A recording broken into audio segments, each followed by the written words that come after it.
at the enemy using you. Come on, somebody. Y'all come on in this room. The enemy is using Armon, made a fool out of him. Made a fool out of him. Y'all so busy. Oh, Wiley, this and this.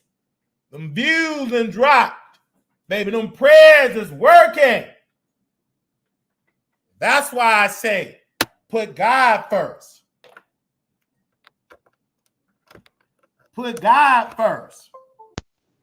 Don't put nobody else first. Put God first. Put a G-O-D, and I can guarantee you,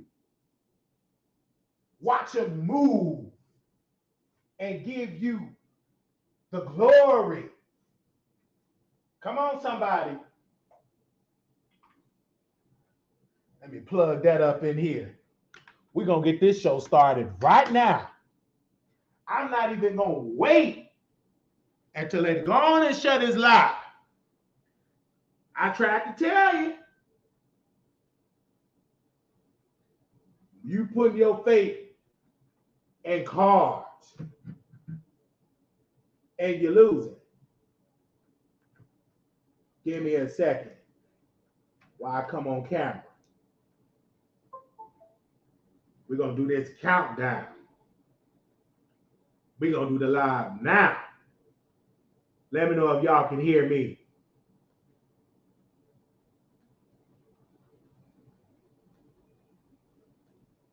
Press 1 over here on YouTube. We live on YouTube.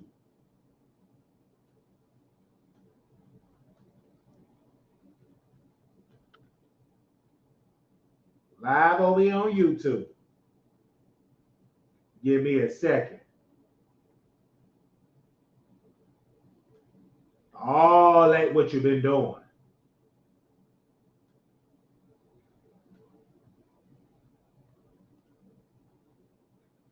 All that.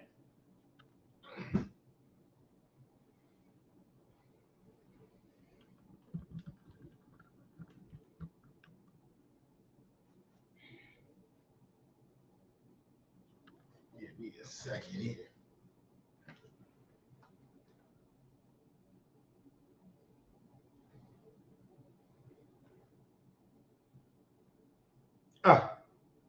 I felt that right there. Give me a 1 second when y'all come on in here. There we go.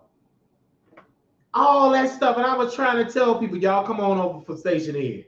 If you ain't gonna get that for free, come on over here to YouTube.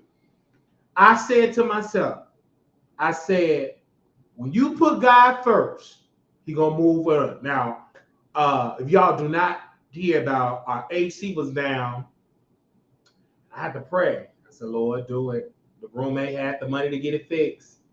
Fixed it. Air's on. We're down in heat. And then he had to get a portable AC. Get that. The people came and they fixed it. And we good. And now we got to get into this Armon Wiggins piece. We got a lot of subjects we're going to get into. We're going to talk about him first. All that stuff he was doing. All the lies. All that stuff. Sitting here lying. Now you want to be positive. Shut up. Stop it.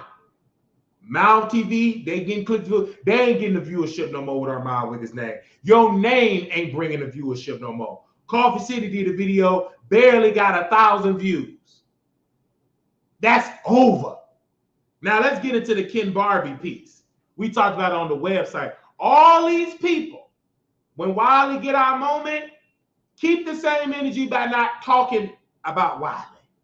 You're talking about the wrong superstar. Now, some of y'all talked about Wiley, got hundreds of thousands of viewership. We the talent. Y'all talking about Armon, and you're losing. You're losing. That brother can't even get 10,000 views. Now, we're going to get into this KenBarbie, and I want y'all to share it. We're going to talk about Milagro Gramz. We're going to talk about them first, then we get to the celebrity stuff. This is going to be a long broadcast, so just buckle up your seatbelt. Just buckle it up. Let me go to my website.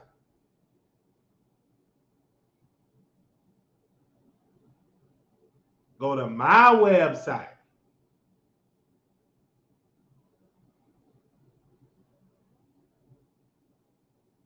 Give me a quick second here.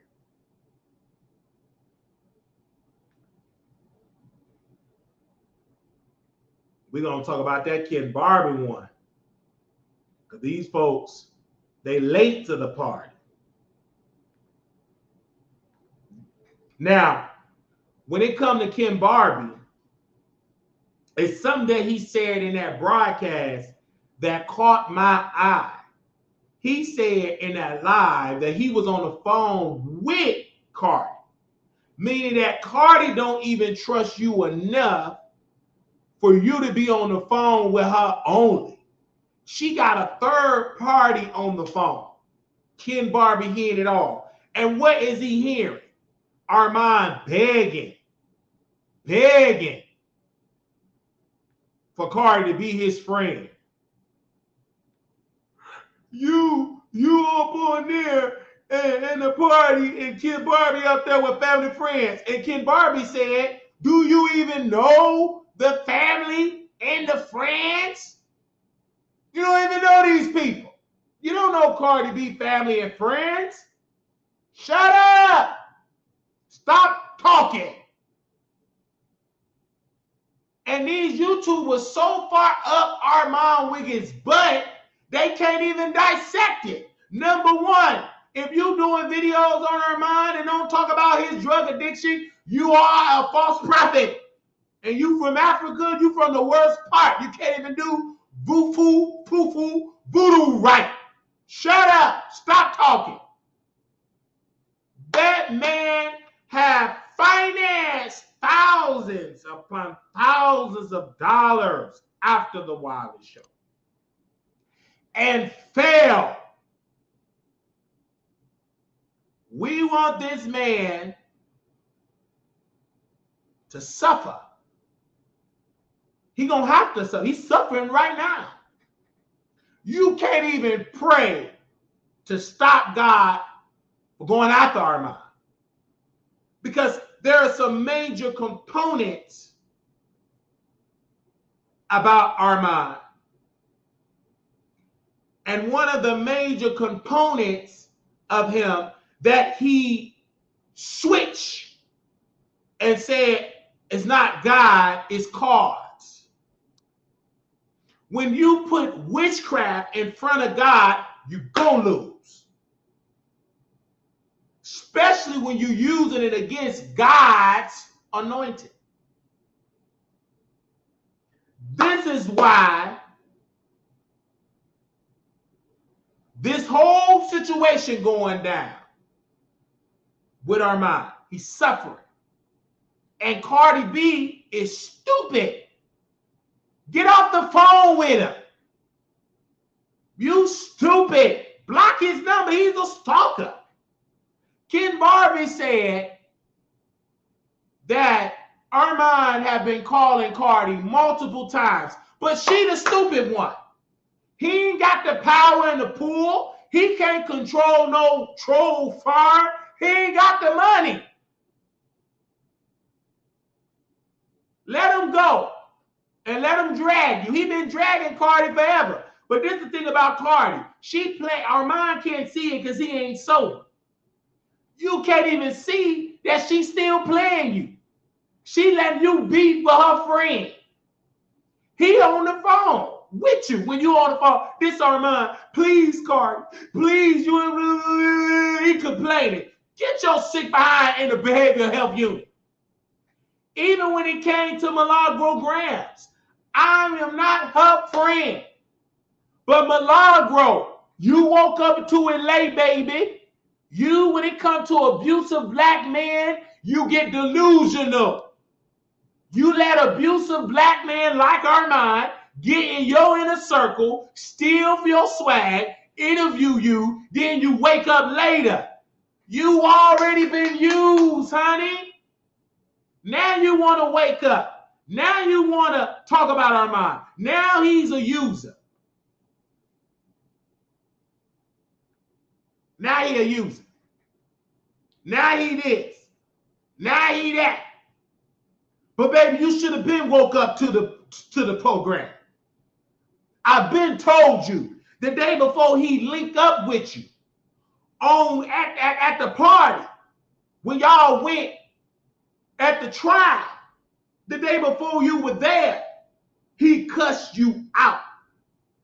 You was there already, and he cussed you out on X. Talked about your body. And you were so foolish that you got with your foolish, bad built body behind and invited him to soak up your glory when it came to Tory Lanez. You can't blame nobody but yourself. You brought him into the fold. You brought him into your inner circle. He got clout off of you. And now, months and years later, you want to admit that Wiley was right. We've been told you that you were being used. He don't give a damn that during a hurricane, he wants you to call him. He don't know if he coming or going. He got bipolar. He got it. Unstable, manic, begging folks to call him. For what? What do you need to call him for? Only place he need to be calling is the hospital. Somebody get that man some counseling. He need to be in the psych ward immediately. He's manic. And if you can't see it, you need to be in there too. He's unstable. Spending money he don't have. Getting in imaginary beefs with people he think love him. Cardi B ain't his friend. You psychotic if you believe that. She's a friend to that money dollar. And you can't bring her no dollar. You can't do no streaming in her streaming farm for her to go #1. You're nothing to Cardi B. Say man or say ouch. She don't give a damn about no Armon Wiggins. Because if they were really cool, why is KenBarbie on the phone as a third party? You know why? Because she using all of them for clicks and views. Only downfall, Armon ain't getting the clicks and views. He can't buy it from the troll farm no more. Now he want to reinvent himself. I am doing this. Yeah, you want to reinvent. But we ain't into positivity. Baby, in order for you to be positive, stop doing the drugs. All of them advices, you must first say, I need to be clean. Come out with your testimony that you a drug addict.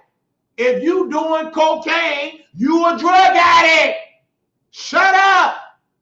Your own audience, the B&B squad. They don't give a damn about that. You know why? You reinventing yourself 25 times because you getting high. Every drug you take, that devil say, you're positive. Tarot cards. And you repeating what your father tell you to do. Lies. Deceit. He ain't telling you to be clean because the devil's job is to steal, kill, and to destroy. If you had anointing in the gift, you'd still have fox soul. Because God's people would know in order for me to keep that job for them white folks, I got to get the ratings up. But you so busy getting high, you can't even look at the analytics of you making that $1,000. But you so busy getting high and you lose it. You ain't making no deal in Hollywood. You lose it in Hollywood. Shut up. Stop talking. And take your black behind to the rehab center. Your family ain't no good. Your mama ain't no good. Your brothers and sisters no good. Only thing they are is users. And letting you soak up the money that you got. You got to spend it on your no good trifling family. They know your black behind is on drugs, but yet they take that and they eat it up, your income. They're no good. Life is lifing, meaning the drugs got so bad, you are manipulated. Your mind has been reprobated. You are double-minded. You unstable. That's why you reinvent yourself. You trying your best to do your way of thinking. If you ain't got the way of the Lord, your way is stupid. You're going to be going around in circles, getting dizzy.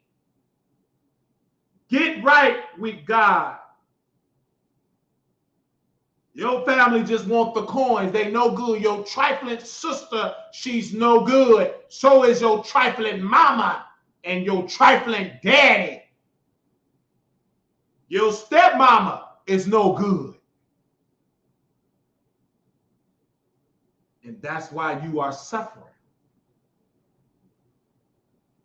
You want mommy from Cardi. Cardi already got children. And you ain't one of them. You ain't Mexican. You black. You black. Crispy black. You want to be lighter black. Baby, you black crispy. Be your skin color, honey.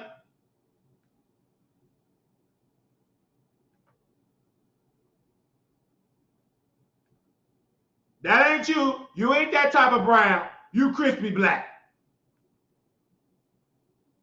You up here trying to change the way you look, the way your style is. Baby, you crispy black. And until you appreciate that skin tone, you're going to crumble. Especially when you don't even like the skin that you come in. Be who you are. In Africa, there is an issue in some parts of the continent because of the power of whiteness. In some parts of Africa, part of that continent, that folks do skin bleaching.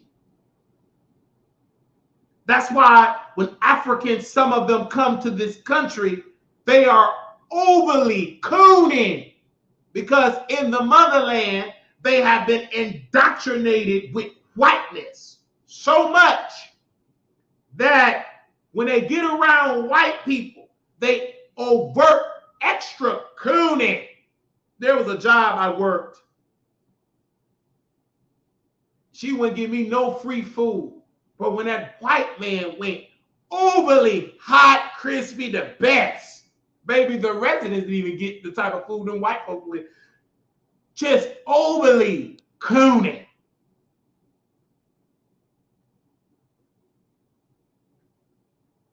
Because in some parts of Africa, they have been colonized and thinking that white is right and black, get back, brown, stick around, bleach the skin to be white. And them same white corporations are making billions off of skin bleaching. Because your personality is white people is better because that's how you was trained and taught. There is no such thing as them being better. Because if you got to put your people down to uplift white folks, you stupid and you a cool. Because there are white people in this country that is suffering financially. And if they could just use their white powers, they'd have been doing it. There's some white people that are in shelters, millions of them can feed their family. And if they can just use their skin color, they would have been doing it. So right then and there, should just drop that white people just doing better because they white. There are some wealthy whites that are doing good. But they ain't nowhere in the world just because your skin color is white and you poor, you ain't getting that house either.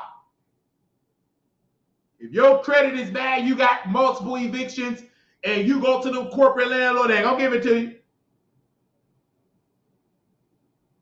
It's about class. It's not about race. It's about money.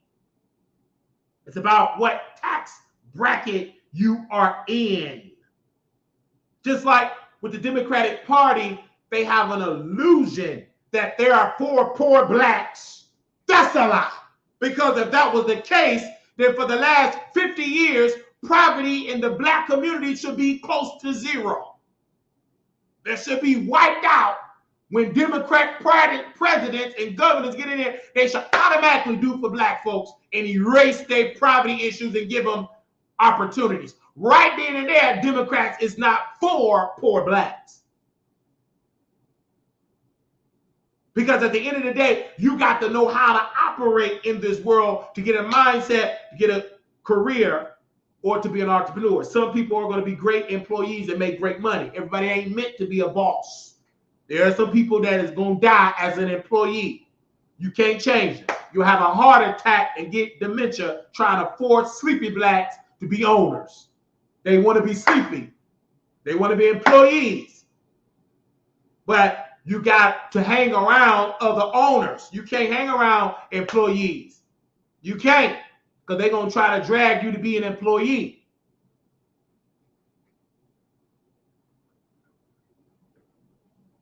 Now back to Armon. Look how that skin color is. He black. Now he do videos in the dark because that devil took the light. Took it. Your videos is even in the dark. Where's the light? I don't want to do no videos in no dark. Are you stupid? And he is stupid. Because if you take the devil's pipe and put it in your bloodstream, you stupid and weak-minded. This is not a politically correct show that we call drug addicts and we say they nice. No, they ain't. They nasty, they smell bad, and they are a bad eyesore to society. Don't nobody want to be around no drug addict but other drug addicts. Oh, you go on the screen, nothing but darkness. Where the light? The only reason I want light, I want people to see me. Yes, I'm happy with my chocolate skin. I don't want to be no other race. Because if God wanted me light-skinned, he would have made me light-skinned. And if God wanted me white, he would have made me white. God wanted me to be black, and I'm proud of it. And I'm not going to force nobody to be who I am. If you don't like black folks, that's a you problem. You better not let me hear it. That's a you problem. Keep your biases to yourself. You don't want me to live in your neighborhood. You better not try to force me out if I bought a property. Don't be stupid. I'm a smart black man. What? Yes. Your high party gets sued. And if you don't want black folks living in your neighborhood, I don't know what to tell you. Black people getting good credit now. Hey, this one, I'm almost in the 700, if not, in some reports say I'm in the 700 credit score club. If you don't want to hang around no blacks, I don't know what to tell you. We here. Get used to it, honey, because we ain't going nowhere. Get used to it. If you don't like black people in the Republican Party, get used to it. We coming back home. Now, the Republican Party got to do something to make sure we accept. I don't care what party. Let me say this really quick. We done with Armon Wiggins because I'm tired of talking about that devil. But we got to expose him because some of y'all worship him so much you think he got it because he looked like that. That's a face-tuned devil. Filter fish devil. And stop talking about Cardi because she ain't hitting about nothing. She just as weak-minded as they come. She's so nervous. I don't want to put out my album. I don't know if it's going to sell. Shut up. Stop talking. I'm tired of talking about her. I'm so glad she's been replaced. She too weak-minded. I see why Offset cheats on her. She weak. Ain't nowhere in the world. I got to say this about Cardi right quick. I'm coming down your road. Ain't nowhere in the world I'm on the phone with a gay man.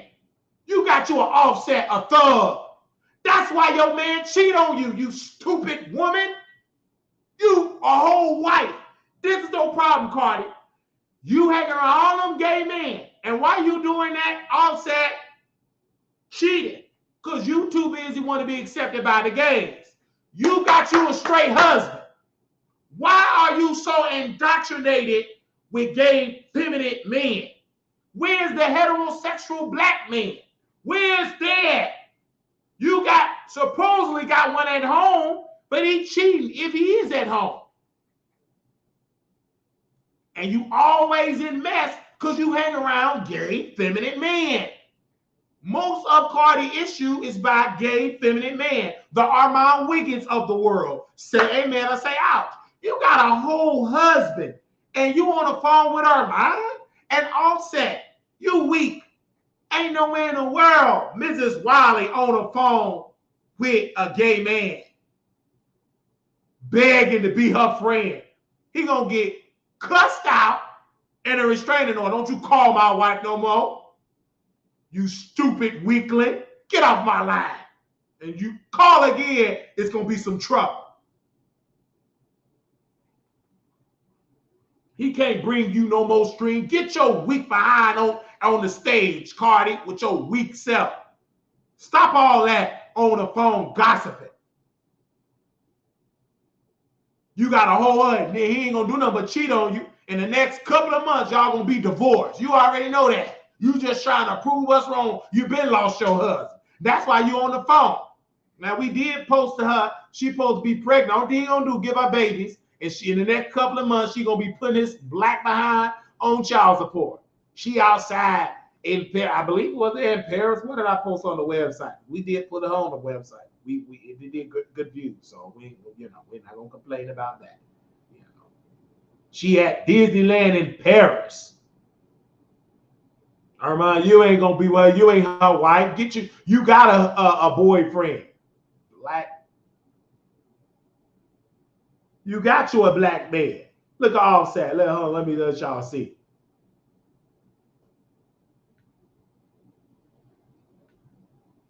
Very pregnant looking Cardi B and Offset at Disneyland Paris denied pregnancy rumors.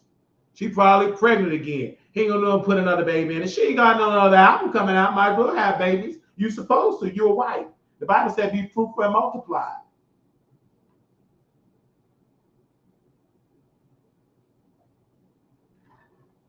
At least your husband, Cardi B, can't go to Disneyland. Kenneth Petty can't do that. He ain't gonna be accepted. Don't nobody want a registered SO there.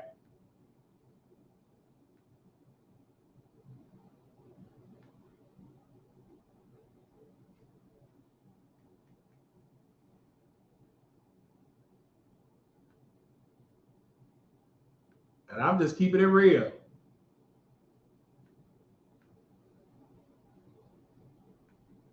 Look at that. I see y'all in the chat here. We posted that on the website. How many of y'all been checking out the website? Press 1 in the comments if you've been checking out the website.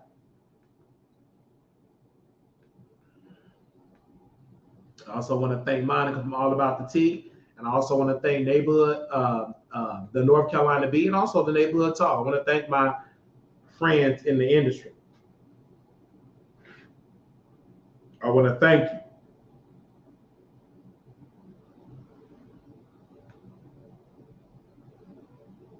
Friends in the industry, right? Too busy entertaining, pillow talking with the gays. She abandoned her husband. Yeah, she abandoned her husband. Don't make no sense. What you abandon your husband for? You got a whole husband and you on the phone. Ain't no way in the world. I'm single and I'll be on the phone flirting with single black women.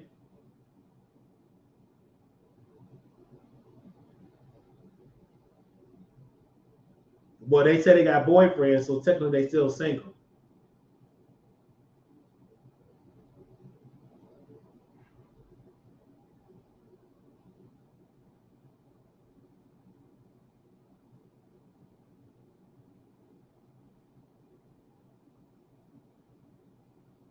Make no sense. So I get on the phone with Tasha Nicole. She got a boyfriend. He ain't a husband. So I get on there and flirt with her all day long. You supposed to have options. He a boyfriend. And she already, me and her was going back and forth on station head. Me and her was going back and forth on station head. And then before you know it, I started flirting. She's beautiful. All she got her and that boyfriend. They ain't got no husband. Shut up. I don't care nothing about no boyfriend. You almost 40 years old, got a boyfriend. I'm trying to be your husband about it. I ain't stunned. When I get to Virginia, I might have 2 wives. Whoever proposed to me first. Whoever say yes to my proposal. Well, and Queen said, hey, it could be Tasha, Wiley, or Day Wiley. Whoever say yes first. If they got some sense. They watch me more than that boyfriend.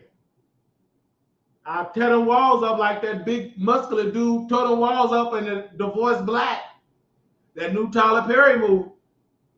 That's how some of y'all need to be getting. If you ain't making love like that, dump them.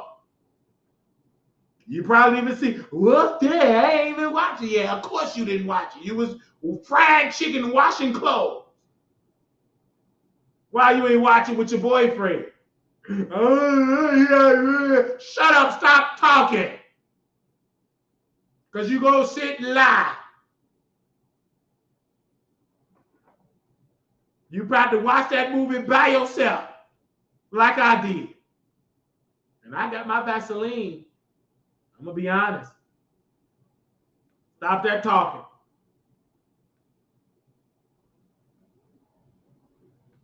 I'm teaching y'all, because Cardi B got a husband, and she's still a busybody.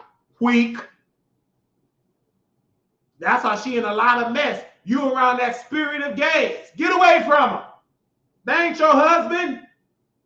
You ain't no ally of the gay community. How many gay people making 6 figures on your staff? Hey, number white people on that staff.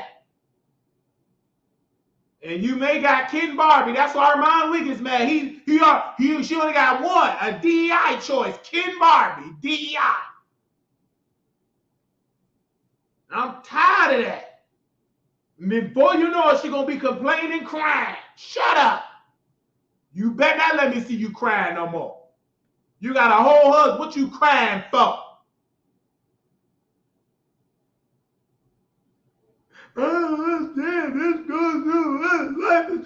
Shut your behind up and eat a taco.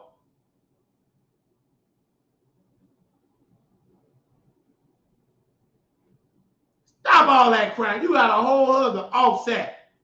Chocolate meat between his legs.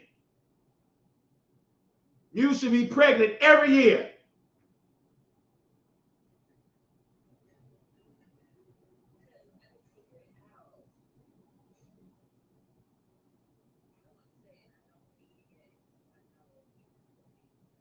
Well, she's single too. She could be Mrs. Wiley too.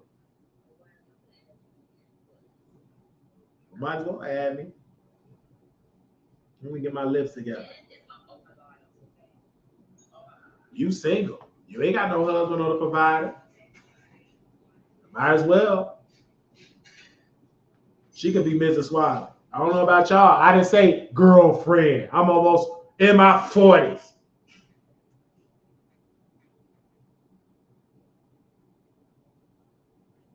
Hey, good morning.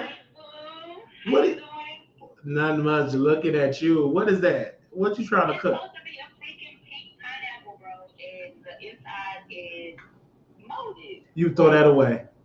Throw it away. Throw that in the trash. That look disgusting.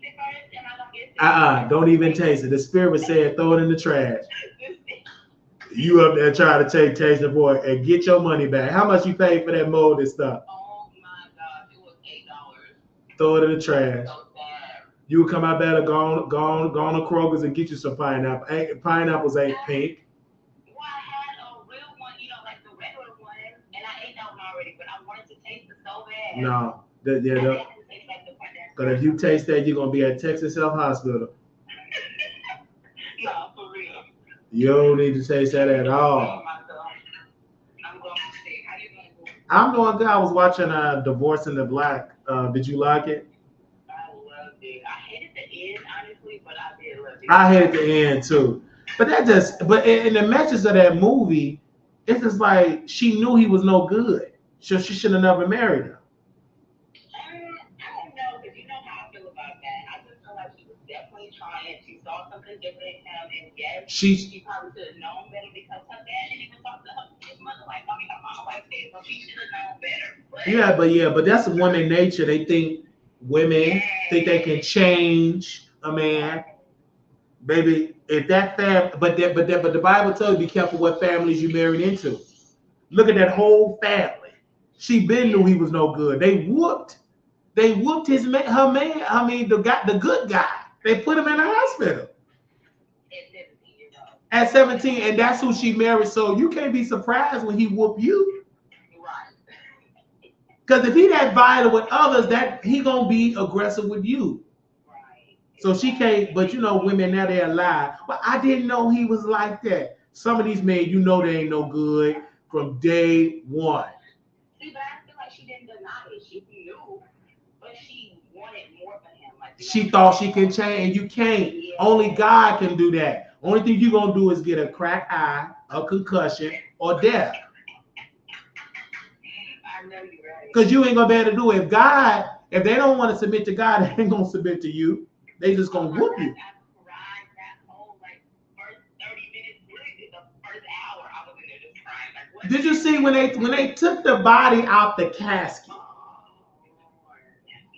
That was a sign for her to run and put a 5150, put that man in the psych ward. You hear me? I mean, he didn't look like he wanted to do it, but still, like, you know your family, like, that's crazy. He had a mental illness. He needed to be He needed to be deprogrammed. And he can't do that without God. And he didn't want to submit, so you can't change him. This is why I learned from that movie. If that man, first of all, before you get married, you need to get some counseling. You need to get some counseling there and to see where y'all headspace is at. And him right then and there should be marriage. He need to be showing a record that he's in a psych ward, getting help, getting therapy, because clearly he was crazy. His mama was crazy and obese. And just as me, she was the problem. Because it started from the mama. And then he said he killed his daddy. And that's who she opened her legs up to. So you know the mama's full, everything else coming underneath the full. Because you're supposed to be the nurturer, the carer, the supporter, all that. You couldn't even do that for your kids. And that's why. And you would have kids by that reason. I love the fact that she didn't have kids like that. Absolutely. That wouldn't have been a little demon. So because the Bible says you're supposed to leave your mother and father and cling to your wife. It's order in the scripture, but he not a God for me, and she wasn't either. And she was just in a mess because she was a preacher's kid, but the thing about it, she didn't learn and was observant of the principle. What she did, like most preacher kids, they rebel and do the total opposite. And then when things go bad, what she run back to? I'm my man dad. And then she run right back to the situation. Got her daddy almost died. And then see this what the movie, when I looked at it, when you get in a bad situation with your whole family is in danger. Right. It's not about you. But that was a good part about not having that child. That was a good part. And would have kept going. Yes, it had to submit. And look at the family. Her mother had to deal with him coming to the grocery store. It was just like it was an issue all over for the entire family. And it's sad because this women that's going through that, right? And there's some brothers that when they watch that movie, he gonna be watching it, and he that character. There's many black men like that. You see it every day. I'm a very observant. I have a show. And all the women, bad situation, domestic violence, or he's aggressive. Yeah, I really like your show this morning too. That was pretty good. It was really good because you got to have that God-fearing Man, if you don't have a man that's really showing principles on the regular, look at that pink pineapple. Yeah, you got that. You got that from an influencer. Somebody influenced you to get that. Well, me and my sister was at Brookshire's, and I was getting my whole food for the week or whatever, so I can meal prep. And I was like, "Girl, I'm gonna get this pink pineapple." She said, "Don't do it." Ain't nothing.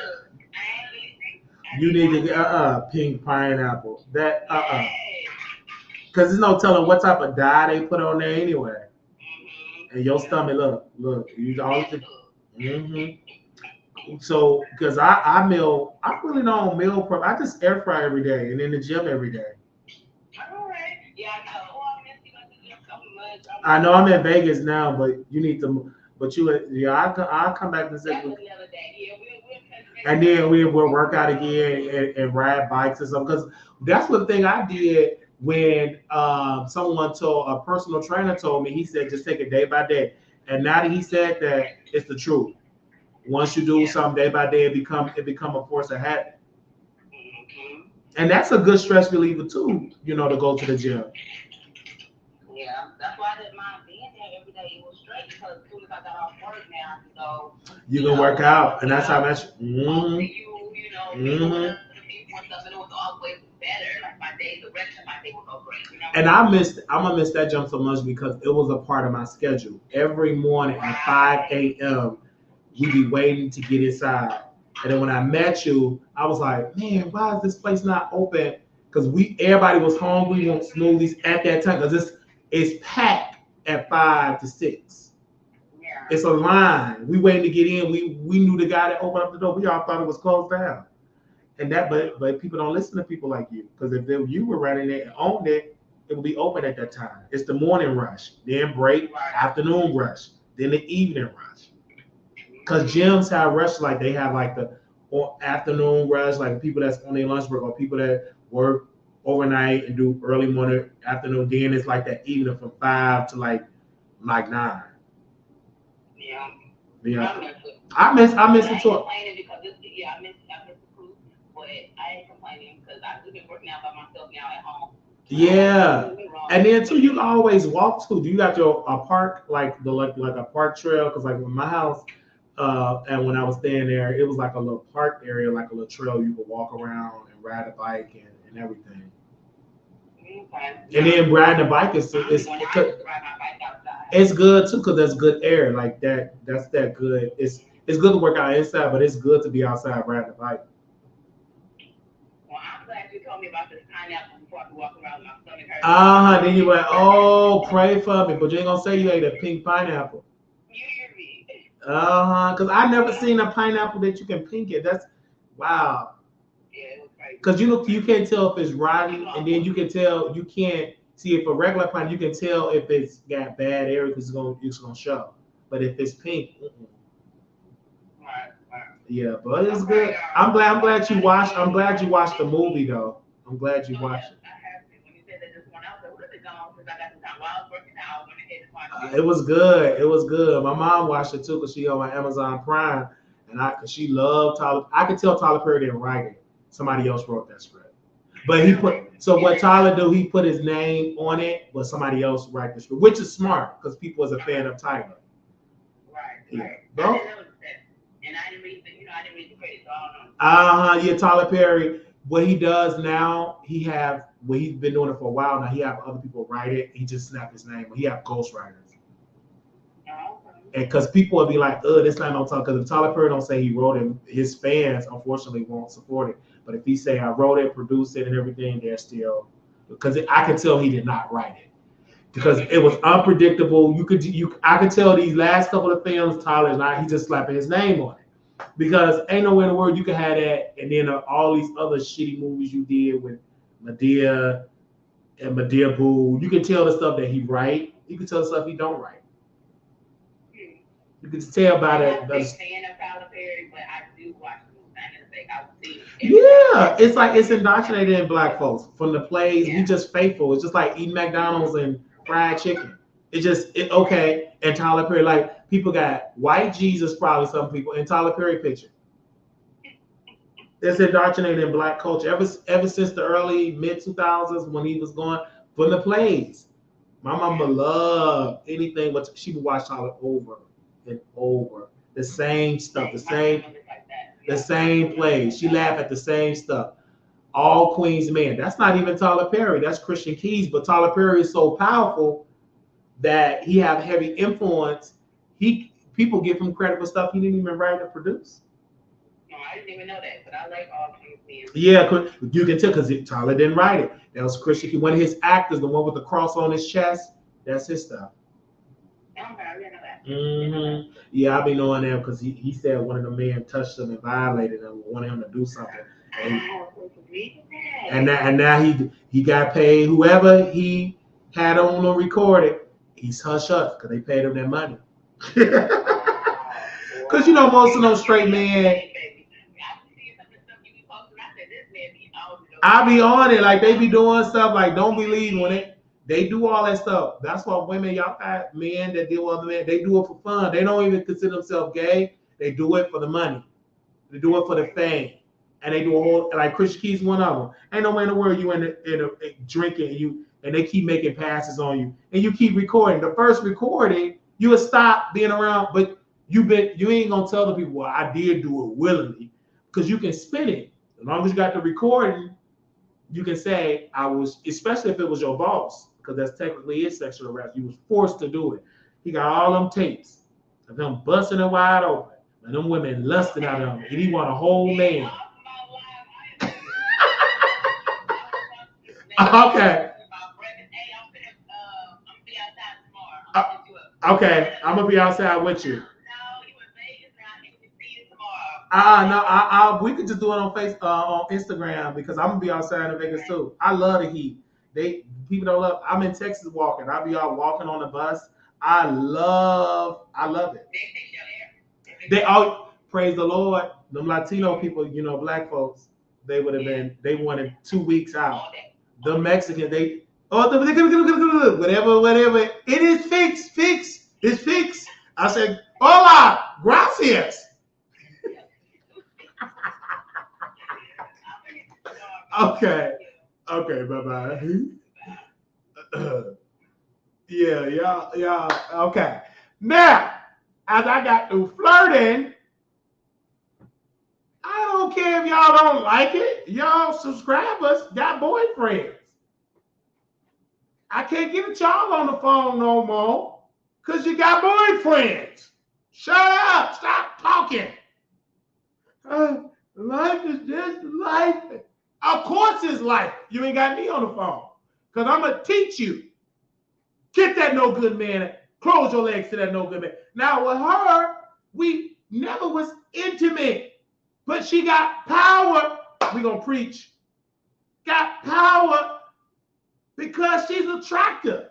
She ain't no ugly woman. Even ugly women. You ain't that ugly with men because men, we don't put that. We look at what's on the inside. Shut up. When you get in your 30s, I don't know. We look at it. It's her character. And the outward beauty is just ice. But her character is swag. Uneducated black. I'm glad they said it because some of y'all are that way. You just as ignorant and uneducated. Y'all was calling to the show. And we're going to get into these topics. I provide for myself. Shut up. That don't make sense. I'm still waiting on that woman to donate after the 4th. She said, I'm going to donate on that Friday. Can't do it because she's taking care of a no good trifling man. And then women get a box to it. Now, some of you women, y'all giving y'all yoni up, you're going to fall in love. But it's going to be with a pookie. You're going to fall in love. Tear the walls up. You're going to fall in love. Depression going to hit you. Because you exposed like a wound. You haven't healed. And you let somebody go inside you. And depression going to hit you bad. Because you ain't healing. You can't heal when you let somebody go inside you. The spirits And some of y'all did not do a background check on the people you let go inside you. And their sole purpose is to get you pregnant. And they're going to talk you out taking pills. Because they're going to mark their territory. You're going to be in a mess. I'm going to just say that to you for free. I don't care if you don't like it. Because some of y'all get in my ear. I'm healing. No, you ain't. If you got your legs open, you're not healing. You hoeing. Close them legs. If you healing, close them. Because you ain't going to do nothing but get pregnant again. And so what? You taking a little pill, you still get pregnant. Okay. Now keep doing it. Don't listen to Wiley and crumble. If you want a husband and a good husband and provider, listen to Wiley. You'll be on the phone with a potential husband to be quality, or they're talking to you. But y'all don't have that. He don't get you on the phone in the morning when you eat breakfast. He only wants you at night when he go inside you. When the last time you had a man get on the phone and talk with you about breakfast and a pink? He ain't gonna get on the phone with you. Shut up. Some of the men that y'all talk about, the maturity level. I got to get on that stuff. That spirit, that maturity level, he ain't even on your level maturity-wise. He don't talk about regular stuff. He ain't that educated. He gonna get off the phone. You gonna be talking about yourself. Don't you hear me, babe? I'm gonna have to call you back. My phone about to die. No, it ain't. He about to go on over his other woman house. He got a whole thing in his phone. He just called. Hey, what you doing? Well, I got the kids. He go to his other woman house. You already know that. But you get on the Wiley Show. I want some of the women, especially if you get close to me, you can't be stupid. You're going to get a rebuke. I have to break that stupidness out of you. Rebuke that coon stupidness out of you. It got to come out. So then, when your husband, your new husband comes, they got a powerful, God-fearing woman. I got that disobedient out of your spirit. I got that I can provide for myself out of your spirit. I got that talking back out of your spirit. I'm rebuking it out. And I'm preparing you for your good husband and your provider. It's going to happen. But y'all, I test you. Because when you come on the show, you just be talking back. Got to get to all that. In order to receive, you got to talk sex. Then you giggly. Then you back to your senses. Because that's all you know. It's foreign to get a good man in your life. Because you never had one. Say, man, ouch. That's foreign to you. Because you never had a good man. You don't know how to receive one. That's why you ain't got one now. Because you're not a good woman. You must first be a good woman so you can attract a good man. Because good women, God-fearing women, don't get their drawers up. God-fearing men don't get that up to women and then knowing they ain't gonna do a good, they ain't no God-fearing man, knowing you coming inside that woman, don't care nothing about her, ain't gonna help her, you don't care, and you barely ain't gonna let her come. You come first and go to sleep or leave. And she ain't even come yet. Because you don't care. You just care about getting yours. That ain't your wife. Even if it is one, you got some husbands don't care if you come. They get theirs in and sleep hard. You can't even have no conversation because they violent. They're going to hit you against that washer and that dryer. Say, man, ouch. You ain't going to be able to help them. They're going to hit you against that washer and that dryer. You ain't going to be able to say nothing. You can't say nothing. You better not say, well, baby, like a lot, you'll get that backhanded slap. So you can't. You just take it. And then you come to Wiley, you put on your big girl panties. You talk back to me, but you ain't going to talk back to that man that's in your house. You talk back to Wiley. Try that with that man that you got in that house. See what happens. Try it. You can't. You didn't try that before and just got out of the hospital. They said, where your boo? I don't have a boo. I have potential wife to be. I haven't picked the right one yet.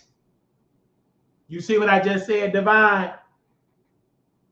I have options. When you ain't got no kids, tall, chocolate, with a 700 plus credit score, you got options. And a job and an LLC that's bringing in income and a job. Come on, somebody. But you can't be an option of mine giving up your drawers. I ain't gonna want you. Good man like myself ain't gonna want you. We gonna talk about you. Bad. And men do talk about no good. There was an option to ask your option for. I gotta block you, Divine Shine. I'm gonna have to block. I'm gonna let you stay right there and there because I want to bring you along the road. I'm gonna have to almost block you, sister, because you're most like an older woman. I want you to call in. Give me a sec. I want you to hit the link, sister. I want to educate you on something because I know you're a little bitter and black, but I can get that bitterness out of you if you're willing to submit. You're a little bitter. I understand it because you ain't got no man. You got a watch. You wish you had a husband like me. But you ain't got one. You a divorcee. I understand that, and you bitter. I can get it out of you if you're willing to submit. I'm going to rebuke that cooning and bitterness out of you. I rebuke it out of you. Because you're a bitter, you got that bitterness in you. And you mad because you don't give to the Wiley Show. And you mad. You can't even go to a Kevin Hart. I am your Kevin Hart. You can't go to no Kevin Hart show. You ain't got the money. I understand that you're a little bitter. I get it. But it ain't my fault. I didn't dump you. It ain't my fault. I didn't sleep with your sister. It ain't my fault left you with the kids. It ain't my fault that you got to work triples and doubles to survive and take care of your family. It ain't my fault. And you taking all that frustration out on Wiley like most of you women do. It is what it is. I know Ladybug, when we talking about black, most of my people over here is black. I understand that. Give me a second. We gonna have you on the show here. Hey, Divine Shine, how you doing? I'm good. Happy Friday. Right then and there, I know you don't think yourself is beautiful because you ain't on camera. But go ahead. No, that's a false statement. But you beautiful? Can you prove me wrong? How do I know if it's a false statement if I can't see you? It's always going to be because of my job. I am a college. Because of your job. So your job is you being bitter and black under a thumbnail. But go ahead. Nope, I am a university professor, and so. You're a university professor. So you're a university professor, thumbnail, bitter black woman. No, the reason why I asked you, did you have a boo? And you're not tenured. You just got your job, correct? No, actually, I've been at this university since 2016. So Are you a tenured professor? Not yet, but I am. Yeah, that means you're not at it. So what kind of college? Is it community college? Is it an HBCU? I graduated from an HBCU, but no, it's a very wealthy university. Oh, so it's a very wealthy white university. So HBCU wasn't good enough, or you couldn't get one? No, most people who graduate from HBCU would love to give back to HBCUs, but it's too much shenanigans as far as like getting paid on time and all of that. So that could be understandable because my producer here, proud of me and myself, we just had a whole article since we got you here. Before you try to talk about me having, are you married? Do you have a husband? Okay, let me just answer that. So I asked you two questions, and the main question I wanted to know is, excuse me. Do you have a husband? I wanted to ask, did you have? I'm asking you a question. Do you have a husband? No, I do not. Okay, then. Have you ever been married? No, I have not. Okay, so you could be a potential being a Mrs. Wiley. So there's no need for you to get me wrong because you know all that type of stuff, and you already. There's no need for you to get all that type of stuff. Do you want a husband? Do you want a good husband and a provider? We'll see. Actually, I'm about to. I ask you. Do you want a good husband and a provider? Why do it sound like you yelling at me? I'm asking you a question. I gotta see where your mindset is at, Professor. So that me yell at me. I'm asking you a direct question. I'm being stern. So the women in the back that's cooning can hear me, that's bitter. I want to get through them bitter earwax so they can hear me as well. So do you want a good husband and a provider? God willing, absolutely. But I only asked you two questions. You said God willing. It's already in His will if you're a good woman. Okay, but I only asked you two questions. Are you a good woman? No need for you to ask me no question. Because if you're an obedient woman, no, I'm the host. You can't ask me no questions. I ask you a question. But I don't know why you calling me bitter. You are a professor, and you are a single black woman, correct? Well, let me know when I can chime in, because I thought that was. I'm asking you. Just asking you, a single black woman, and you don't have no husband, and you're a professor for a wealthy white college because, according to you, HBCUs don't pay on time. Okay, but let me explain the difference between me and you, because, like you said, no, there's no need. It is a difference. I'm a man and you're a woman. But earlier you said you. And what we have in common, we both can get married to each other right now because we both got the qualifications for it. But you just said. Do you have any children, ma'am? No. And when I asked you, did you have any? I don't have any children either. So right then and there, we can go on to the courthouse and get married. But one thing, while we do have you here as a professor, you can just give your answers on here, because I don't believe your school would ever get scammed from a donor like this. At FAMU, if you do not know, ladies and gentlemen, that the president of FAMU have resigned because he's stepping down because he got scammed. The entire university got scammed by a black man. Said he gave the school billions or millions of dollars in stock. But the stocks came from a privately owned company that don't gross no money.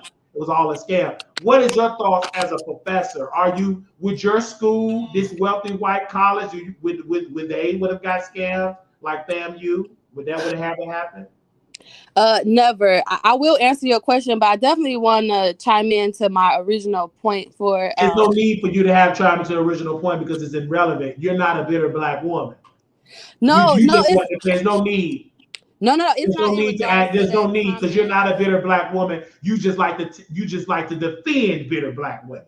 You're not my demographic that I'm talking about, honey. You're not a divorcee. Neither do you got baby daddy drama. So but my message do not fit you, honey. I have a sincere question. There's no need for you to have. I will not answer it.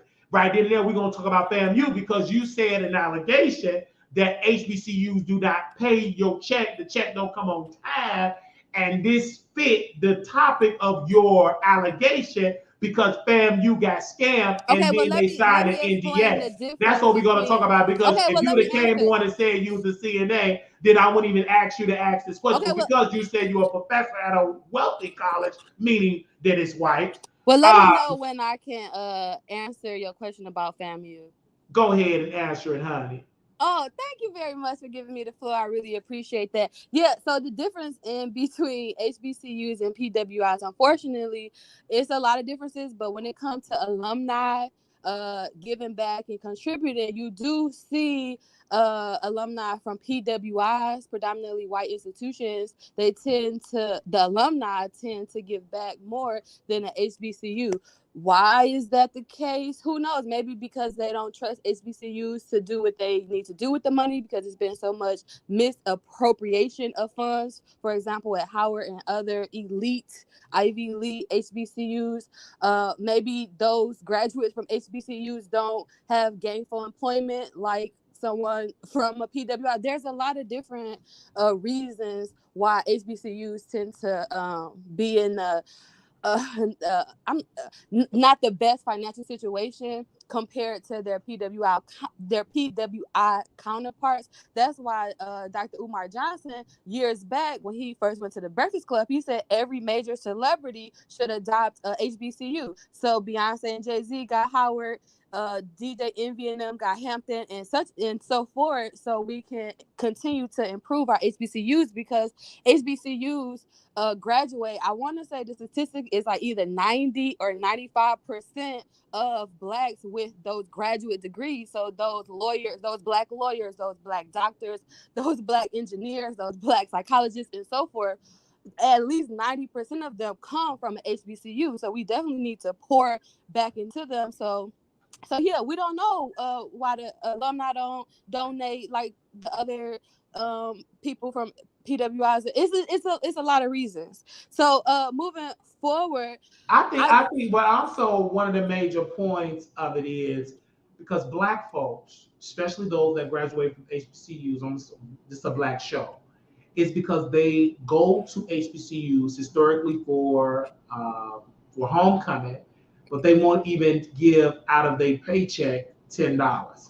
If every graduate from an HBCU give $10 to their and send it to their respective schools, HBCUs will be at a better state financially.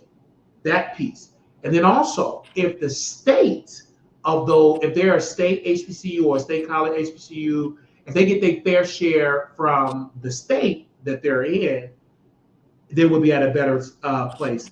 Example, in Tennessee, the state of Tennessee owe HBCUs billions. In Florida, they owe billions. So if the federal government do a better job funding HBCUs, it will be at a better state. And then also, if the leadership were competent and not just DEI choice, because sometimes just because you're Black, you should not be running an HBCU. Are you qualified?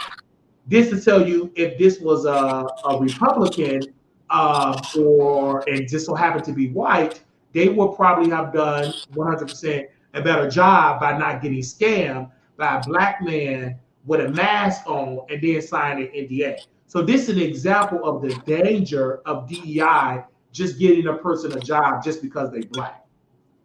No, but even before the DEI movement, it's always been a discrepancy when it comes to funding, just in how HBCUs are funded. Like, for example, Howard is a private HBCU, so they get different funding from, let's say, a public like Morgan State or something like that. So anyway, that's just. So I definitely don't want to blame it on like, oh, the Blacks are not giving back, so that's why the HBCUs are horrible. No, it's many layers, there's many levels to this thing. And if I was a white supremacist, and I know these HBCUs graduate 90 to 95% of Black engineers, doctors, lawyers, whatever, then yeah, I might keep my foot on their neck too and say, yeah, when we get done with spending our budget on military, on this, then maybe I might think about giving some little crumbs to some funky, some little HBCUs. But anyway, the whole purpose. But we must also address that if you graduate from HBCU, you should give back to your school. Okay, but let me tell you, I graduated from Howard, and I can admit that I haven't. Well, first of all, I went to a PWI for undergrad, like my first 4 years. For my bachelor's, I went to a PWI, and for my doctorate, I went to Howard. So in both scenarios, I haven't ever given back to. I haven't ever donated to any of the universities. It's like I love Howard, but Howard, they just have. I don't know. It's just.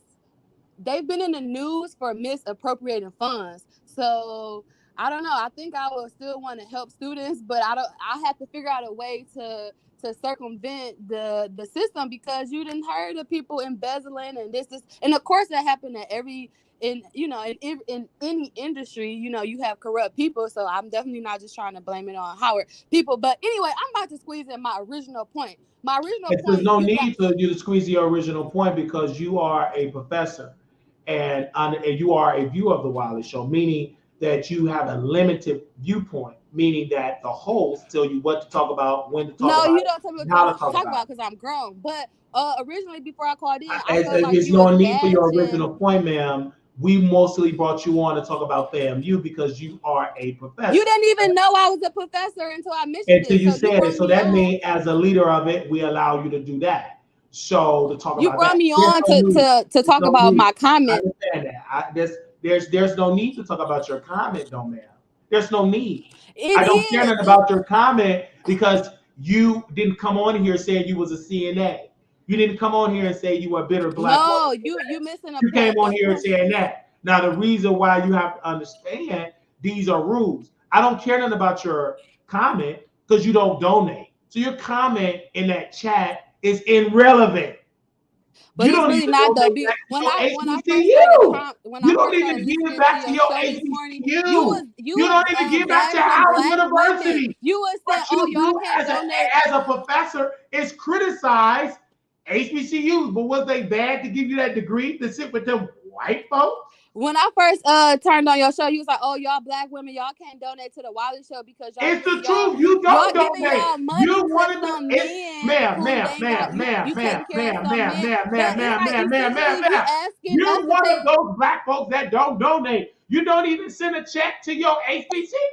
You don't donate. I'm talking about you. And then you don't think that you're going to clog up the air to give out your grievances? It don't mean nothing. You don't donate. You don't have no power to control that. If you sat here like Lala and donate, I'll let you lead the conversation. But you ain't sitting no lead the conversation type of donation, honey. You didn't even donate to your HBCU. How dare you? You are an embarrassment to Howard. You an embarrassment to all CNAs in Chicago. You ain't nothing, ma'am. You're not even a professor sounding like that. That's why I'm not on camera, because I can't. We can still hear your voice. So, and what that mean? They don't see my What face? wealthy college hired this black trash? They need to be fired. Look how you sound. You sound like trash. My overall point is you sound hypocritical, But bashing black I women. don't care nothing about your overall point. I don't care. It's irrelevant. Go back to Howard to learn common sense that if you want to control a show, have your own show. Call it a producer, a professor at a wealthy college podcast. I thought this was a dialogue. You ain't gonna be able to clog it up. I got you on mute, honey. You can't clog it up. You don't even donate to Howard University.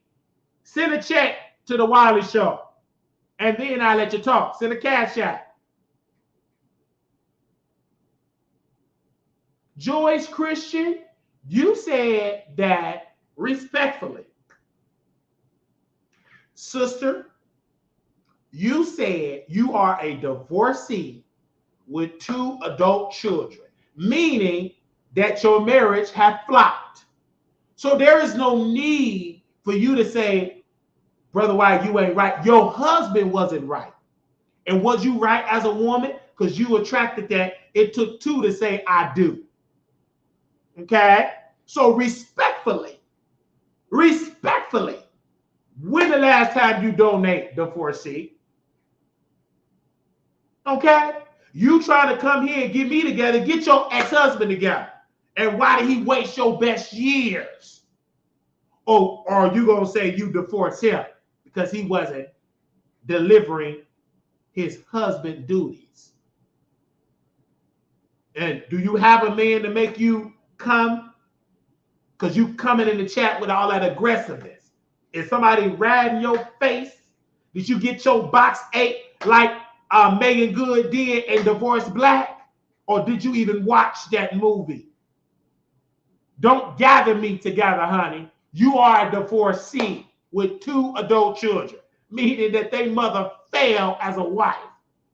I pray that you didn't fail as a mother. It only going to take your children to be able to confirm whether you're a good mother or not. I divorced him because he was abusive. Exactly.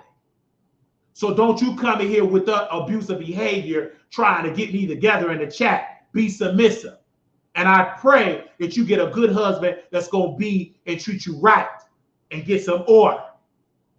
But don't pick up your I turn a husband ways in this chat. Submit yourself, woman. When the last time have you donated? You say you worked in PR. You can give some judge over the show, but you ain't getting no check. But don't pick up that husband, that Ike Turner behavior. I'm not Tina. I'm a black man. There will be order. But you in the chat, you want to be all abusive, get me together in the chat. You should be saying, Wiley, pray that I can attract a good husband and provider that will not hit me against the washer and the dryer. Say, man, ouch. And my heart ache that you have to experience that, because no woman should have to go through an abusive man. They should always have a good man. My heart aches for you. With this public rebuke, I pray that God come to you. First of all, you got to be a good woman. You talking a lot in the chat. You got to be a good woman to be able to receive that. You got to be deprogrammed because you believe all men are wrong, the way how your attitude is. So I have to rebuke that cooning out of you. You got to be reprogrammed that you are deserving of a good man. But judging by your behavior, you love being miserable and bitter black woman. You love that club. You love that. You marinate in that. But are you deserving of being with a good black man? Let's make it open. A good man, a God-fearing man.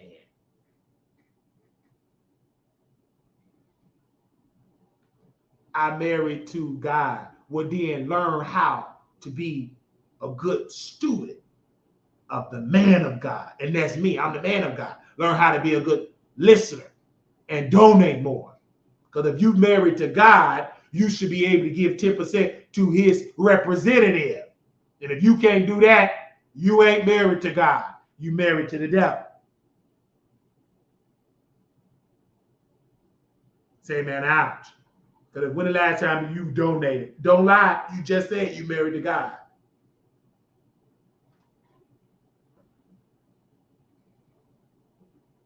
Say, man, ouch.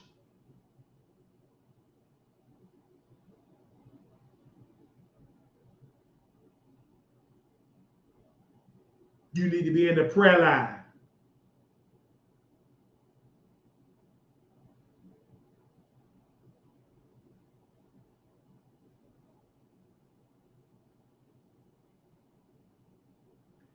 Again, Joyce, there's no need for me. You should have got straight or attracted a good man did not hit you against the washer and the dryer. There is no need for you to pinpoint a scripture. A scripture. And you got a husband that whoop you against the washer and the dryer. He didn't hit you hard enough to get that homophobia out of you. And your husband probably was in the same lifestyle. That's probably why he gave you a 2-piece and a biscuit. Don't pray for me. Keep your prayers. Your prayers coming from you, not giving. What you praying for me for? It ain't going nowhere but that silly. Because you probably prayed for a good husband. Look what you got or had. Stop talking.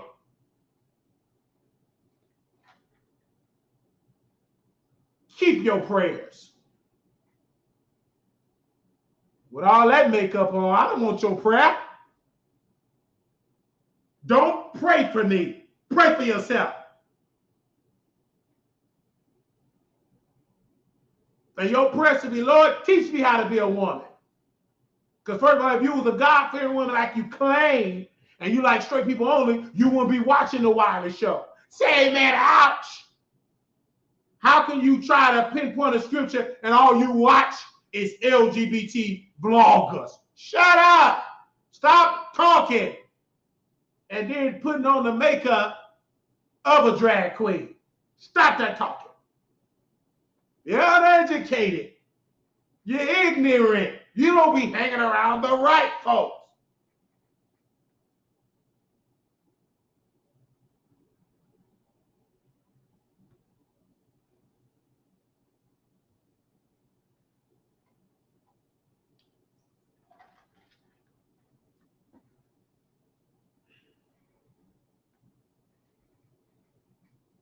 And you're a woman of season. You're a seasoned woman. How old are you? You're in your 50s. You're probably in your 50s.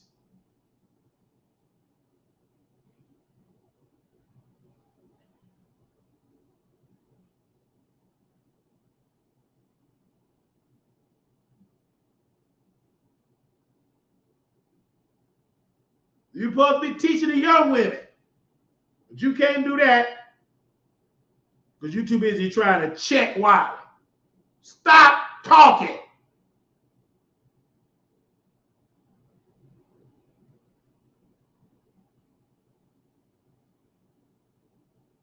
It's your real face with makeup.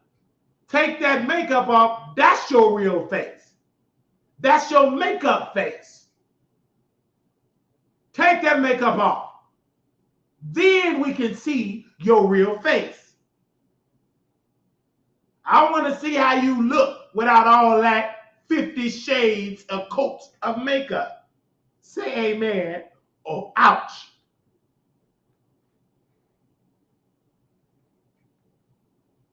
That's your face with makeup. That ain't your real face.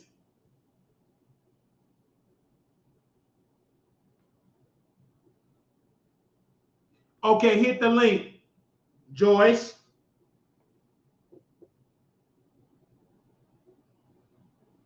Hit the link.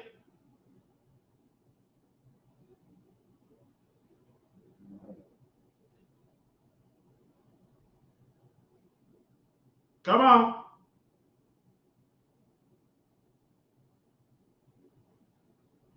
Hit the link. Are you a professor? Thank you to Prada being a member.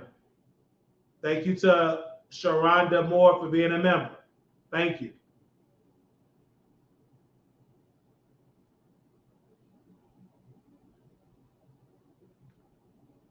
Now, where's that professor at? She wanted to get me together. Where's she at? Talking that ghetto. Where the professor?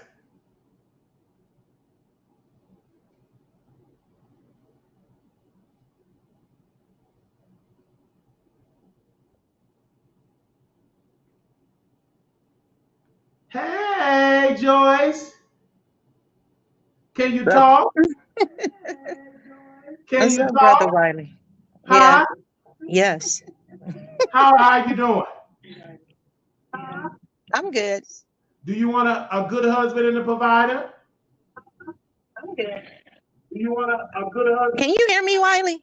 I can. Can you hear me? Yes. Okay, yeah, I can hear you. You had me playing because on the TV. Okay. Okay. I can walk your out. hair?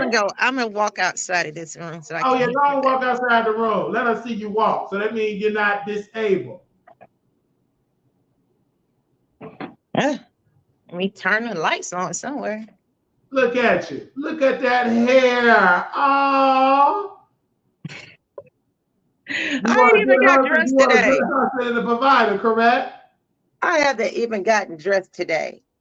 I know that, but I said, do you want a good husband and a provider? God would have to drop them in my lap.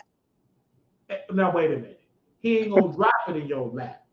I'm asking you, it's a question. Are you deserving of a good husband and a provider? I believe so. I would say so.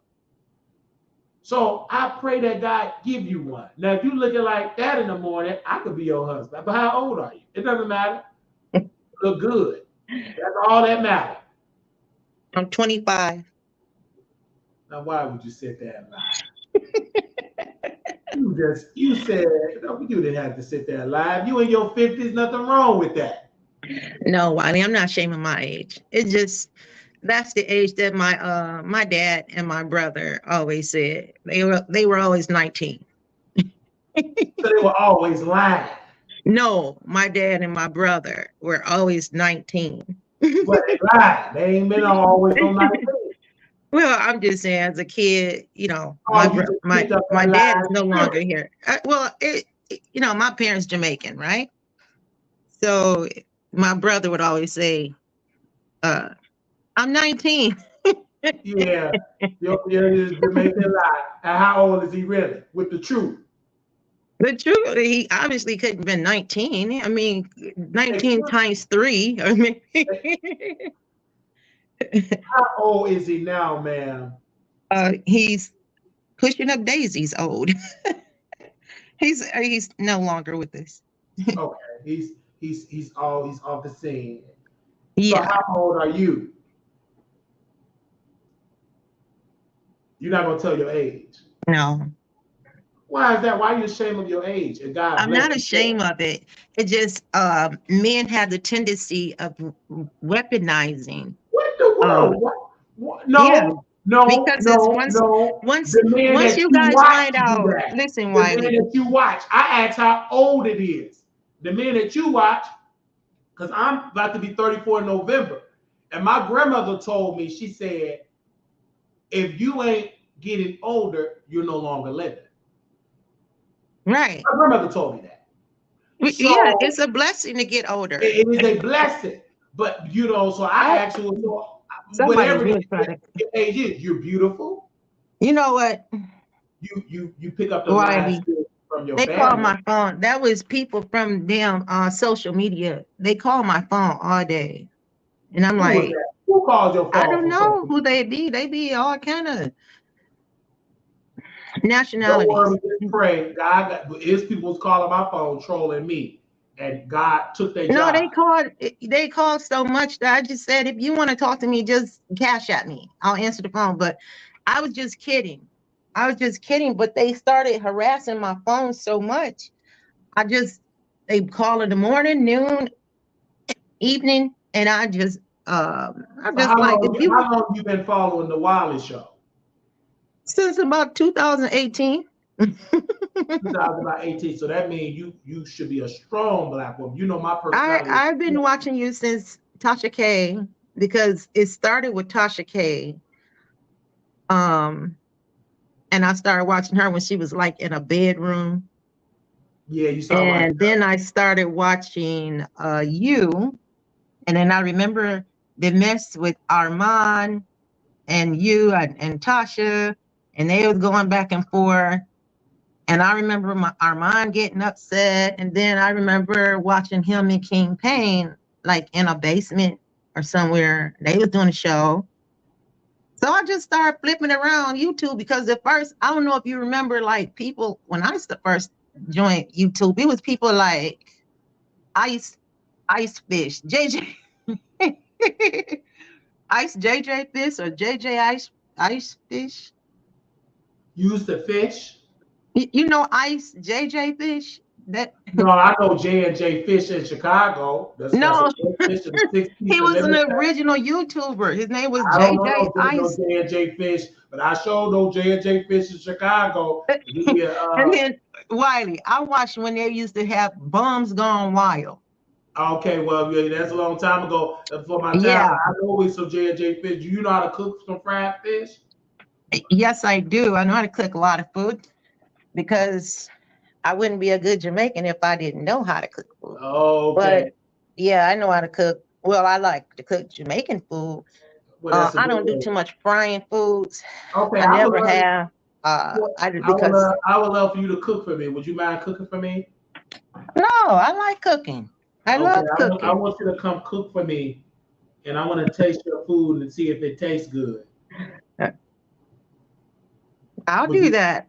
Are you still? Where are you? You've been going to Chicago, to Las Vegas. I said, I live in Las Vegas. Now, when you ain't got no children, you don't have a wife, you can maneuver around this country. I've been to Vegas too many times. Well, you can come. You can come one more time and cook me some hot. And the last time, Brother Wiley, speaking of marriage, I got married in Vegas before I went to my kid's father. And what happened to because I used to be in a band. Oh, it's a long story, but anyway, get to the point is that what Cassie experienced was my experience. I'm so sorry you experienced that. Yeah. How did you get out of it? What made you get out of it? I escaped. It's a long story, Wiley. So what made you say, I'm ready to escape? Like that thought, you just said, hey, I'm just done with it today. When he was pulling a gun on me to shoot me. How long that been? You been out of that? 2018. Wow. And they tried to dump me into a local lake. I'm so sorry that you had to go through that. And where is he at now? Is he still breathing? Yeah. I mean, well, you know what? That's why when you tell me that I'm not Christian, can't nobody tell me that I'm not Christian when I experienced all that I have experienced. If I can smile.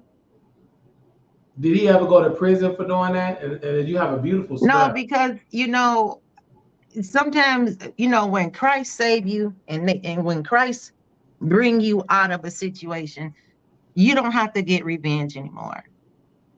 Because God's going to see that through.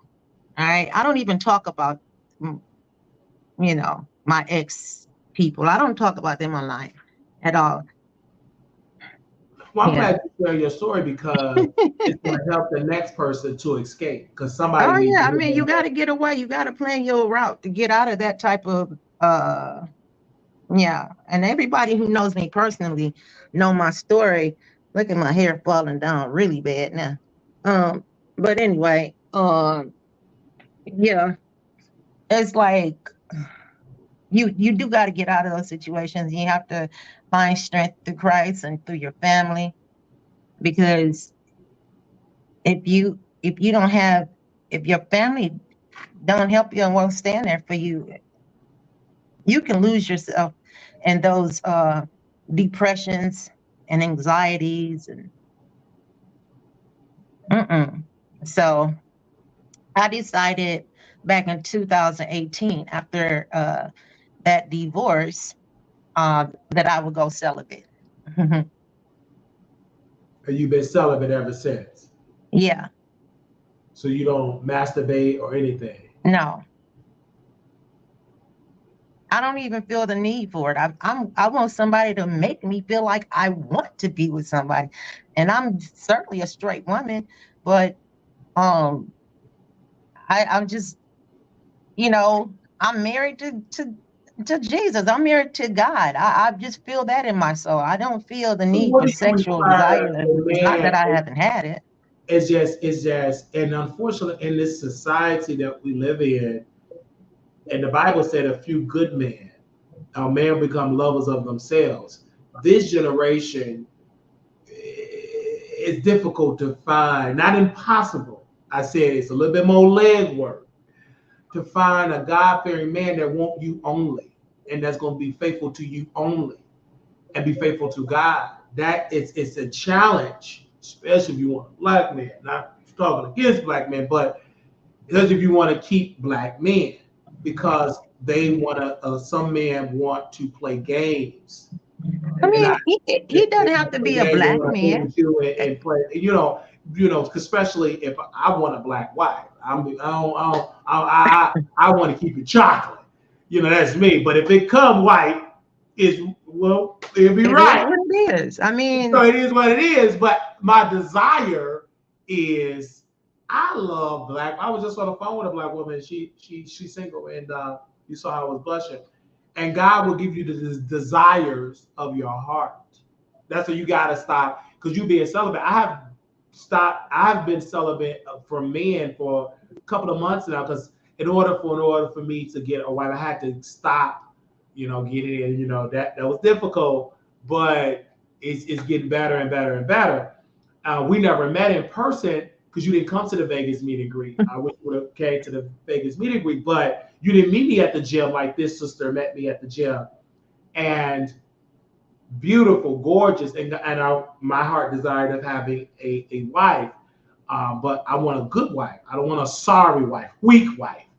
I want a God-fearing wife that will submit to God's order. Because if I'm submitting under God's order, the biblical order is you must submit to your husband. And also the husband must submit to God. That's what I just said. Oh, okay. I was about to say, are you following God's word? Because it's called divine. Isn't it called divine order? Right. Divine order, right? You submit to God. The man submits to God. The wife can submit to him because he's doing the right thing, and then the children will be obedient. Then the children will be obedient to the mother, if everything is in order. But we all know if ifs were fifths, it don't always go that way. No, and sometimes the one parent got to step up and be double the parent of that's why, because the order is off, and that's why mothers, speaking about it, but let's just keep with that, that are single mothers got to be the father, or they pick on those attributes, and then they become in some instance bitter because you're trying to fit a two-tier system into one. It's God set it up that way for husband and wife for a reason. And when you, without it, you will understand the reason. And I see a lot of women go through it. They become bitter, frustrated with themselves, and they put out their frustration on other men because they made the decision with that no good tribe. I didn't make that decision. I don't have no children, never been married, never been divorced, none of that. So I don't have those issues. And typically my demographic, it is no offense, no shade, it is single, divorcee, black, and some women ain't technically single because you're still married.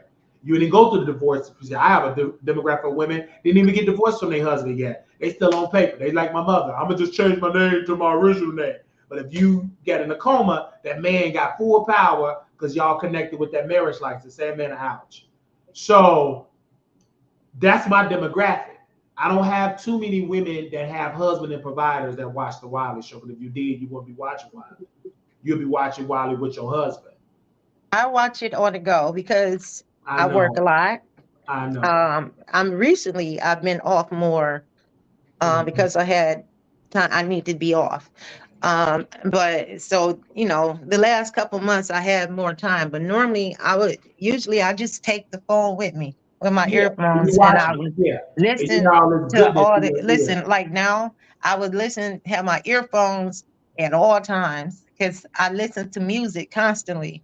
So I have my earphones when I'm at work, and I think I used to get on King Payne's nerves when I would call in his show because it would be nothing but a lot of noise. Oh, I'm sorry. I didn't mean to say anything. No, I'm talking about like noise. What do you mean by noise? Is because my job is noisy, and it's music. It's very loud. Have you ever been inside of a factory? Have you ever been inside of an automobile plant? Did he make you a moderator and demoted you because you over here at the Wiley Show? No. I think because I was into like conspiracy theories and stuff like that. And I think I was, and he said I was rude. Like I would talk over people. I don't think you're rude. I think you're a beautiful Black woman. And I feel like you went through a lot and you're still in your healing phase. That's why you're choosing to be celibate. You're not waiting on a man because you're serving God. And if a good man comes, hey. Yeah, that's how I feel about it. I mean, if he comes, and thirsty for it. No, not at all. Yeah. I'm good. I take care of me. Yeah. And a lot of other people. So I gotta definitely bring you back on Two Man and Lady. Look, beautiful. Okay, I like that. I know you love that because you watch the Wiley Show. I watch it, but Wiley, you gotta understand. I watch, like I put my phone. It's like on autoplay, so it like jumped from all over the place. I watch all over the place, but don't worry, you gonna stick over here on this place. Yeah. Because you got on the best with Wiley, and I'm the best. Yeah, and I got a lot of stories to tell. Don't worry, you can tell all stories over here. Not stories, not Jaguar Wright type of stories. True story. Well, I'm not saying. Look, I don't think the lady is lying per se. I think that she is. I think that everybody is running from their own demons. You see. I got my demons, you got your demons, and she has her demons. I understand. And I said that she's running. She's running, but see, like you're running, but you can't outrun God. Well, you say Jah. Yeah, you can't outrun Almighty God. I would love to see you come to Vegas. I'm gonna do an LA meeting. I'm gonna do a New York meeting. I would love to see you in person. Would you? Do you mind? No, I don't mind. I'll work on it since I got some time off. Put a little saves away that comes, and then I'll come to your city if you let me know in the DM where you at. I'll come pull up in your city. Yeah, I'm not too far from Detroit. Taste your food. I'm in Detroit. I mean, I'm not in Detroit, but I'm not far from Detroit. Okay, I come to Detroit and all of that. And then I can taste some of your food. I get an Airbnb and do a live show and have you to cook, and I will try some Jamaican food by a beautiful Jamaican woman. And hey, you never know. Okay, well, I mean, you be good now. I will always be good because I serve a good God. One love.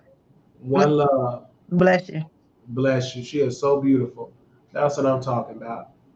She got a little bit disobedient in her, but we can work with it.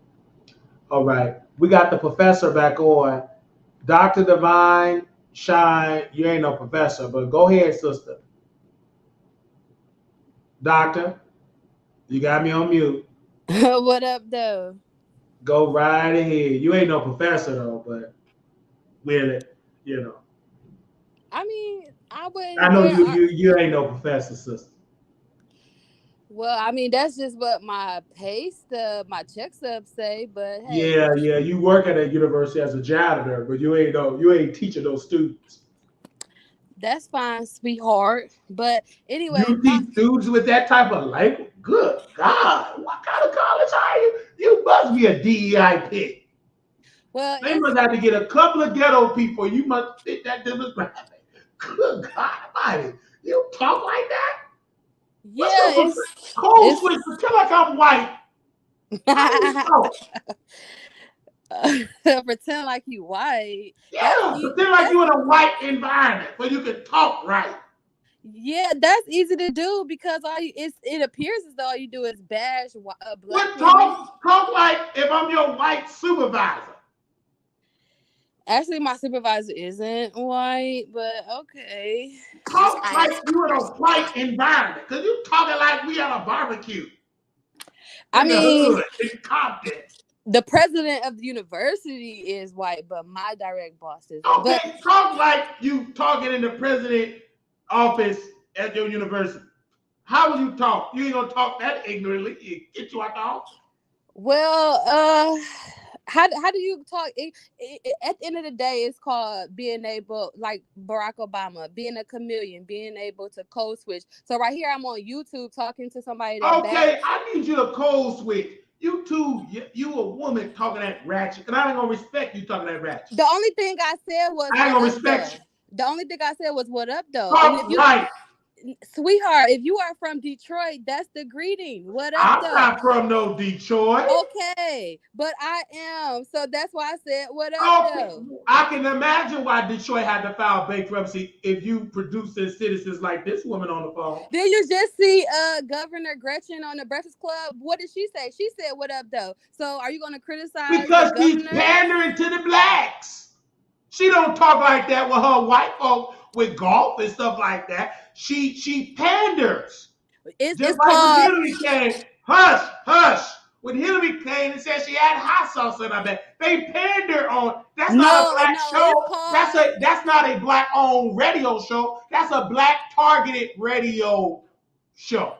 It's called When in Rome, You Do What the Romans Do. It's just stupid because while she up there talking about what it up, though, what policy put in place to get black folks off the street? She up there talking about promoting a book. Who cares? Well, Why did this? Hold up, hush. Why did the most diverse cabinets? My president, the greatest president ever, President Donald Trump, said she was one of the worst governors ever. And why is she not opening up the state? She should. What book? How to be an ineffective, incompetent governor with a skirt? Oh, I'm glad you brought up Donald Trump. Can I chime in for a minute? Chime in, Professor. Okay, so number one, the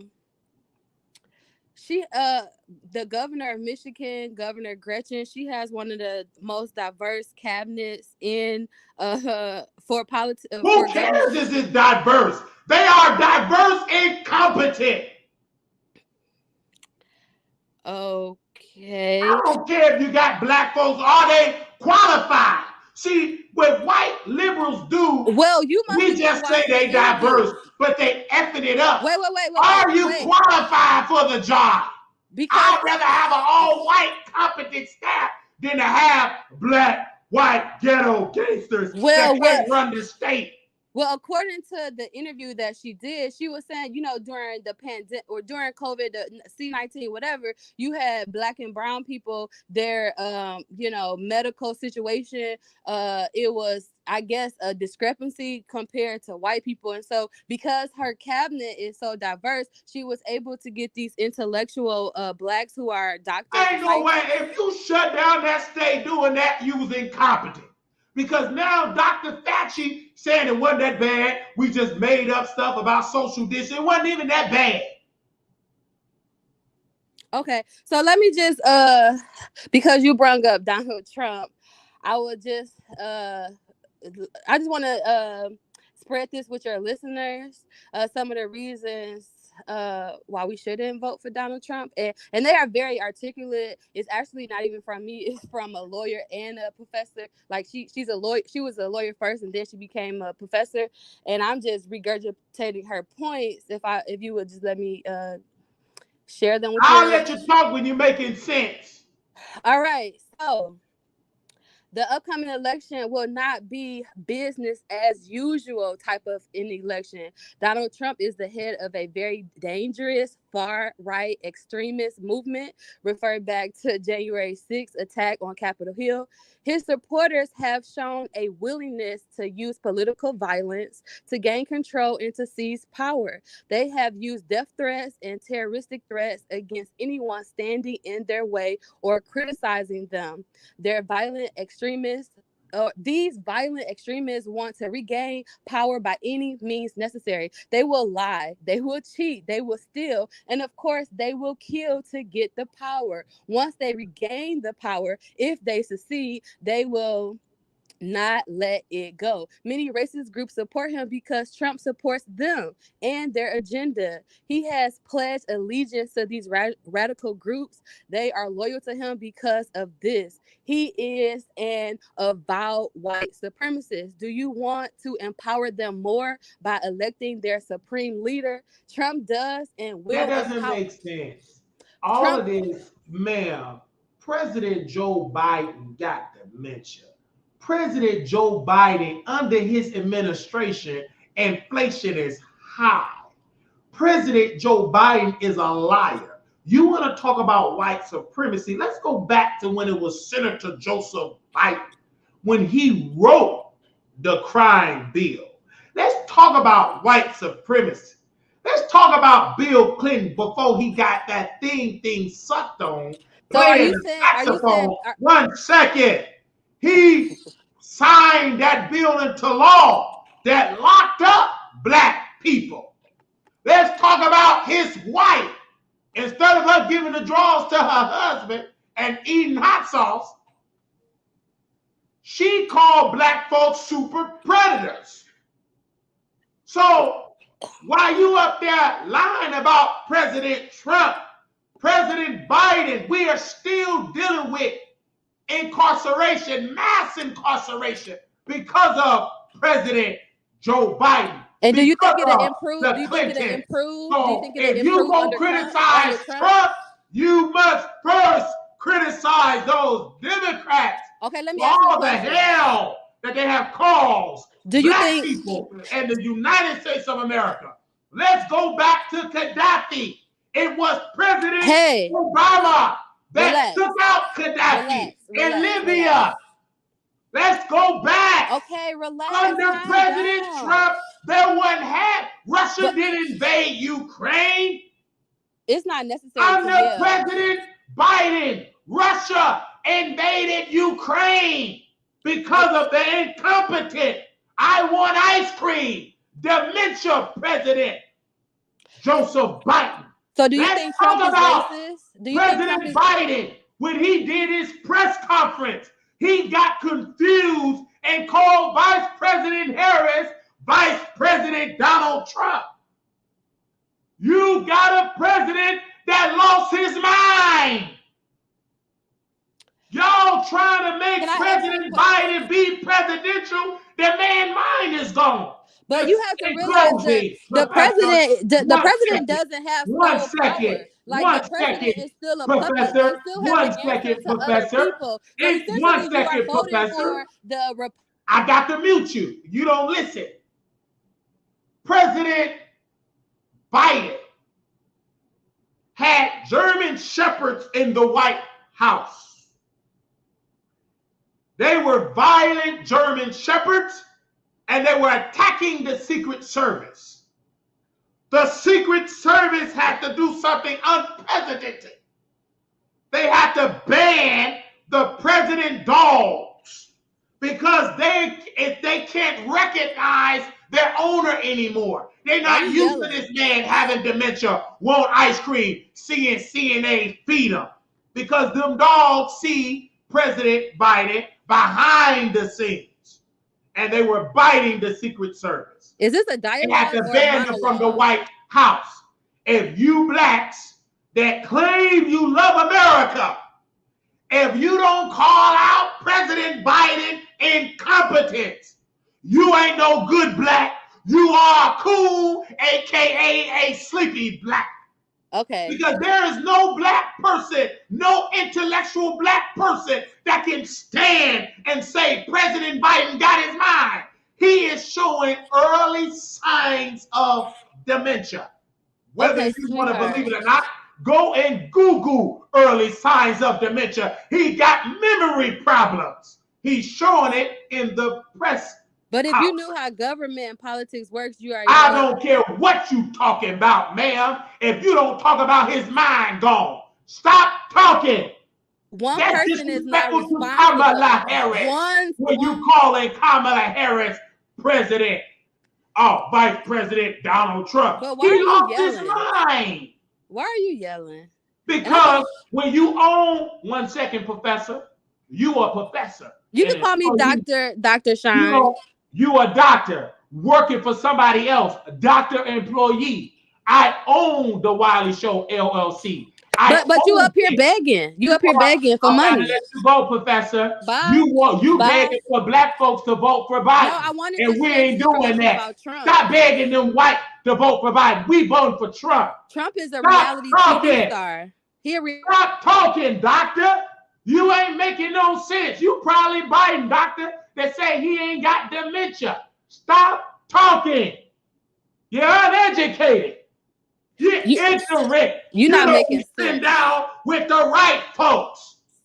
Because if you really was an intellectual doctor from a white college, go watch some white bloggers that got a Harvard degree and don't watch the Wiley Show that graduated from Chicago Military Academy that don't have a college degree. Stop trying to get me together, doctor employee, with your W-2. Take your W-2 doctor thing and shove it. Stop talking. But I'm grown. But yes, you grown. You a grown doctor W-2 employee. You don't own that university. As far as you the work there, doctor employee. The Midas touch. Stop talking. Midas There's no need to talk about the migrants. The border is open. There's a need to get the president out of the White House. If you love Kamala Harris, like you claim you do, she should be implementing the 25th Amendment. And that amendment, the president is incompetent, meaning the vice president, who he claims is qualified, she graduated from Howard. And all majority of the executive cabinet members vote to remove him and put Kamala Harris as the president. She gonna lose anyway, whether she Vice President Kamala or President Kamala. She's incompetent. She's a nobody. She ain't nothing. She couldn't even date and marry a black man. She had to downgrade herself to marry a weak white man that giggly and laugh at her. And she really loved black people like she claimed. She would have married a good old strong black man. But she married Doug that looked like he up there gonna do your taxes when you file it from that white university. Doctor employee, take your doctor and check and shove it. You ain't giving it to the Wiley Show, doctor. So you There's saying no need for you to talk, you Dr. Troll. You ain't in no university. You ain't at no Harvard. Harvard would never get an uneducated, ignorant, that don't be sitting down with the right folks. You ain't getting no job. You ain't even got the intellect to be a janitor at Harvard University. So Trump not racist? That's what you said? No. Oh, okay. That's news to everybody listening. We didn't know he wasn't Ma'am, racist. you up there trying to control me. We ain't no coon. Take that to a coon show. Take it You to could have Rolling fooled Martin. me. You could have fooled me, brother. You, baby, you still over here being insulted. Because I want to share my points about. I don't care nothing about your voice. You muted. I don't care nothing about it. Don't vote for Trump. Okay, bye. Peace out. We vote for him. Take your doctorate degree and go over there, baby. No, but on a serious note, go. I'll let you finish your point when you got some sense. This show is Team Trump. And if you don't like it, take your doctor's degree and we shall overcome over there with them coons. Stop coming over here to the Wiley Show. We ain't voting for no Democrat. Them days is over. Now stay backstage until you get some sense. Lord bless her. Deliver from that cooning. Talking about you Dr. Divine Shine. Dr. Divine Coon. That's who you are. Now go vote for a president, Dr. Donald, Vice President Donald Trump is qualified to be my vice. He don't even know that a black woman. She the only black VP. Baby, your president, Joe, his mind gone. And look at Roland Martin. Let's put what Roland said. Dr. Divine Shine, stop talking. You ain't making no sense. Roland. Let's see if we can pull up Roland tweet. We can do this when you own your show. Everybody gonna be talking to Dr. Divine cooning? You're cooning. And not even a good one. Let's get it to what Roland said. He eating so much, lost his voice, all that cooning he did. And lost his voice. Somebody please find me that tweet, what he said about President Obama. Lord, somebody find me that tweet. Oh, here you go, right here. This is what Roland said. Even Obama know he lost. He ain't got his mind. Sleepy Joe ain't got his mind. His mind gone. They want to force Obama, and he gonna do it. Look at Roland. Enough is enough. Now it's time for Barack Obama to shut down this Biden need to step aside nonsense. The polls are tied. Dems must focus their attention on Trump and the GOP. Obama needs to stand with Biden at his next rally and say the 2024 ticket is Biden and Harris, period. The last time Obama was standing with Joe Biden, he had to guide him off the stage. Stop talking, Roland. You can't even talk now. Your voice is gone because you're out there tap dancing and cooning for them Democrats. You did a whole dossier on Pepsi Cola not putting a commercial in Roland Martin. Baby, you get the same clicks and views as the Wiley Show. How do you think that you are deserving of a multi-million-dollar commercial? You can't even get in millions of people to watch you live. So why are you deserving to get commercials like Fox News? Fox News don't ask for a cash out. Fox News don't ask for a Zelle. All you do is beg, beg, beg, and then you got the audacity to say, I'm not a journalist. We are YouTubers, Roland. You be begging for a cash app too. I never seen CNN, your former employer, You got fired. Let's pull up that article. How you had to leave. They let you, in corporate America, they let you resign. Wait, let me see when you were suspended from CNN. Suspended Roland Martin. Suspended. Let's see. This is Roland. Give me a second. Roland, you remember this article, honey? Because you don't like the gays. According to CNN suspends Roland Martin over anti-gay tweets. Cable TV network, CNN said on Wednesday it has suspended commentator Roland Martin over a series of Twitter remarks during a Super Bowl game that offended Americans' gay community. Roland Martin tweets were regrettable and offensive language that demeans is inconsistent with the values and culture of our organization and not tolerated. We have been giving careful consideration to this matter, and Roland will not be appearing on our air for the time being, the TV news network said in a statement. Roland Martin got suspended from CNN because he was making fun of the gays community. Martin on Sunday made a series of Twitter remarks that poked fun at British soccer player David Beckham. New underwear ad for a fashion retailer, H&M, y'all excuse my language, CPS, a New England Patriot football player, for wearing a pink suit. This is Roland.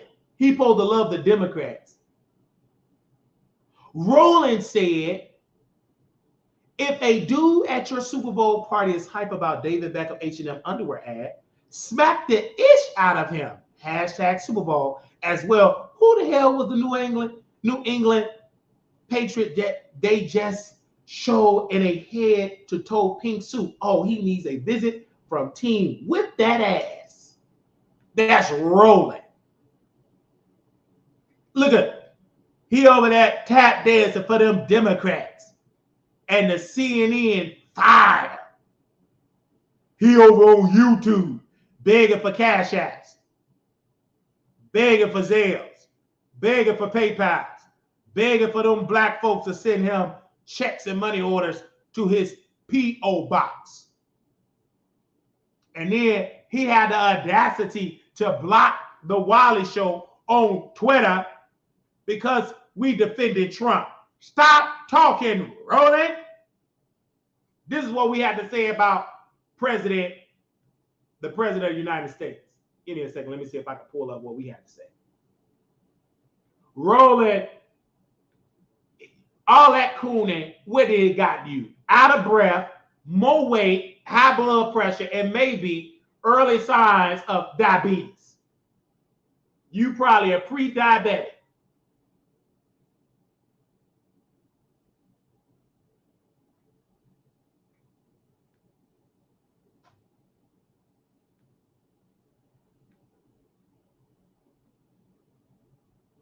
Stop talking to me, Roland. You up there cooning for them Democrats. It got you nowhere but a suspension from CNN. And you on you, what up, YouTube? Send a cash out, Zelle, PayPal. You cooted.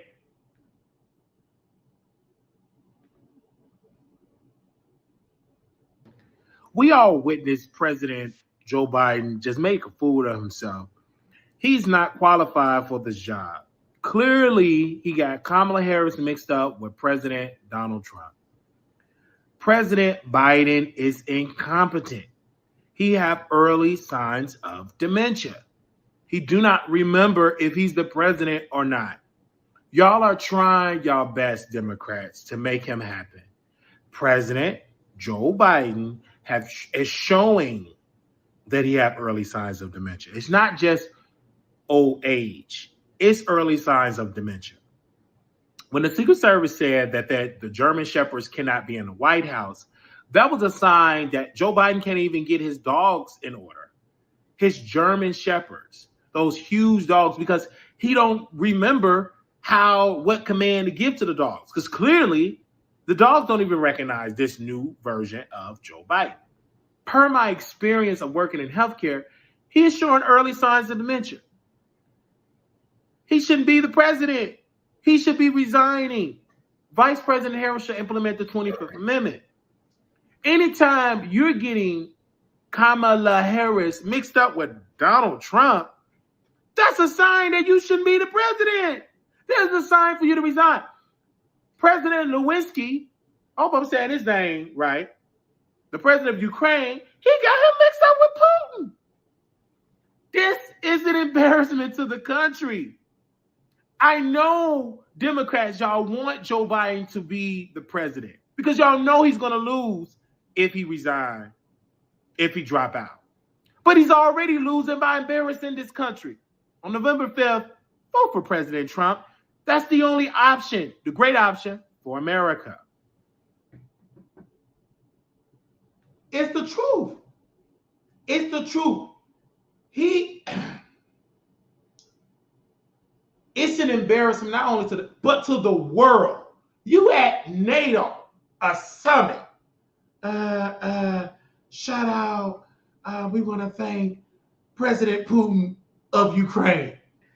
Do you know President Putin is just laughing?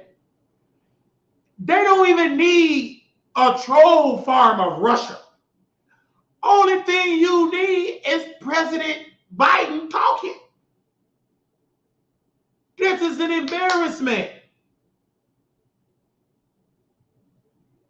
I don't care what nobody say. The man is an embarrassment to this world. This is why the Democrats, they know he got dementia. He needs to resign. He needs to resign. He needs to resign. It's too late. Y'all should have told this brother step aside a year ago. It's too late.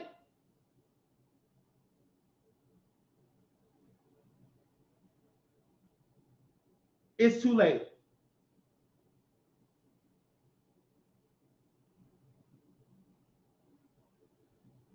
It's just too late.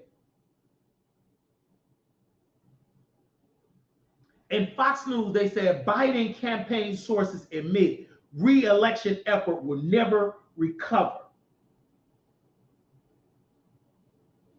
I want to get to the one, excuse me, when he got Kamala Harris mixed up.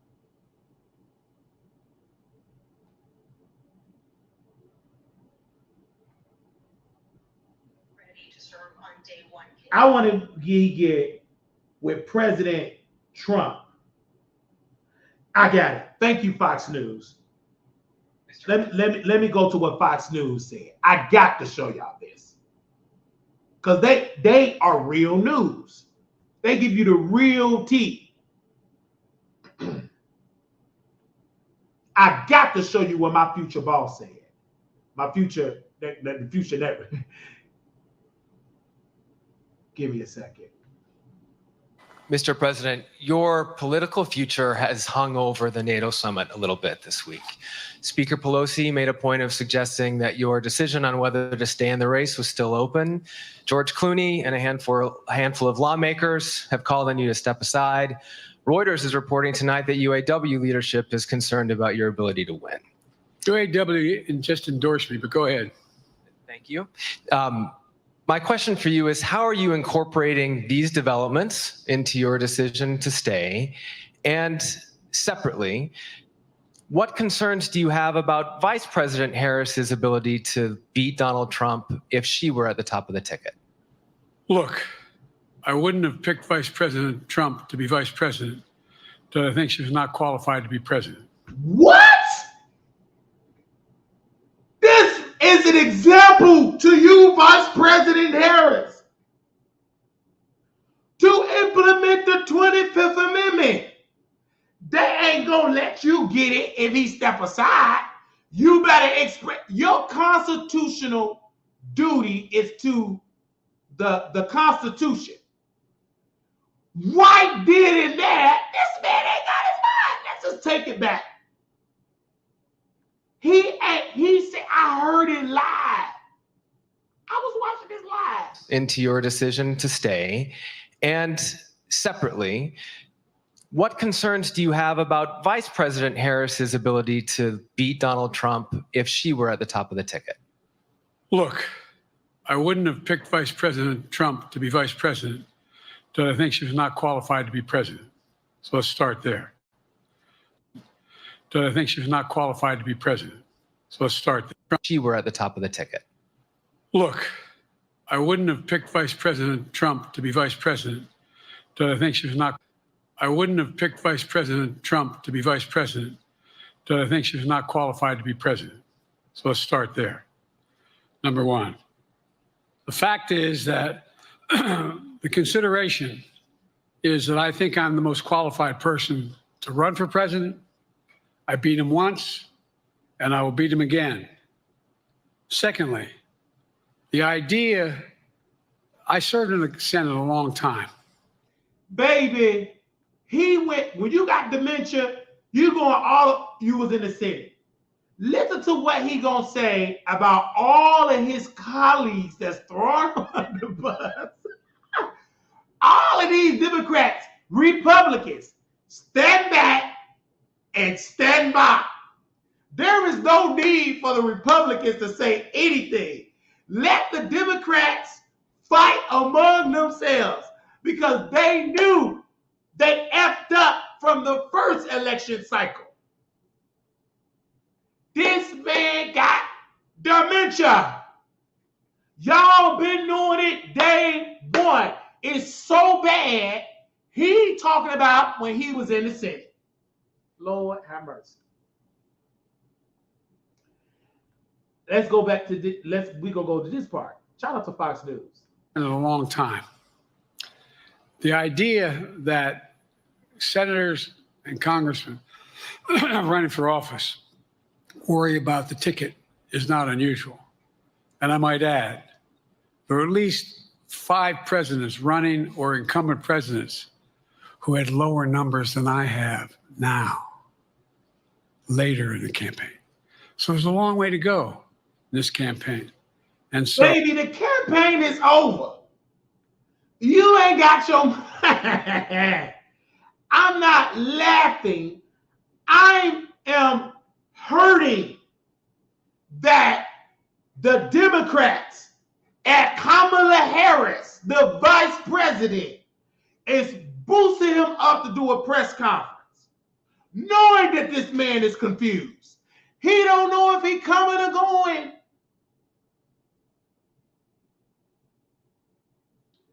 This is clear case, classic case of elder abuse. They putting this man on television knowing, good goddamn, he ain't got his mind. And want him to be the president so he can just resign and then we let Kamala get it. It's stupid. He ain't gonna make it until November. Mentally so, he can't do another debate. He can't debate.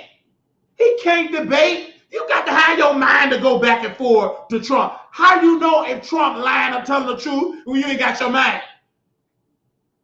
You can't even tell the difference if Trump telling the truth or a lie.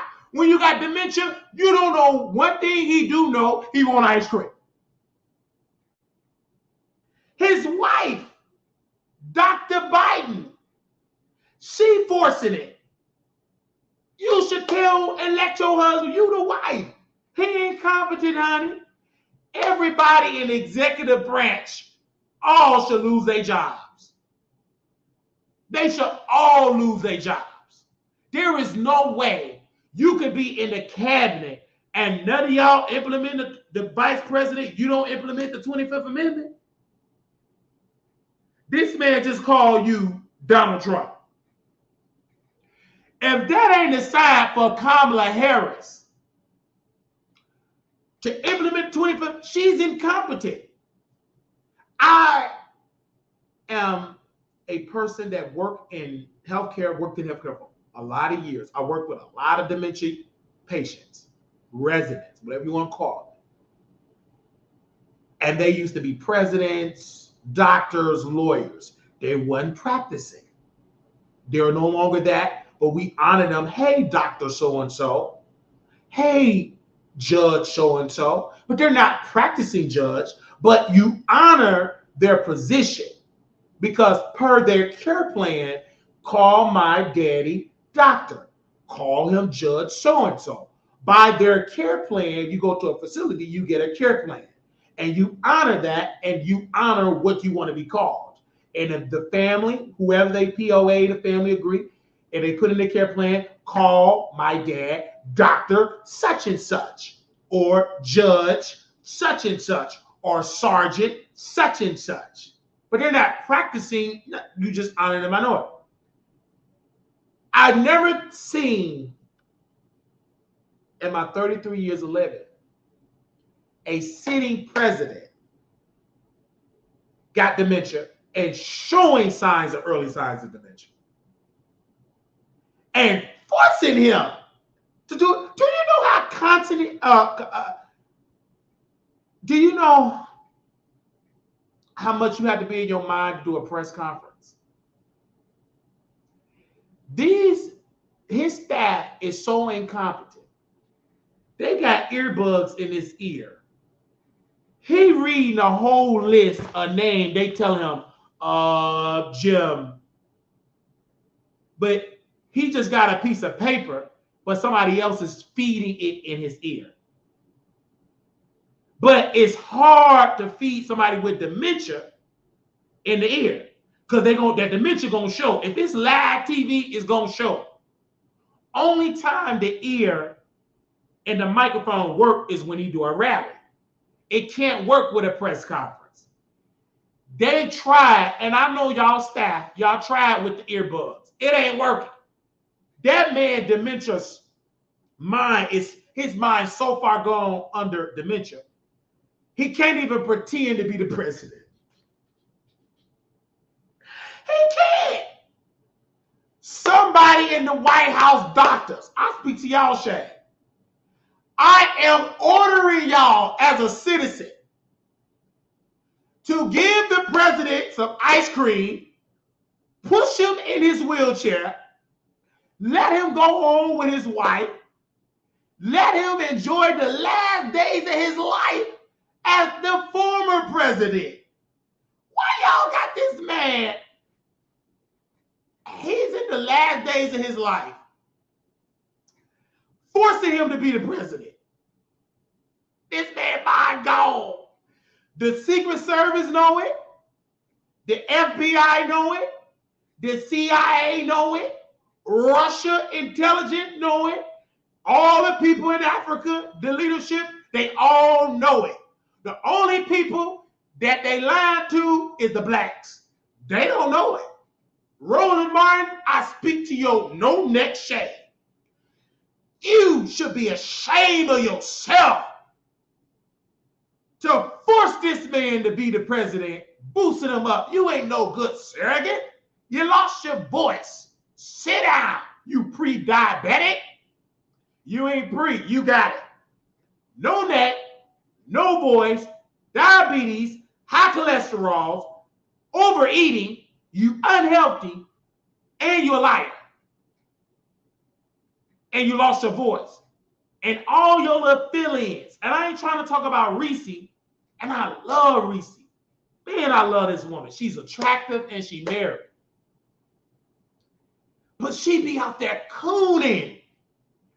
I love me some Reese. But Reese, you cooning on Roland Martin for free. Don't worry, I'm going to get to you, Reese. I know I may get blocked or cussed out. But ask me, do I care? I've been cussed out and blocked by Tasha, Jason Lee. You'll just be at Roland Martin, your boss. How can that be your boss? He only will pay you, Reese. I can give you at least $10 to come over here and cuss me out. You attractive, so I take it. You attractive, and you are an attractive woman.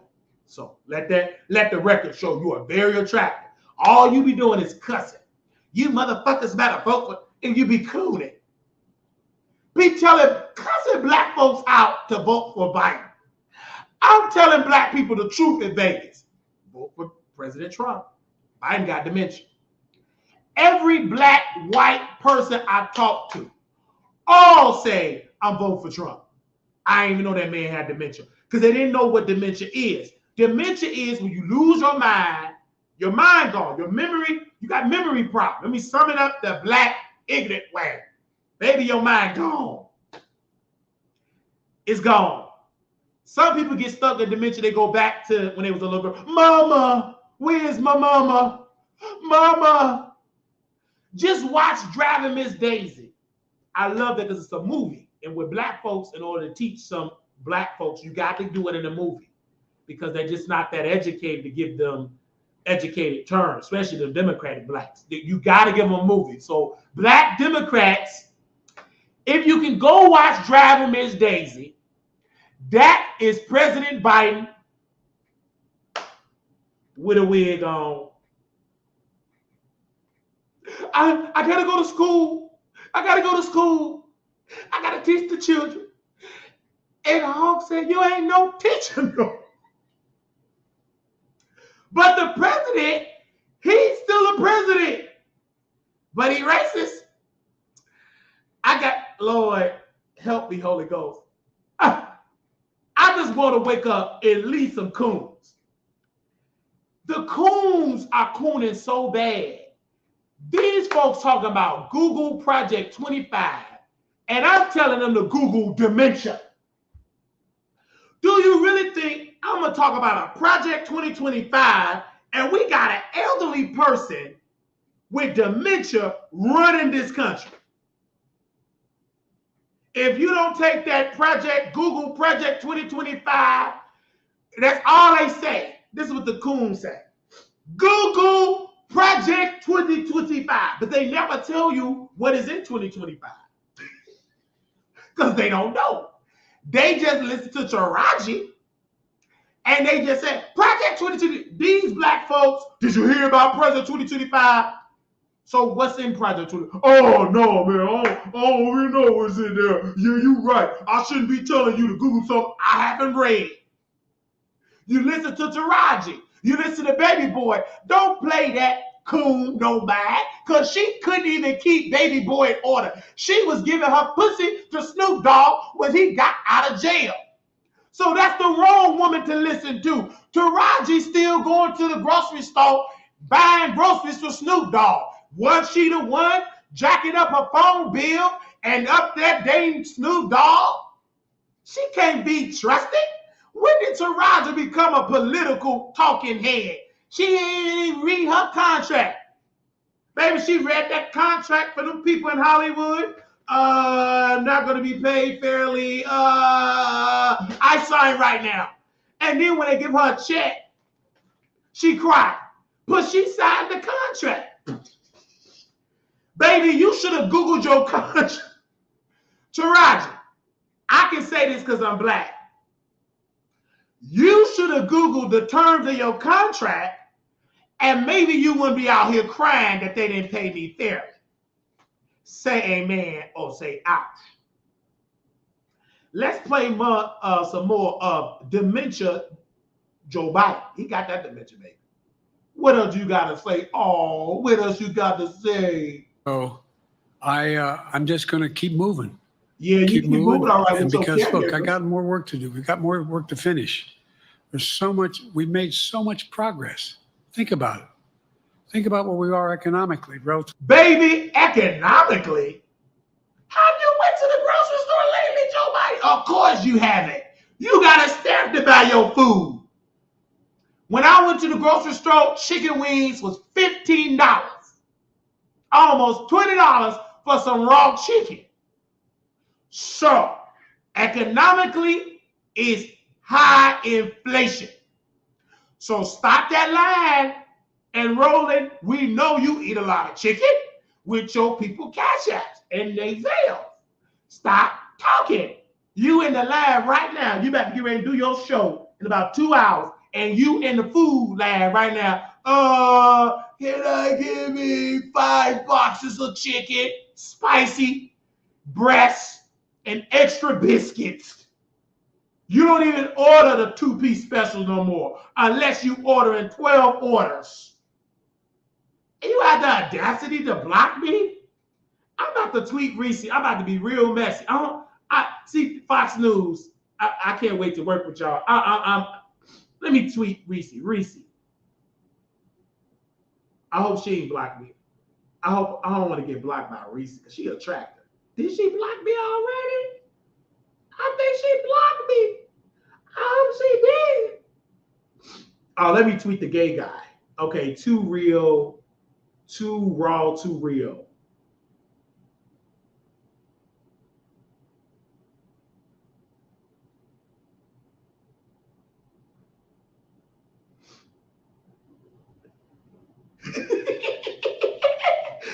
I love it.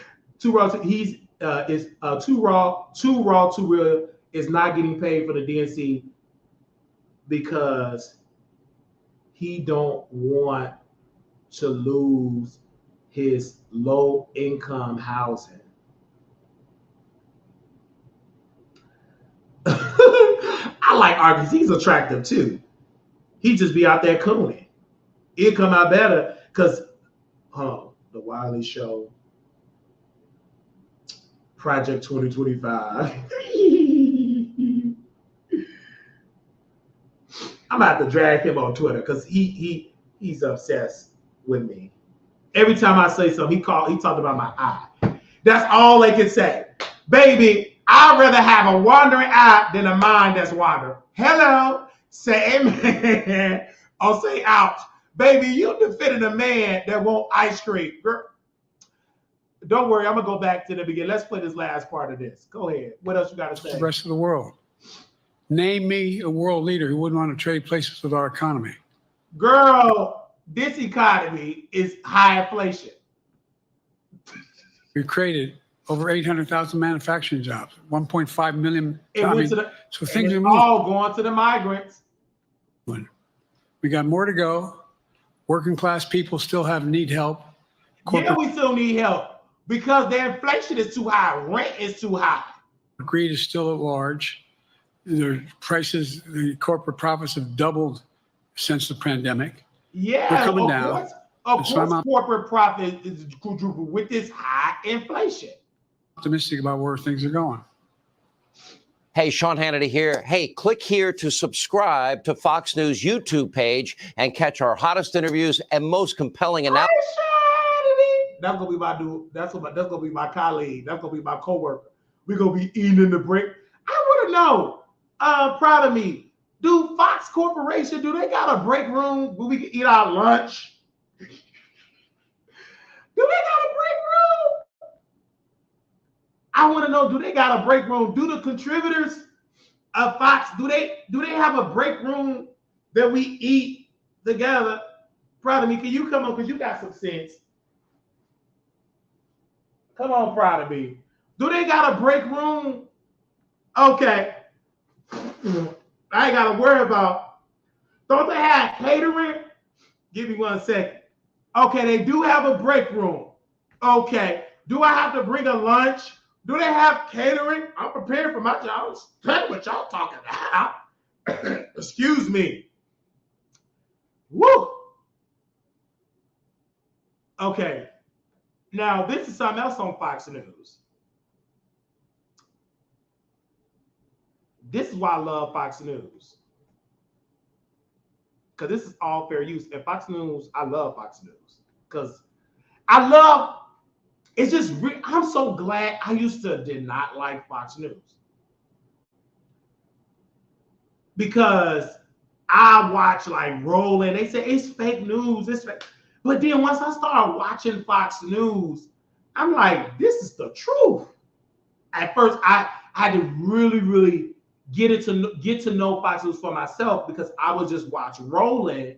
I was a huge Roland watcher, and he was like telling me Fox News is racist and it's fake news. And so I'll believe it because Roland said that he black and he a Scorpio, he black.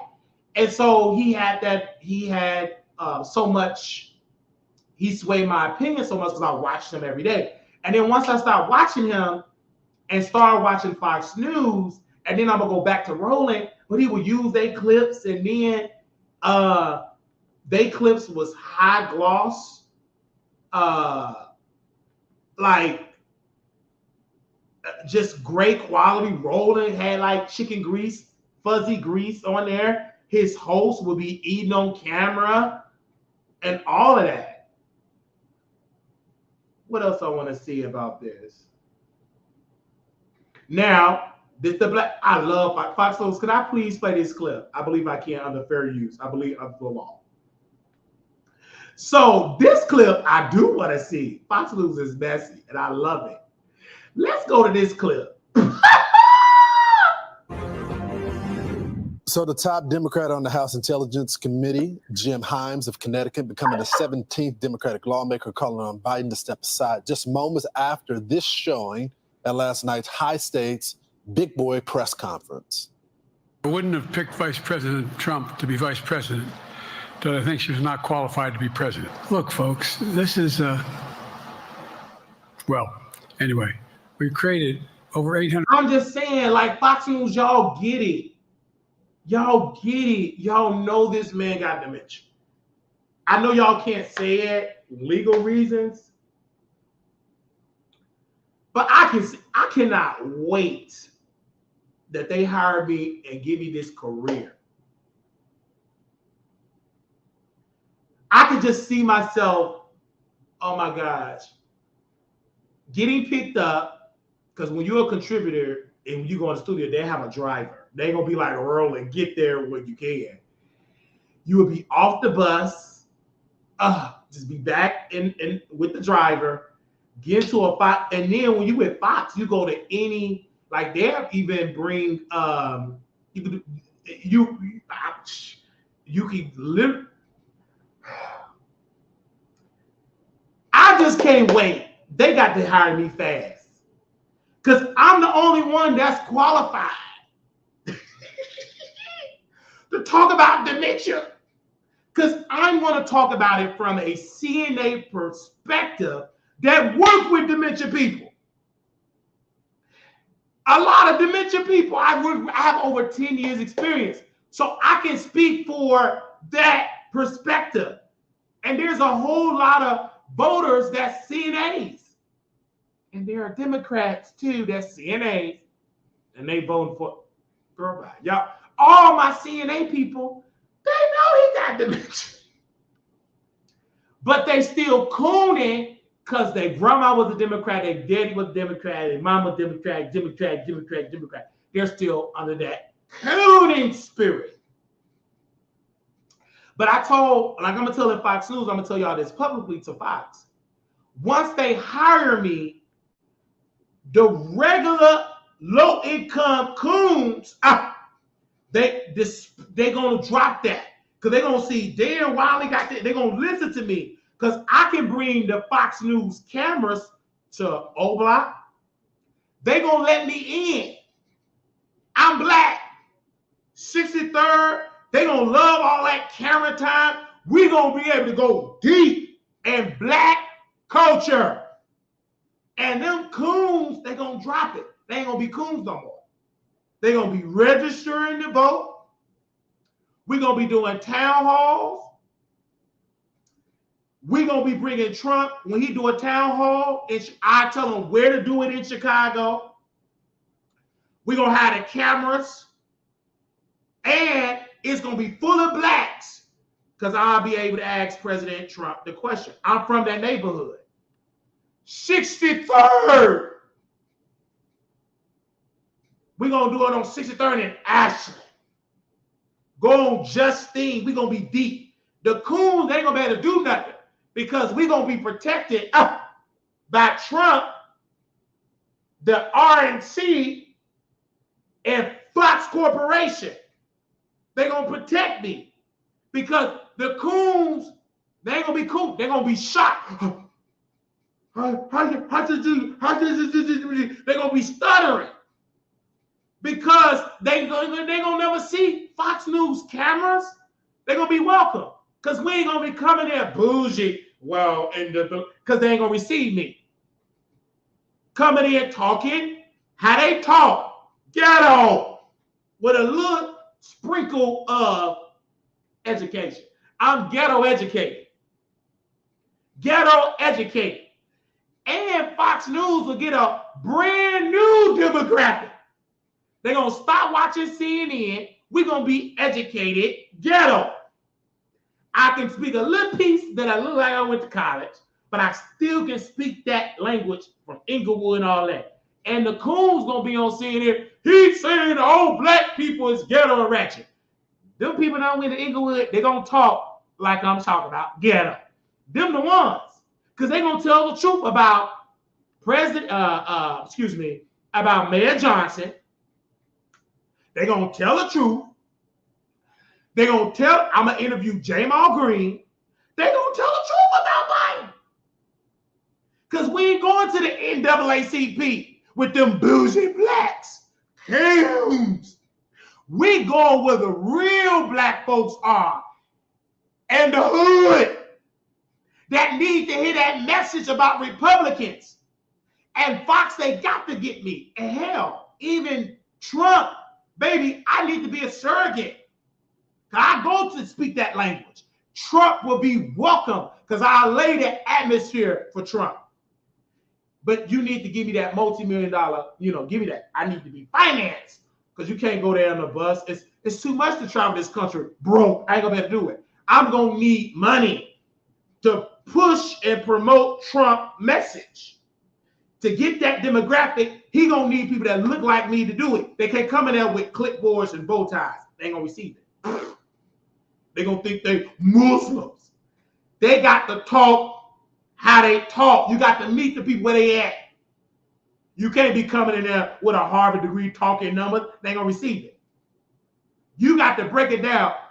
Ain't you at that Kroger at that food for less? Ain't the food too high? Yeah. Do you know under Trump the food will be lower? You right. Don't you believe when they wasn't here under Trump, right? Yeah, you right about that, Wiley. You gotta talk regular. You can't, excuse me, under the percentage with the immigration problem, you can't talk like that. You got to meet them where them people at. And you telling them the truth because under Trump, there wasn't no migrants coming in on Chicago, dropping them on O Block. O Block gonna be Mexican block. They already taking their women. They taking your food stamps, your link card. I'm speaking to Chicago. He can sweep through Chicago, take it. But you got to have the people that talk to the Chicagoans. That's why our videos are suppressed on you, because the Democrats, they don't want this video to go to thousands of people. They don't want it. They got to suppress it because we giving you the truth over here. Let's play a little bit more about that Juneteenth. Thank you, Fox News. I want to definitely talk about that. Here we go. 100,000 manufacturing jobs, 1.5 million. So things are moving. I love my staff, but they add things all the time. Joining us now, Fox News contributor Ben Dominant. Foxy, this is why I have to have this show on Fox News. They got great producers, everything. It's so polished. If this was Roland Martin, the connection would be bad. He gonna be eating chicken. Now this host, he ain't eating chicken. I don't see him. Where's the Cash App? Hold up. I don't see the Cash App nowhere. Where's the Fox News Cash App? You ain't got to beg for Cash App when you a multi-billion-dollar country, a multi-billion-dollar corporation. Roll it. I know you mad when I get this job.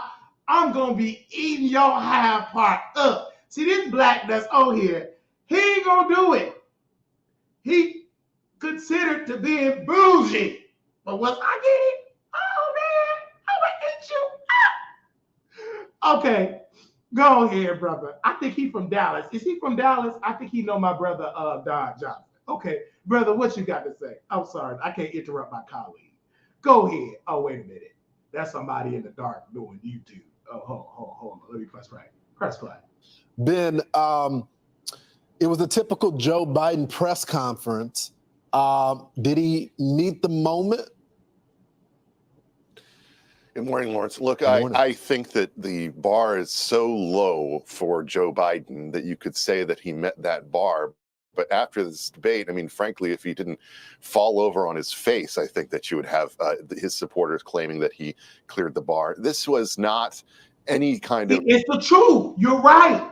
The bar is so low that if he didn't trip, yay, Biden, he's so presidential. They tell the truth on Fox. And see, it's just like, Lawrence, and my God, today, I got to say this. He's attractive. He better have a wife. I'm going to have a wife too, because, you know, that's a good-looking man. He got him a submissive wife at home. Let me see if Lawrence got a wife. Let me see how his wife looks. Okay. Lawrence, Fox News. Let me see. Is that Lawrence? Fox News. Host. Okay. All right, we're gonna play more of this. Hold on, Dr. Divine. We'll bring you on. I'll give you 1 second. I know you the coons, you're cooning really bad backstage, and you don't know if you want to come on or not, but stay backstage. But you know what I'm saying? Because I got Fox on me first. So you know, get your coon thoughts ready, because you ain't gonna do nothing but coon. Okay? But I want you to get the talking points. You trying to come on. Just stay backstage. Don't leave again. Okay? She said, be open to hearing from different voices. Let me share why I'm voting Democrat. Be open to different voices. That's the coon. I have a question for you. Be open. She out there cooning. See, she not used to this. Fox is disrupting her psyche. Just hold on. We gonna let you coon. Just give me a second. I'm gonna go to the bathroom while you out there cooning. But right now, just stay backstage. You can't even show yourself on. You got me showing, looking at your wall back there. Your white wall. You can't even come on camera. If you gonna defend Democrats, put a face on it. You trying to coon? You can't. Listen, Dr. Divine, you should be ashamed of yourself. That's why they're your own. That's why they only gonna hear your voice. With a voice like that, I can just imagine how you look. You look how you sound. Press play. Game-changing moment for him. He rambled through this press conference. He made numerous mistakes. By the way, I thought the most telling comment was his comment about how his staff talks a lot, which seemed to be directed at the fact that there's been so many leaks coming out of this White House over the past several weeks now that really are people telling all the things that we should have known a long time ago about the way that he has approached this job. And look, going forward, I think what you're going to see is not really a major change. This press conference was built up, but it's not going to reassure any of the Democrats who are out there. It was a failure. And this is why I got to be on Fox. Nobody going to say it like me. It's just like, you got to put me, you got to put me on. Let me go on Indeed. I got to get somebody in television. Where can I send my application, my audition? I don't understand. It's like nobody's seeing it, and I'm getting kind of frustrated because I'm like, ugh. I got to get up on that television. It's just like, who I got to talk to? I'm probably got to talk to Sean Allen. Somebody over there at Fox, send this to Fox. Put me up on the screen, because nobody's going to say it the black way. There they got the white guy out there. That's great. But you got to bring somebody black to come and get them Democrats. You got to get somebody black that's going to talk to that language, and it'll spread. Because the coon's going to take what I say, and it's going to spread like wildfire. While they eating barbecue and ribs and getting more diabetes. It is what it is. Go ahead. Let me play some more of this. That Joe Biden can carry them to victory in the fall. And in fact, I think you're going to see a number of swing state Democrats over the coming. Yeah, swing state Democrats, they ain't going to vote for it. They're going to lose. They're going to swing up out of it. They're going to swing up out of that position. The reason why that, you guys, I'm going to play more of this because it's provoking me to say this. The reason why they want Biden out of the White House and to drop out, because when you are the head of the ticket, this is going to be the most people ever going to vote because this is a presidential election. If Biden is incompetent and if Trump get all of these votes more than Biden, that means Democrats is seats that are blue going to be red. And if you are a strong leader on a ticket, then automatically the average American vote their party. If they're Republican, they don't care who it is. Republican. If you're a Democrat, D. It is what it is. That's how the most Americans vote. They are committed to the party, not to the politician, but to the party. The average American don't know the policy of a politician. They just have the illusion of whatever that party represents. That's why black folks believe, because Democrats have an illusion, it's a lie, that they care about poor blacks. They don't. The Congressional Black Caucus don't give a damn about poor blacks, especially the poor blacks in nursing homes. Because if they did, why they not raising hell with these nursing homes to treat poor blacks and these with great care? Why they eating slop? I've been working in black people, majority in nursing homes, majority of the residents, and I've never seen a congressional congresswoman or congressman coming in and raise hell. Most of these people in nursing homes are served slop, especially if you Medicaid and Medicare. If you ain't private pay and a 5-star private pay, you eat slop. The only place I have worked that the food I can eat and it was good was Park Place of Elmhurst. Google that place because it's private pay. It's private pay. That food was so good. They had a bistro, and I would order a chicken Caesar salad with extra chicken. They had a whole bistro. They make burgers fresh right there. And employees, of course, the residents have to order their stuff first. We couldn't bump the residents, so they over, and I'll be right in line getting me a burger right on the grill. That was the best place ever. And if I ever move back to Illinois to retire as a CNA, I want to retire at Park Place. It's the best place out of my 10 plus years that I have worked. Park Place of Elmhurst, the best place ever I worked. The food is mwah. I give it a 10 across the board. Baby, they serve the residents. They have servers. Because the people got multi-million-dollar homes that they sell to come into them places. They have a lifetime contract, meaning if you get dementia, they put you in Gilead. You in assisted living, they got assisted living. You are independent, they're good. You break your leg or your ankle, they got rehabilitation. I love that place. The best place ever. The best place ever. And it was because of Park Place of Elmhurst that I became a CNA. Because I didn't, the concierge, I didn't even know that they call receptionist concierge. I call it the front desk lady, but it's a word, concierge. I was assisting the resident to the van, and she said, why don't you become a CNA? I didn't even know what that was. What is a CNA? I didn't know what it was. So I was driving,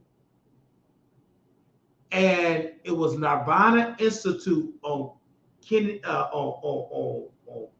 Drive, 40-something King Drive. And they said, get your CNA certificate within 6 weeks or something like that, 4 to 6 weeks or something like that. And I signed up because God wanted me to become a certified nurse assistant for a reason. Because he wanted to make sure that when I talk about President Joe Biden having dementia, I can speak from experience. Like I noticed that my grandmother had early signs of dementia. I seen it very early. She could snap in and snap out. She had memory issues. And what the church there say, that ain't nothing but the devil. It's dementia. It's what it is. And when I see President Biden, I'm seeing someone's grandfather suffering with memory issues. I wonder, what do his grandchildren have to say? Those that don't keep it real. I wonder, what does his wife, she's a liar, because she's so busy going after her stepson. Yes, I said it, going after her stepson. You need to be there with your demented husband, because your stepson, he's your stepson. That ain't your biological son, honey. Hello. She's too busy pretending to be like she's a super mom and she's an effed up wife. I'm sorry. Because if you was a woman of class and a true doctor and you a wife, you will step up and tell America, my husband got dementia. We got a vice president that's qualified, correct? Once she was a prosecutor, ain't she qualified? Do she got dementia? No. She up there dancing with Kirk Franklin. Hey, she don't know the words. That's because she don't listen to gospel music. She pandered to blacks. She listened to Indian music. She don't listen to no gospel music. She ain't Kojic. She Indian. It is what it is. But she cooning because she panders to black people that, like myself, that listen to gospel music. No, she don't know the words. She don't listen to gospel music in the car. That's Michelle Obama. She listened to gospel music. She was raised on the south side of Chicago. But she became a coon when she married Barack Obama. He had a point, but he went to cooning. That's how I don't respect Obama. He's an old gray-haired coon. It is what it is. He's a liar. You know your boss, your former boss, President Biden, got dementia. He know it. When they have these national security briefings, they pretty much know, well, he got dementia. This the real tea, he got it. But you gotta lie. You can't lie to this black America who win my black job. I know when somebody got dementia. I worked among people, taking care of people with dementia. Early signs of it. One day, Mama, I'm going to see my mama. Baby mama been dead 40-some years ago. But in her mind, in his mind, Mama, where's my mama? Where's my daddy? I'm going to teach my class. You've been a teacher 50 years ago. But in your mind, you want to teach. And a trained CNA know how to meet them where they at. Oh, you gonna go see your mama. Oh, come on in. Mama wants you to be right here. And some of them was smart with dementia. Shut up, you N-word. You didn't talk to my mama. Some of them was smart. So that didn't work.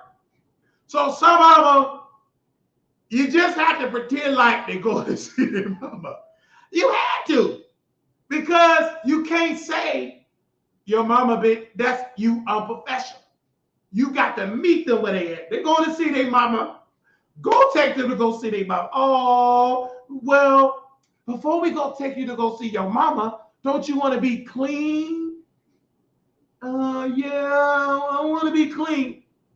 Let's take a shower, then you go see your mama. You got to distract him. Shower, and before you know it, they forgot about their mama. Put on some facial nature. I did it my way. Get them their favorite ice cream. And they're going to forget about going to see their mama. They're going to be just as good, clean, listening to some Frank Sinatra or by the silvery moon, give them their favorite ice cream, give them their breakfast, give them their lunch and dinner, their favorite snack. They ain't going to bother you no more about mama. And if they get their right medication, they won't be aggressive and violent. That's why you got to be in a good facility. You have to have a great medical staff. Because some of these nurses, I wouldn't even want them to nurse my dog, and I ain't got one. But if I had one, they won't be my nurse dog. They ain't competent. But this is why I know his medical staff, they are liars. They ain't no medical trained people. They trained to lie. Because if they told the truth by the oath that you took, you're supposed to tell the truth. You lied. In the report, we want you to know President Biden, he got all his content and he's good. No, he ain't. Right then and there, if you say what the president said, Vice President Donald Trump is I'm laughing at the situation. This is funny. Where is the Saturday Night Live spoof at? Because it's run by Democrats. Fox News, I got so many ideas. Baby, I can't wait till they give me a deal. Baby, I'm coming in. I'm going to make sure my job is secure. The ratings going to be rating. Ain't going to be like Armon doing dope, being high. I'm coming in making sure I can retire. And they throw me a retirement celebration on air. Breaking news, Marquise Wiley been working with the network since 2024. Now it's 2060. I'm old. Well, I ain't gonna be that old on the air. Just give me 20 years. Let me have 20 years. Let me retire when I'm about 55. And let me retire.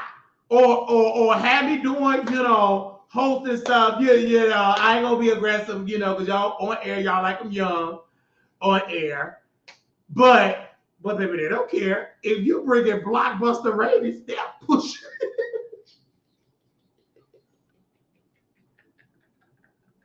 Wait a minute. If you got the number one show in the nation, and if you still can talk, okay, let's play some more. I'm sorry. Let me play some more of our future job.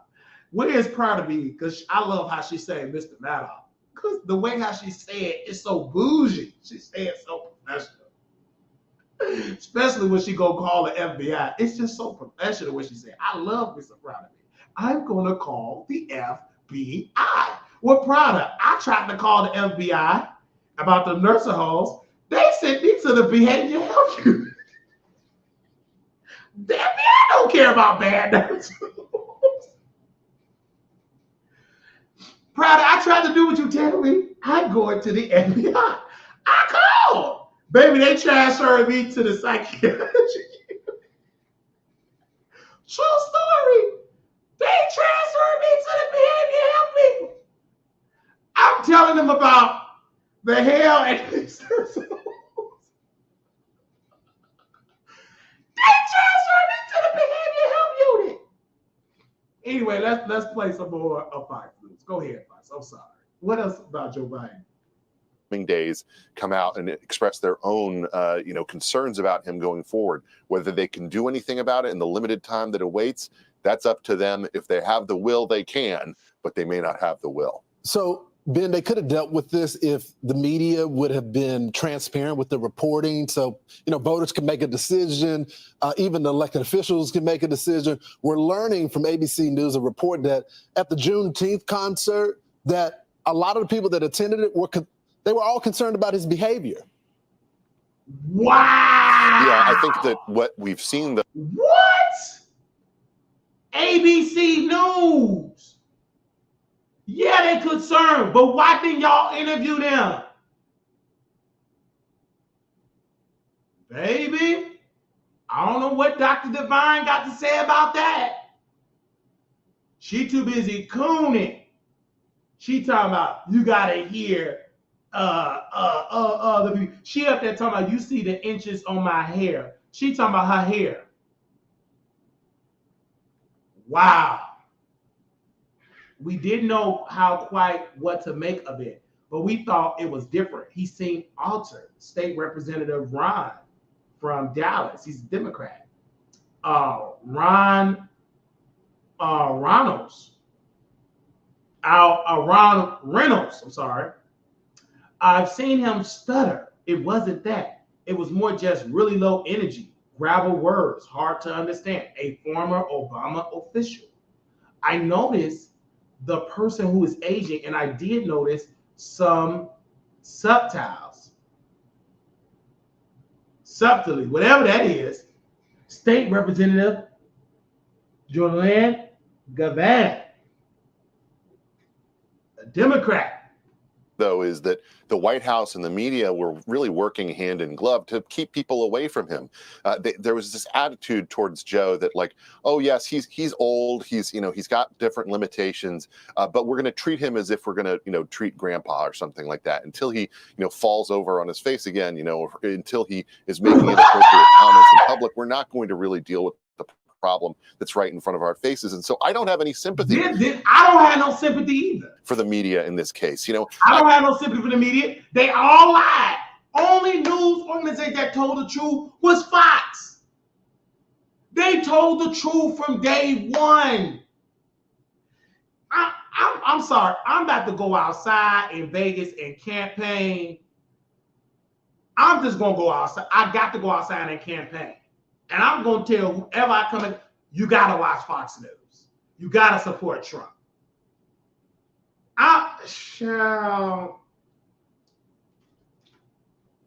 Every time I get on the bus, if I do see someone and we in conversation, when I was on a Greyhound, God is my witness. It was a black woman from California. We in Phoenix, Arizona, at the Greyhound station. Her final destination is California. Mine was Las Vegas. She asked me, this black woman asked me, she said, I want to see the news, because on the television screen, they was just showing weather. She said, did you get the news about the Supreme Court? I said, yes. Pretty much the Supreme Court said that he had executive privilege to sign checks, and you can't criminalize him for what he did as the president. She said, yeah, good.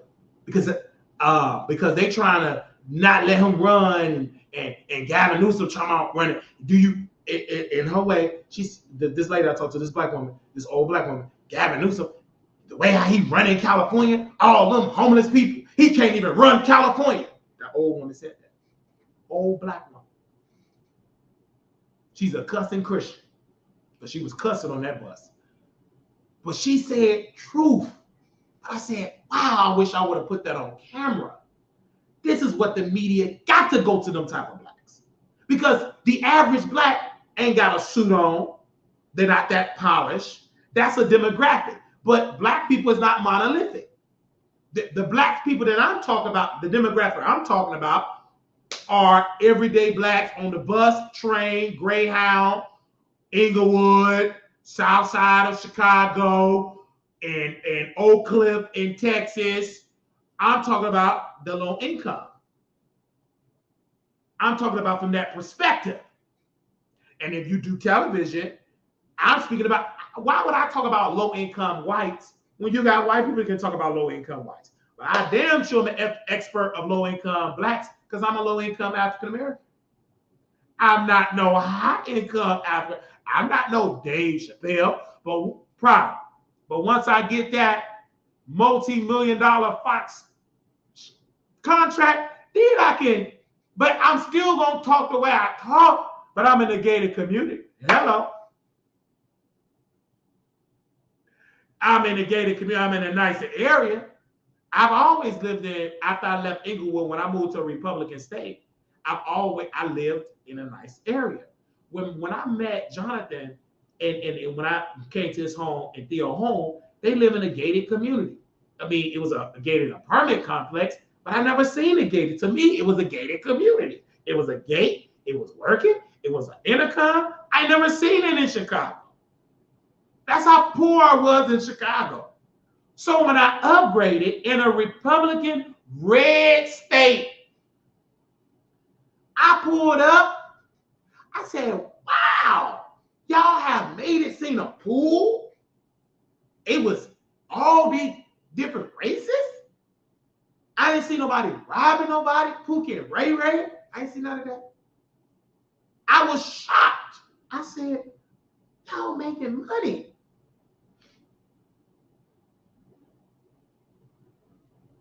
Because that's how poor I was in Chicago. I'm still considered low income, poor. I'm still considered that. But it's levels to be low income. I'd rather be low income in a Republican if it's a choice.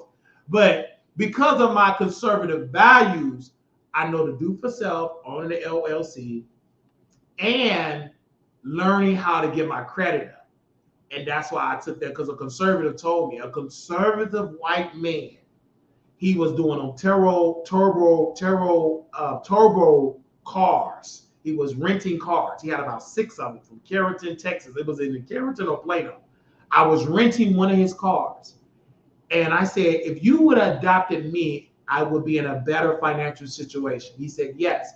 Because he said, I would have trained you and taught you how to operate, how to do credit, and how to, your finances, teach you about economics. So financially, you'd have been in a better position because I would have taught you how to build credit and how to operate in this financial world. Because he said in America is a business, and you got to be business minded, or you're going to get, in his words, you're going to get F word. And stop thinking the government going to give you something. If they do give it to you, you're going to give it right back to the government. A white conservative told me that. He said, if they do ever give you reparations, you're not educated enough to keep it and grow it. You're going to give it right back to the government. It's going to go right to you. Reparations, you're going to give it right back to the government. You don't know about the tax code. You don't know how to do trust. I didn't know any of that. And I'm learning more about it now. I didn't even have, he taught me about the importance of having life insurance. I didn't know. And here I am trying to get him together being a Democrat. And he was a white conservative in Carrollton, Texas. Hey, Jerry, I'm live now. How you doing? But no problem. When you have a show, I can just still hear your voice because, you know, you be disappearing on a brother for years and years. Years and years. It's been 85 years since I heard from you. I know. I be calling you every day. Like you be disappearing. But now the website's doing good because you had helped me with it, because I had to put on your thinking cap of Google it, and I learned how to do. Now I know how to do everything. Now I paid attention to what you send me. Now I have to read what you send me now. And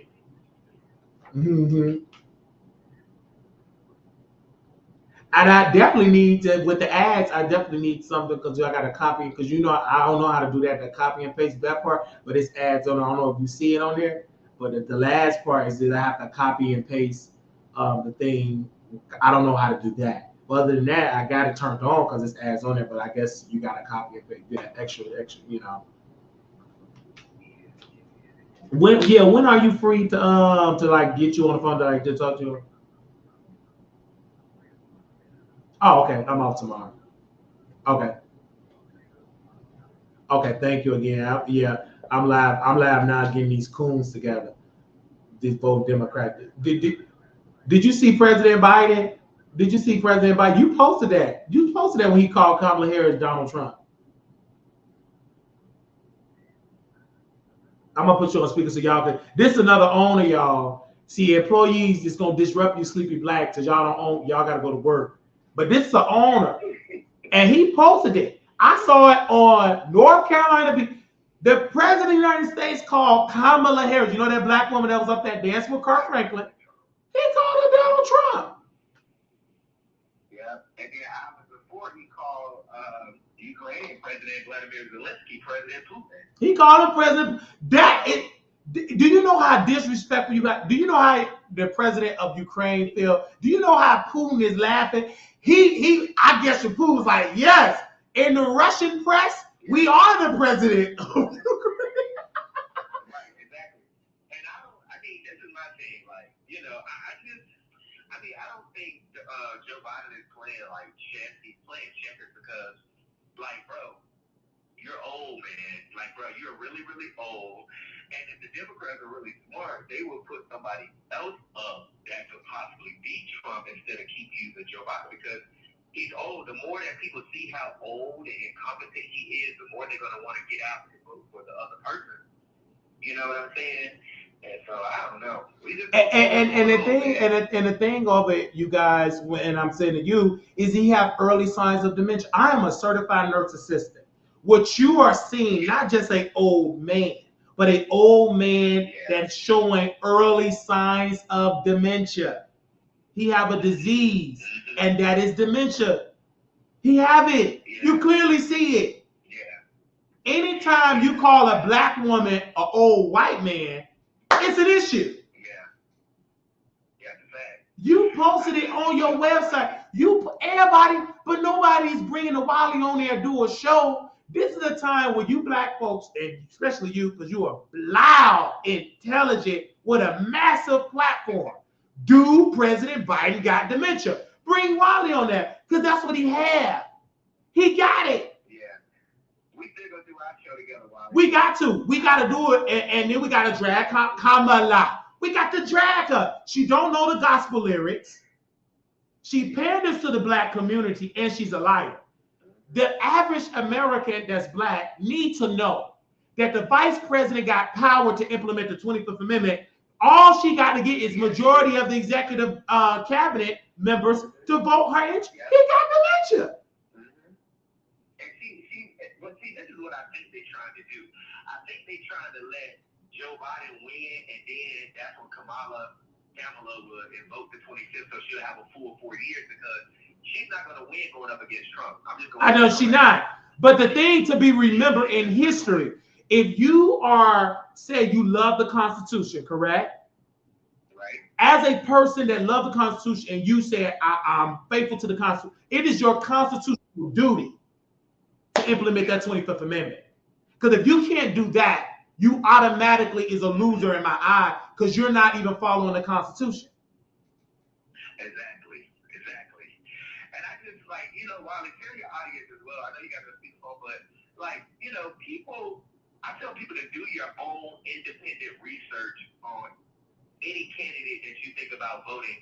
But what I'm so tired of is that black folks keep trying to force people to like Biden just because you think he's for the black folks.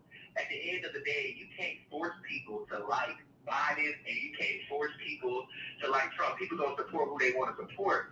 But a lot of people been getting attacked online because people like yourself, Wiley, and like me, who see the things that Trump has done, and try to make it seem like we cool, that we don't know what we're talking about. And there's nobody on this planet can tell us one thing that Joe Biden has done for the black people. And not only that, at the end of the damn day, the man is old. And he can't run. He's old. I wouldn't even let my grandmother or my grandfather do no job like that. I'm like, Grandpa, now listen, we need to talk. This is too much for you. You know what I'm saying? All because of this rhetoric about Trump. That Project 2025, I don't believe it's going to happen. I don't believe it's going to come to pass.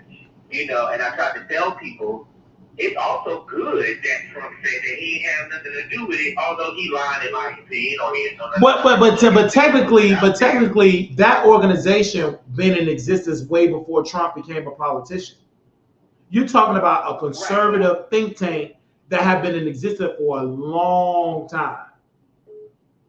Hold on. But the point I'm trying to make is, go ahead. The point I'm trying to make is that whether it's been, established long before Trump or now, people feel like that it's going to happen when he becomes president.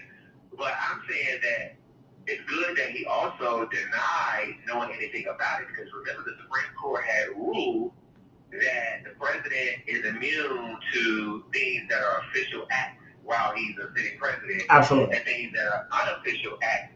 So the things that the black people, us, are afraid of happening as it relates to this Project 2025, being that Trump said he don't know nothing about it, he done denied it, if he do something, that's in line with it, or if he do make an act that's in line with it, it will be an unofficial act, because for one, he publicly said he had nothing to do with it, and for two, the Supreme Court has already ruled that anything that's not considered an official act, would be something that he could be prosecuted for. But I'm like, black folks, I hear y'all sit up in these comments and talk about these white people, and they white people drag us and we drag them. But y'all scared, niggas are scared about the Project 2025. I thought y'all shoot. I thought y'all fight. I thought y'all, First of all, they can be. You're scared of something you have not done your research. They haven't read it. Right, yeah, that's true too. You listening to Taraji B. Henson, who haven't even read the terms of her contract. Yeah. You listen. Nobody. Okay, ask the people. Okay, what is in it? Did you read it? It's about 900 pages of what they believe that a conservatorship should be, what a president, what should it be. Actually, the liberals can have their own project, right, called reparations. Well, how long have black folks been screaming for reparations? Why haven't they gotten it? Yeah. So why are we getting mad at the Conservative Party for having their own project of what they believe that should be the law of the land? And if the liberals feel so fearful of Project 2025, then you should have not have put all your eggs into a demented mind of Joe Biden. You gonna make them win. It's easy. They trying to use. It's so sad, bruh. They're using Project 2025 as a boogeyman. But then you let Joe Biden do a press conference and call a black woman Donald Trump. His own vice president. Oh, Donald Trump is the vice president. Look at bruh, I'll take my chance with Project 2025 or 2026. You mistaken two of your allies' names with two of your enemy names. You call Trump your enemy. Kamala is your vice president. You call Zelensky Putin, and he's supposed to be, our ally, who we're supposed to be helping. Well, I don't think he's part of NATO, but we're helping him anyway. But yeah, go ahead and talk to him. Let me say this. Go ahead. And let me say this before I leave, because people be trying to ask me, I don't care who wins the presidency, and I'm gonna tell you why. Because your local elections, your district attorney, your judges, your city councilmen, your commissioners, your congressmen, those are the people who those elections are more important to our everyday life. Now, as it relates to Trump and Joe Biden, as a black man or as anybody can observe this. When Trump was in office, we did not have all of this stuff. Gas was not high. Groceries was not high. I mean, it was people could afford to live. People could afford to do something. Then the pandemic came.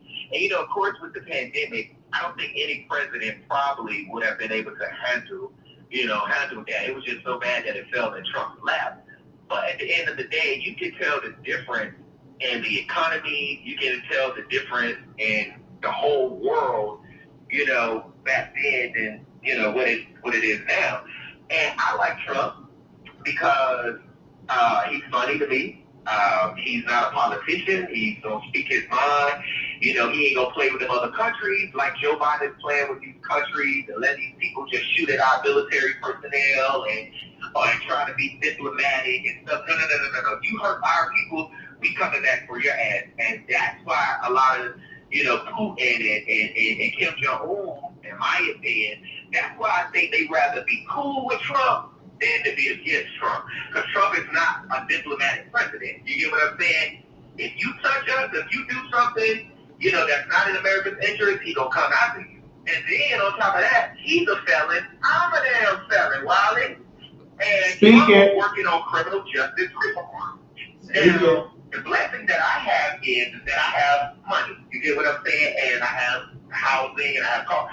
I have the resources to go to jail, get out, and start my life back over, pick my life back up wherever I left off at. But a lot of these guys come home from prison, make mistakes, whether it's defending their families, wrongfully convicted. They come home, they can't get a good job, they can't get housing because they're looking at their backgrounds, and it's just so much stuff. And Trump was changing that. You get what I'm saying? Not only that, but the fact that he's a felon will also show, and I'm not saying he's going to remain a felon because I don't know how his appeal is going to go, but at this moment, him being a convicted felon, I think that also shows him the life of an everyday felon. You get what I'm saying? You can't possess weapons, you can't go out and you can't smoke. There's a lot of stuff you cannot do. And hopefully him being a convicted felon and seeing what it's like to be one, he get in there and change the laws so that people will be able to have,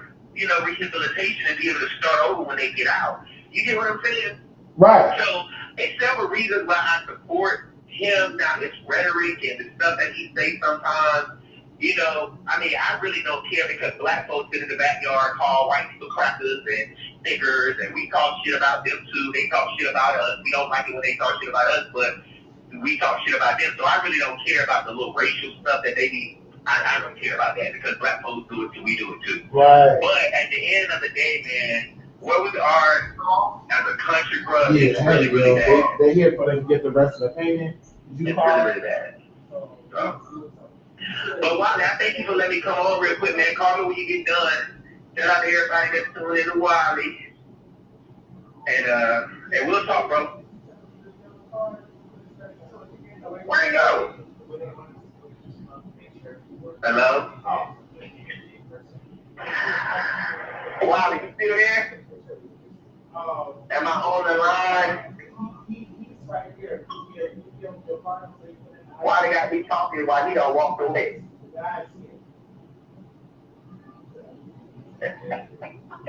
Can y'all hear me where Wiley at? Wiley there? Oh, Lord. Wiley. Anyways, if y'all still hear me, I guess I'm going to keep talking to Wiley. But, I tell people just do your independent research and, do your independent research. Whoever you want to vote for. Just do your independent research and make sure their morals and values is lined up with y'all. Oh, okay. You was in the kitchen. Well, I know you ain't. Okay. Lord, what while ago? I feel like you done turned me up some more while.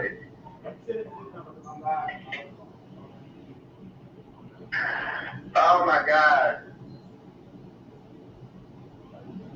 Divine said she has a rebuttal.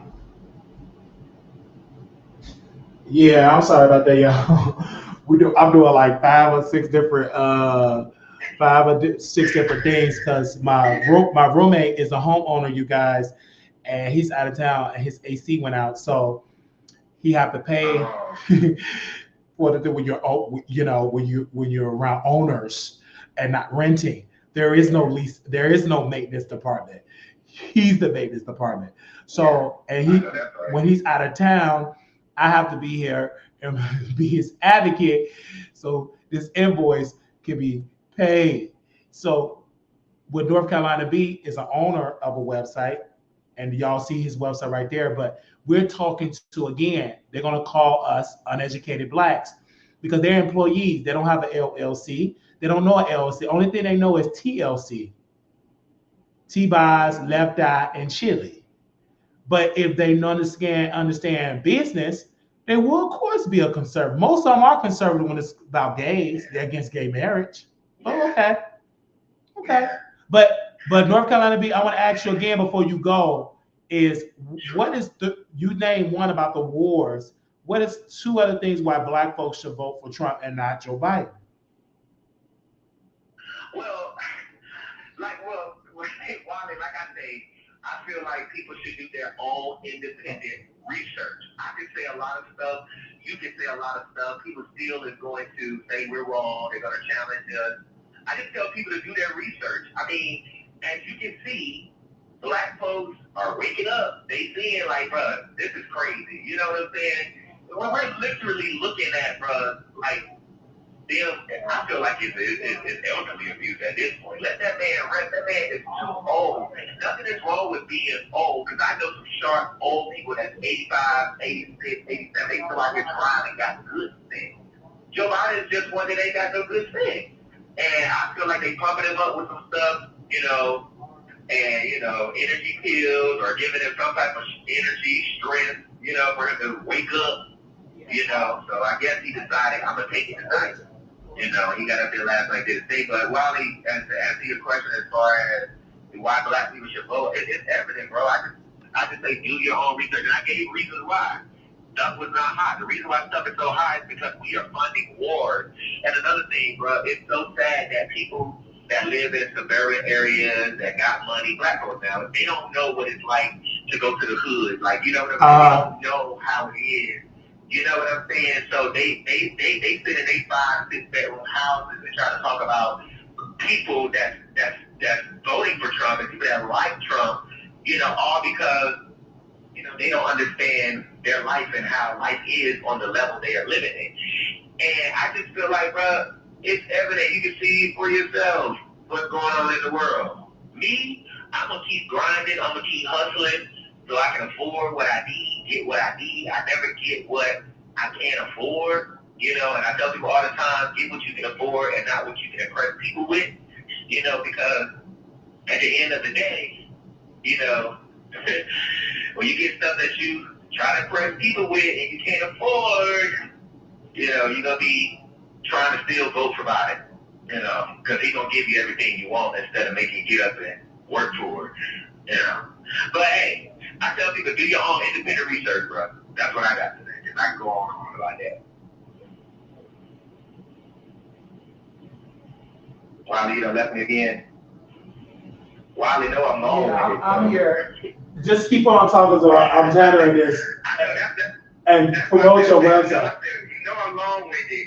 Yeah, go ahead. No, keep being long-winded. You go ahead. I'm done now. I understand what I had to say. And then also, can you give them the definition of dementia? You need to put them on your website about dementia and Joe Biden having dementia. And it's elder abuse. He have a wife. His wife should sit down and sit his husband. Her husband got dementia. But she's an ineffective wife. Because if I had a husband that had dementia, I'm going to sit you down if you was my husband got dementia. You can't no longer run North Carolina B. You incompetent. Somebody else will have to take over. Exactly. And then another thing, I understand what the Democrats are doing. I do. I understand what they are doing. They are trying, because the stuff that Trump said, first of all, they called him a liar, right? They called him a liar, but then they believe him on the stuff that he said. How 1 minute he's a liar, but you believe him on the stuff that that he say. I just don't understand how you can say a person is a liar, and then on the other stuff they tell the truth. So I don't know. I don't know what other argument they have other than the Project 25, other than the stuff that Trump said.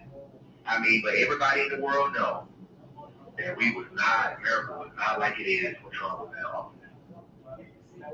So they can make their own choice on that.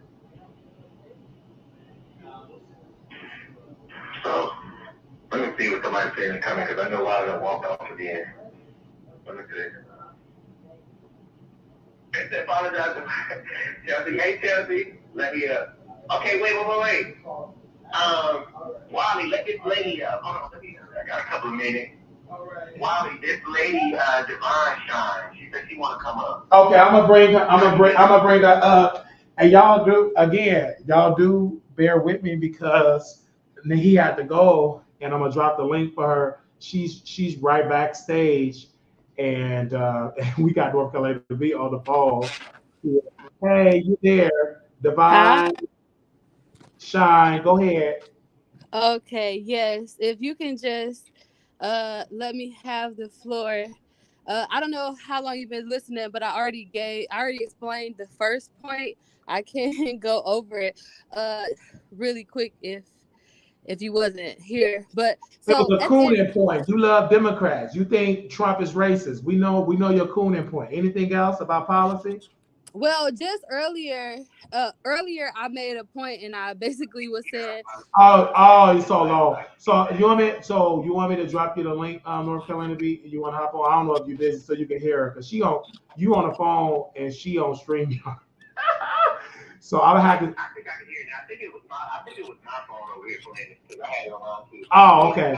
Go ahead, Divine.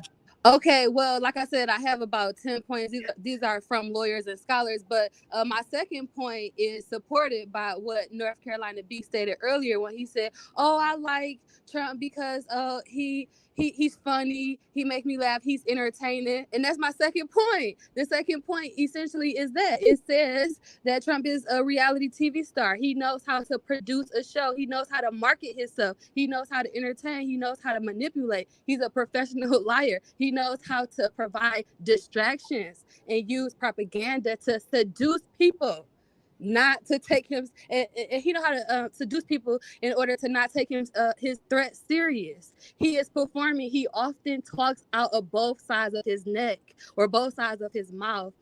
So don't be fooled by him. The movement he leads would be against him if they thought he was serious about helping Black people. They know he's lying and saying whatever he needs to say to get elected. This is why they tolerate his lies. And so don't believe the hype. That's point two. I got more points, but yeah, don't believe the hype. His base.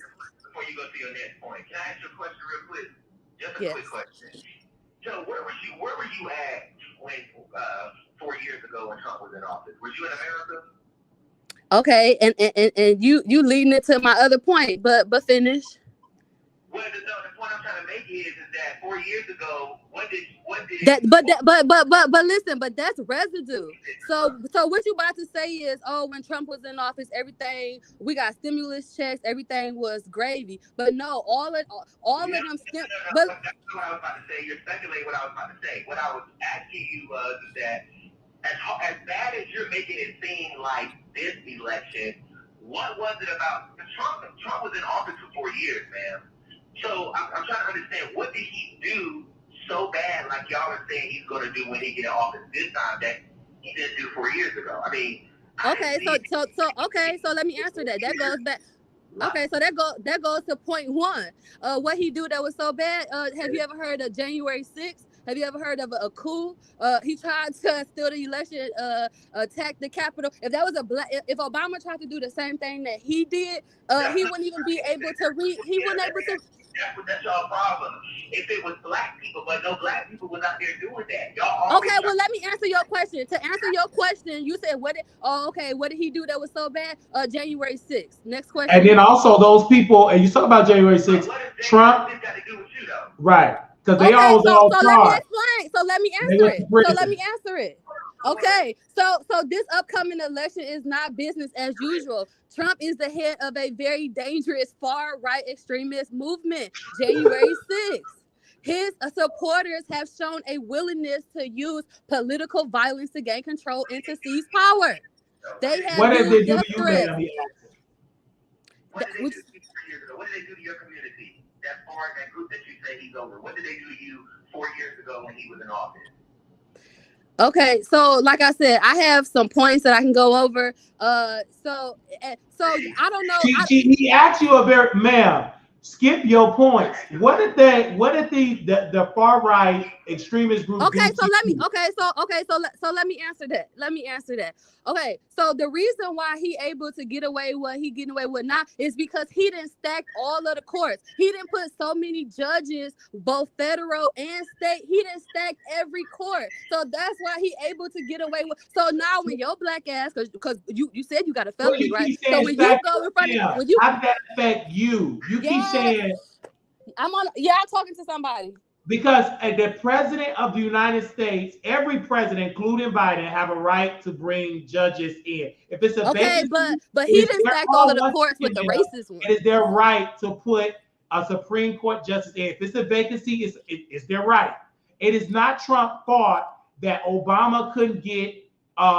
They blocked it when they blocked Obama from filling the court. President Trump. It is not President Trump's fault that the one that just died, Ruth, whatever her name is, the one she just died about a year or two ago. Not her fault that she should have retired under Obama so he can fill that with a young black woman or a young black man or whoever, or a young white man.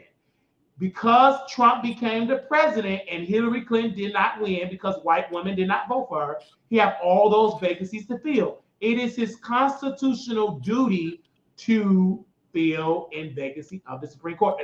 The only thing he do is suggest, hey, I want this person. It's the Supreme Court that confirmed it. Period. Trump did his constitutional duty. He had a win. But go ahead. I'm sorry, but because she kept talking about stacking the courts. What do you mean stacking? It was a vacancy. He just filled in vacancy. But when Obama tried to do it, they blocked Obama from doing it. You don't see the hypocrisy. That's not Trump's fault. That's the Republicans that said it was a chess. I mean, if y'all committed to misunderstanding, then hey, it's not misunderstanding, man. If you have the Senate, this is the very last thing I want to say. We're not going to hear your nomination. That's fine. The very last thing I want to say is this election the is Republicans said or America. Because of Trump, it's this a great election, you either gonna vote for Trump or you either gonna vote for America. If you vote for Trump, there's no America. If you vote for Trump, it was America. I lived in America. America was thriving more under Trump. Do you know that U.S. dollar is losing its value? Is losing its the U.S. dollar is people are still taking the U.S. dollar in America. I live in America. This election, you don't need to know about the U.S. dollar over the world. Man, you don't travel across the world. I'm going to Egypt in 2 weeks. What are you talking about? I went to Egypt last year. I'm going again in 2 weeks. What are you talking about? Of course you did. I'm going to 3 different cities in Egypt in 2 weeks. What are you talking about? Okay, he got a question for you, ma'am. Okay. Go ahead. I know you could have answered the question about 4 years ago, so let me ask you this easy question. I did. You asked me what did he do that was so bad. I said that he stacked the court with all of his racist judges. So when your how are you calling them racist? Wiley, I'm not talking to you. So the felon who said he got a felony. Ma'am. Let me say this. The Supreme Court under Trump, majority of them is a conservative court. When they brought up the redistricting to the court, the Supreme Court told, I believe, Alabama that you must have a black district. The Supreme Court said it. So if it's true that he stacked the court with racists, they would have never agreed to give black folks representation in Congress in Alabama. When the legal defense from the NAACP, when they sued and said, hey, it is racist not to give black people representation. Why didn't they have a black district? And then Alabama, they went all the way to the Supreme Court. And all of them, the Supreme Court agreed with the NAACP and said, yes, you must give those black people in this, you must give them their own. Let Gerald ask his question. You must do it. So what you're saying is a lie. He did not. But let him ask his question, please. I answer your question with I didn't have a question. I didn't have one. What you give it is lies. Okay, Gerald. We're racist. Okay, what's That's your a lie. question, Gerald? Because when a case came up, there was a black and white issue. Somebody they started with poor people. What racist side with poor black people that give them more representation in Congress? I just want to know what Joe Biden did for her and her family. Oh, Gerald, I'm so I'm so glad you asked. Where should I start? Okay, so you want to vote for Joe Biden because you are not voting for the person. You are voting for the interest. What will serve your interest best? The one you are not voting for the individual, you are voting for the interest. What will serve your interest best? The one you will be better off under. No, they are not perfect, but which one will you be better off under? So you want to vote for Biden because it's about the judges. The legal system can add and does touch all of our lives. Vote for the court and the appointment of non-extremist judges. Trump will appoint conservative and extremist judges. The next president will get to appoint 1 to 2 more justices in the Supreme Court and many more to the lower federal courts. Trump already placed 3 of the Supreme Court justices. This tip to the court to tell the world what Joe Biden has done for you, you wouldn't be able to tell them. What? You're not even a good representation for the Biden campaign. You asked me a question and I'm explaining one of the points. She don't even know who she is. I mean, what? Hard to tell for Joe Biden. All I asked you was 2 questions. How bad was it when Trump was in office for you, and what did Joe Biden did for you and your I'm family? answering the question. What's the problem? You want to vote for somebody because of this? Just answer the question. I'm answering it. I don't understand what's the problem. Oh my God. God bless you, baby. Yeah, that's the problem. Okay. These are the top 3 reasons. They don't know how to comprehend. She have a comprehension. She says she is a professor from college. This is why you're a liar, ma'am. You're not a professor because of average professor. The first one you want to vote for Biden because of the judges. The second one is because Biden has a question. Okay, but Biden has appointed Can I fit? Biden has appointed a record number of Black women and men and other minorities in his federal court. And you know what she said was a win for Biden? He put a bunch of Black women on the bench. Okay. Next. That's a pandering. Of course. Okay, so why Trump didn't do that? Why Trump didn't do it? Trump didn't give a damn. Because he put erased qualified judges on the bench. Qualified. Period. Why didn't President Obama do that? He Black. Hold up. Why did the change have come to America? Why did President Obama, who's married to Michelle Obama, why did he put a bunch of Michelle Obamas on the bench? President Obama didn't do it. So why are you requiring President Trump, to do something that Obama did not do? It's like y'all wanted to prove he's not racist or something. It's like people don't understand politics. Like, no, you don't, clearly. Republicans going to do stuff that's totally opposite with different beliefs and all of this other stuff than the Democrats out here. Everything is not racism because you don't see a bunch of Black people somewhere, baby. No, I said you need to vote for which one you will be better under. Which one you will be better off under. You are voting for the interest, not for the individual. Don't believe Trump's hype. Congress controlled the purse strings. You think Trump gave you them stimmies? That was We want the Black people to go, oh, we're going to give you student loan debt. Yeah, because you got a couple of months before election time if you want the Black folks. But see, what's going to kill Joe Biden is the fact that he keeps giving Israel money that's killing all of these children over there in Gaza and stuff like that, killing all the Palestinian people and stuff like that.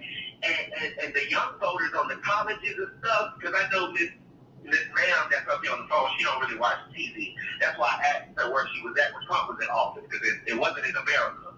But at the end of the day, Joe Biden is going to lose the young voters, and it's not a lot of old of y'all people that's going to be able to vote for Biden to keep him in office. Especially because of his demographic, a lot of them got dementia in nursing homes. They got to get to the polls. A lot of them can't even physically get there to vote for Biden. But the young people are mad about that war between Israel and Hamas, because look what it did to our campuses. You got these people protesting. These people hate Joe Biden, and you sit up here on the phone praising him and thanking him, and you can't even tell me one thing that he did for you. And she hung up. And then also, under Trump, Hamas did not invade Israel. That didn't happen under Trump.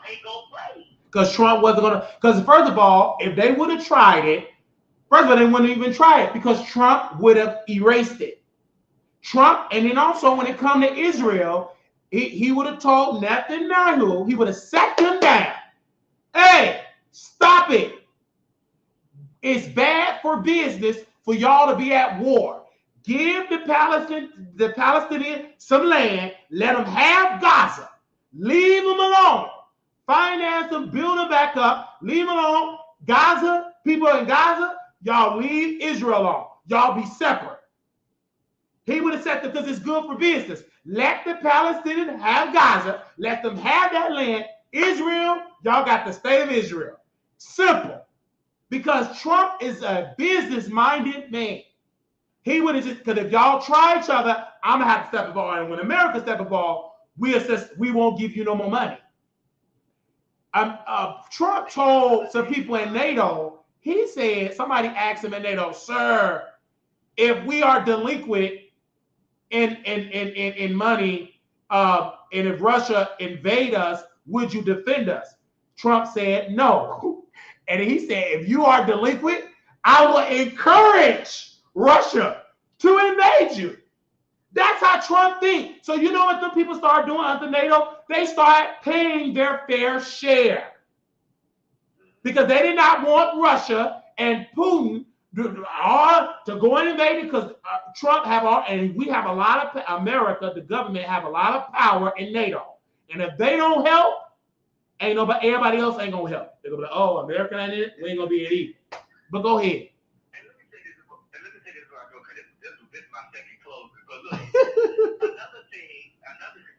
Another thing is that, like you said, they started paying their fair share. But there, in the history of the United States, there's never been a president that has ever talked like Trump has talked. And for the enemies, our enemies, for them to see this, it's like, oh gosh, we might just be this guy's president. He might just kill us and blow us up. But see, with Joe Biden and the Democratic Party, they so weak that, like you said, if it was up to Biden, he'll be like, no, don't pay her. Don't worry about it. You ain't got it. You ain't got another billion. All right, we're going to take care for you. Because they are so afraid of Russia. So we try to keep our allies together, so in case we go to war, we know we got some backup. But for Trump let them know we not scared of y'all. We don't give a goddamn if NATO ain't got no bill, no money to pay nothing. If you ain't paid your fair share, we're not helping you pay your bill. And okay, you paid your bill, then we gonna help. We'll get in war with you. But at the end of the day, she still can't answer no question about 4 years ago. No, because 4 years ago, she's doing what she do now, cooning. Giving the talking points of the Congressional Coon Caucus, the Democratic National Coon Organization.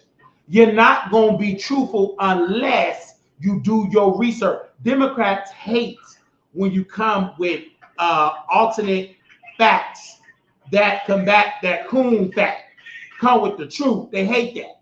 They would rather, just like it's a congresswoman who have cancer that's in the Congressional Black Caucus. Instead of her retiring, let somebody young get it, she gonna die in that position. But this the kicker. Under her health care plan, because of her being a congresswoman, is better than of the Affordable Care Act.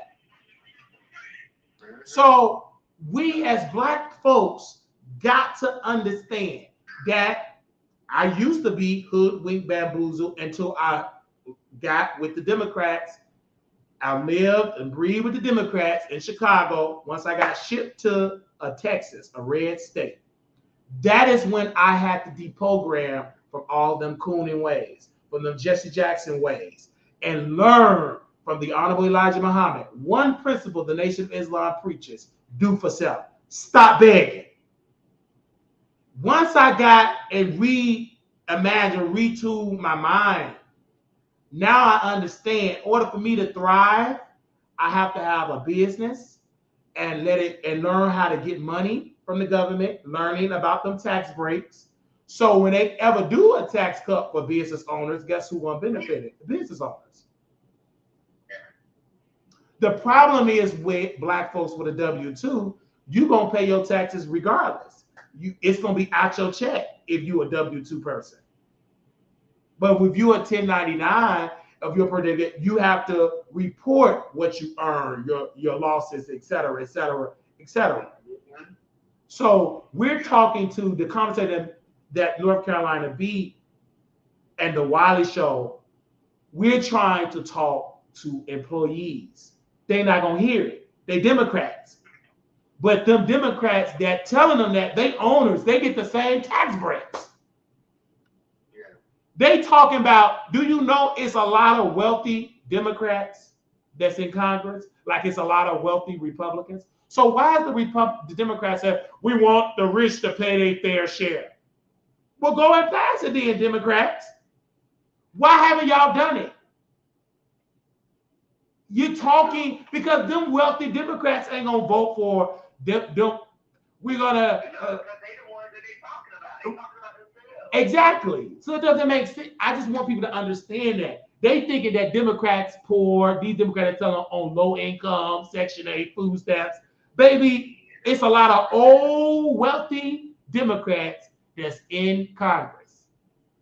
And they're hypocrites because they point at their Republican friends that they sleep with, play golf with, talking about black people. But in order to keep your position, it's good political to preach that you with the black folks. You're not. If you was, why you not passing to give no reparations? What they did pass, or what they did present to Congress to study the issue of what the hell to study for?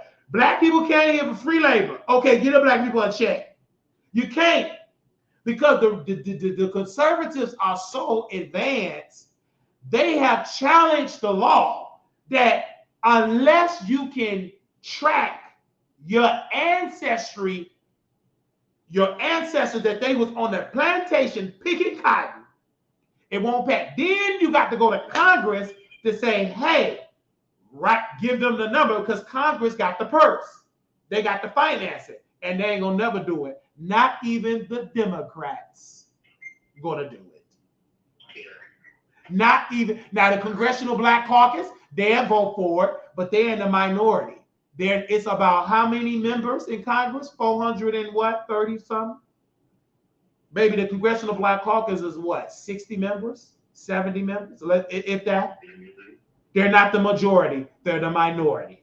The Hispanic caucus can't do it. Even if they can try, they're not that together to join in. Because if they can't track them Latino, the Mexican, the Hispanic back to being slaves, they won't vote for it. Because they people won't benefit from it. So and the president, the dementia president, or the one that ain't got dementia, they're not even going to use the bully pulpit to even preach reparations. Because no white president are in the business or helping black folks get a check, millions of dollars. Because what about the poor whites that they represent? They not got a check. Unless they can go and track their ancestry that they was out there picking cotton. Hell, poor whites should be able to get reparations too. And let me tell you why. If they can track that they great-great-grandfather was a farmer and was losing out to Africans, why can they not get reparations? Because poor whites lost too. There were white wealthy landowners benefited from slavery, not poor whites. Because the poor whites was in a worse shape because the Africans came and did free labor. It was some poor whites that could have did the land, but you would have to pay them. You had to give them a check. They wouldn't do it for free. So if we talk about reparations, I would argue that poor whites that was not a slave master, that did not own land, they should get reparations too. Because they wasn't no slave. Say like, because what they're trying to present that all white people benefited. That's a lie. All white people didn't benefit from slavery. There was poor white, and what they did was the power of white supremacy was to tell the poor white man that they better than a nigga. That's it. But at the end of the day, if you a broke nigga and a poor white, if you can't afford your mortgage, you're going to get put out. If you can't afford your rent, you're going to be evicted. I work in a nursing home. There is white, black, and whatever. When them CNAs call off and don't do it, they all suffer. I've never seen just take care of the white residents because they white. They suffer. And I would argue poor whites have suffered more in the state of Texas than poor blacks in nursing homes. I've seen worse. If you want to say where they all suffer. In my last case in Texas, it's a poor white woman right now. They dumped her out the nursing home, out the hospital. Her name is Elizabeth, a white Jewish woman. So that debunked that all Jews got money. She's a white Jew. And her husband, and she's Jewish. And I said to him, player, she's a broke Jew. She ain't connected to Netanyahu. Now, if she was Netanyahu's niece or sister, she wouldn't even be in this nursing home. Drop mic. She's a poor Jewish woman. So you screaming that, you're going to get hoarse and sleep deprived. You know what they did? They dumped out the hospital. They called the Dallas Police Department or Plano Police Department to come get him. He's refusing to pick up his wife. They kicked her out of the hospital. He put her, sent her to Parkland. They ain't do nothing. He put her in another hospital. Instead of him listening to this black man, put your wife on hospice, let her go in peace, because you're trying to fight a system that you will lose. You will die before you try to change it. Stop trying to change a system that told you day one. It's about the money. It's not about race. Because if your wife was rich, she wouldn't be at Hillcrest at North Dallas. She wouldn't be at the Madison on Marsh in Territon. She wouldn't be at any of them nursing homes. She'd be at home with 24/7 caregivers like the President of the United States. I didn't get done talking, his caregivers step in. He have a medical staff. Why? Because he got money and he the president. That's in the package. But what about the poor whites that got dementia? They suffering. Best, I'm sorry, but go ahead. Thank you to North Carolina B. Make sure y'all go check them out because I'm getting passionate because seeing Joe Biden up there, that's elder abuse. And I hope somebody go to jail for forcing that man to get up on that press conference. I had to bring that up there.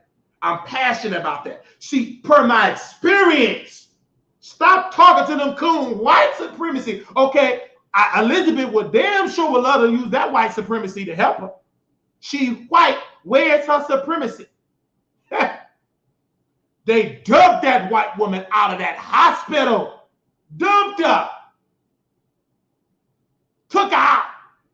Called the cops on her husband. If you don't believe me, let's call her. Dumped her. We dumped him out of this nursing home. All what he doing is yelling. Oh, we on this spirit hard. The coons gonna wake up. Now, where's the Congressional Black Caucus? Why they ain't having Mr. O'Neill? Because they don't give a damn about Mr. O'Neill. Neither his white wife. They don't care. He calling my phone. But he ain't listening to nothing I say. I let him talk. I'm going to sue. I'm going to go to Congress. Go there. You ain't going to get no meeting. We went to the state. That didn't help. You go to the state, all you do, and I went to the state, God said, we're going to let you go one time so you can see how the system works and never go to the state again. We went to the state to tell this nursing home bad treatment. Per the law, I got to tell them what I found. So you go in there and I mean, I got my notes, paragraphs of all the stuff I found. After I got up and left that meeting, everything that I complained that they effed up, they changed and made sure that on the paper, they did it, everything was right. Oh, that African was asleep, don't worry. We will edit his time and say he was on his lunch break. And then they're going to make you look crazy. And then the administrator of Hillcrest of North Dallas said, and yes, you can go to the police and we will not retaliate for you complaining to us. That's a lie. I left there and them residents, they were happy. They ratted behind by the desk like somebody defending us. But I knew that it was a losing war. I did know that. But I didn't know the depth of the losing war until the state worker called me. And when she called me, she said, Mr. Wiley, I'm taking my badge off. What you saying, it ain't the law. What you think is abuse is not the law. So what they got a bed sore? If they can document and say they caring and treating it, it ain't abuse. Unless blood is coming out and they're knowing to call the hospital, as long as the hospital is called. And there is no time to when you should call her. Woo. Once she told me that, and then Miss O'Neill, we're going to go. I said, you know what? We're going to Congress. He said, Mr. Wiley. She screamed at me again. They're going to call me the state. What you want, you got to change the law of the land, and it got to be federal. Because nursing dollars is from the federal government, and the state agency oversees to make sure, blah, blah, but it's all by the federal. Unless you come Vice President Wiley, unless you go to Congress and you got about majority of people that think like you, plus the Senate, and then you got a president that can sign it into law, it'll change. To the end, it won't. There is not a president that have ever, in my lifetime, said we're going to treat people in nursing homes better. We're going to pass a law. If you get sick, your Medicare and Medicaid dollars can follow you at home. You won't have to be forced to go to no rundown nursing home. Not one president have ever ushered that and campaigned on that issue. Republicans, I've taken care of, suffer. When you poor, because if you rich, you ain't in the nursing homes that I work at. You would be at Park Place or Amherst. They had some issues, but none so huge like the place I worked at with people with no money. So that's the point. And when you say that, the coons gonna shut up because they grandmas, and some of them is in nursing homes. But they can't fight at the nursing home because they're gonna retaliate. Because the average person I've talked to been in multiple nursing homes. And one told me, there's no need for me to complain. They're going to retaliate and don't feed me. They won't give me my medicine if I retaliate. Or dump them out of there or put them in a psych ward. So it's a losing battle. Unless I run for president of the United States and you campaign on that issue. And you got to run your party with an iron fist. Because you can't be weak. Even Republican Party, the same thing. It was a lady, we was at West Clucking. Angie, it was an older white woman.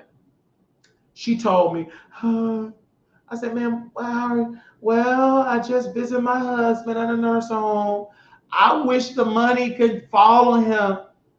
It gotta be, she got early signs of dementia. Ordering stuff, you just one person. Ain't nowhere in the world, old white woman eating about 6 different orders. All that chicken. I know she got early signs of dementia.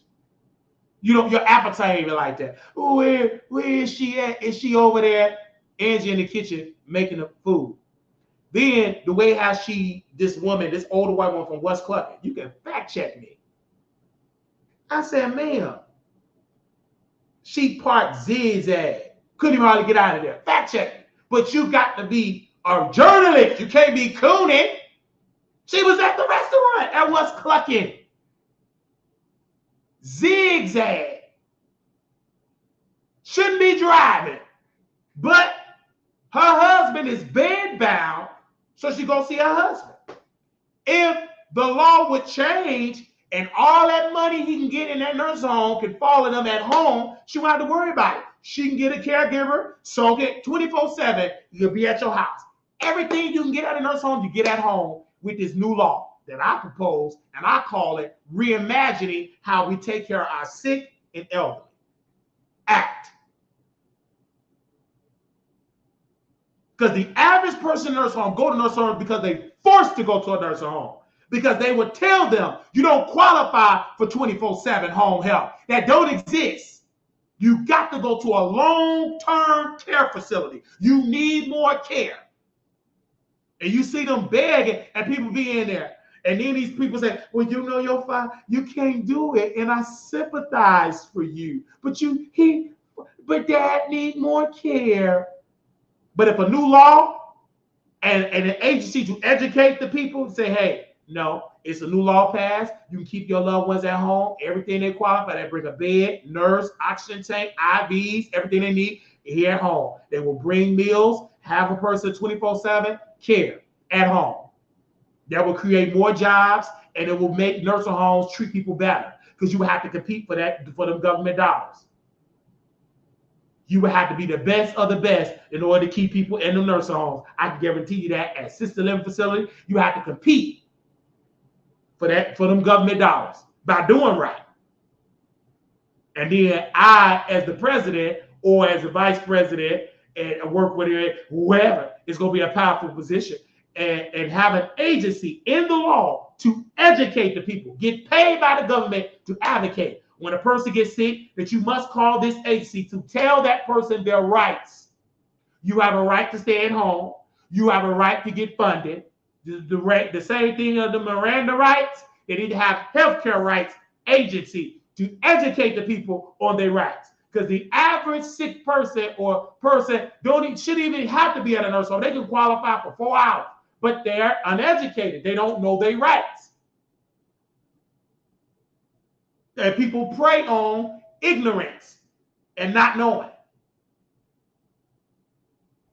That's why I'm on it. Because, Roger, you're not in the nursing home, honey. But I guarantee your granddaddy or somebody in your family nursing home whom you do not visit. Shut up. Joe Biden needs to be in. He won't be in a nursing home. He ain't going to be at no Hillcrest at North Dallas. He going to be at a nice nursing home. Baby, you ain't going to be able to be on the list. He ain't even going to have his real name. You ain't going to be. It's high class. I worked at some places like that.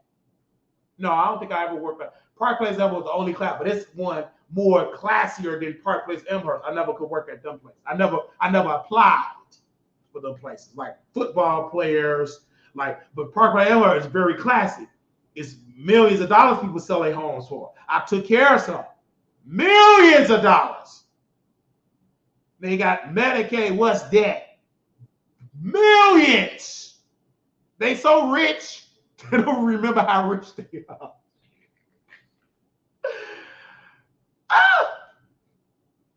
You just rich. You don't dress. And none of them had a Gucci walker. They had a regular walker. They just look like an average old white person. Average old, and it was a black person. It was so minority with blacks. It was an old black man. He was in his 100s. He died. Money. He had a picture with Jesse Wright. He talked. He was Jesse White, the former Secretary of State of Illinois teacher. He was with Jesse White. He was his teacher because he had pictures of him. He was like a businessman. Money. He talked like he had money. Tall, old black man. And nobody wanted to be in there because, you had lazy CNA. But I was intrigued. I'll be right there listening to him. And I said, well, what do you think about this generation? He said, every generation have their issues. And the previous generation, back in my day, he said, there will come a time you're going to get older. And you're going to say to your younger people, I didn't have nieces and nephews then. You're going to say to your children, back in my day, that older black man said that to me. And he's gone over to glory. Tall, still could walk. He just needed assistance. That's why he was in assisted living. And I was in there able to observe what he was talking. And I would let him talk. And I would take it because it wasn't that bad. It wasn't no hard place. They had extra staff. And I would be in there to talk to him. He would talk. And we would talk as men. That was like my grandfather. Oh, how you doing, Mr. Wiley? Oh, yeah, really? He would talk. He'd come for breath. I make sure he eat first. Because I was intrigued. I said, wow, this man got money. And the other CNAs, ghetto, Wiley, take this to your granddaddy. I did it happily. I treated all my staff happily. They would get jealous because I was sing to the white staff. Because when I worked in memory care, they were all old and white. We would sing, we couldn't sing stomp. And the people say stomp, it was scared of white folk. They sing, holy, holy, holy, Lord God Almighty, casting down their golden crown, my heart doth run to thee, cherubims. You know, you gotta sing it the white way. This was contemporary gospel. It went out, holly, holly. You can't sing, you're scared of white people. So you got to understand. So when I went to South Shore Nursing Home, you can sing it. Ow, I got it. Watch me. Ow. When you sing it, them old white folks in South Shore, you can sing James Brown. Say it loud. I'm reckon I'm proud. Ow. But when you went to Park Place, you sing it the white way. You know, when I went to South Shore, then you could teach me how to dug it. Teach me, it was like, people in their 40s, you know, left foot, you could do the cha-cha-cha. It was a little different. Culturally, we talk about culture. You couldn't do no cha-cha-cha at Park Place unless they having a employee thing. Even that, they didn't know how to have it. They had a little DJ, man. He could have stayed at home. I would have did a better job being a DJ, bringing my CD player at the time. I believe it was or iPod. I'm going back in the early 2010, 11, well, hold on. When did that place open up? 2012, 13? Could Park Place open up? I got to Google whatever it opened up. Well, that's why I started my first CNA job. The Republicans and the Democrats already know it because they research Wiley. So they already know this stuff. Everything I'm saying, they research it. Y'all don't do it. Shut up. What y'all do is complain in the chat. But powerful people, they got to research Wiley. You don't research Wiley, life is life. You don't know what, I don't believe he worked that hard. Shut up. You don't know how to spell Park Place ever, so stop talking.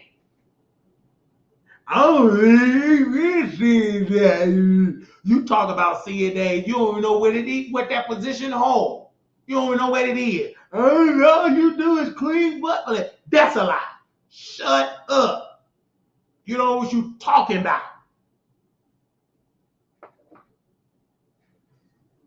You look how you sound bad. That's why you ain't got no husband and no provider. Now, let me see what we talk about in the topics today. Let's talk about Porsha and Simon Kabadia. Let me put my website. Shout out to the North Carolina Beat. Amen.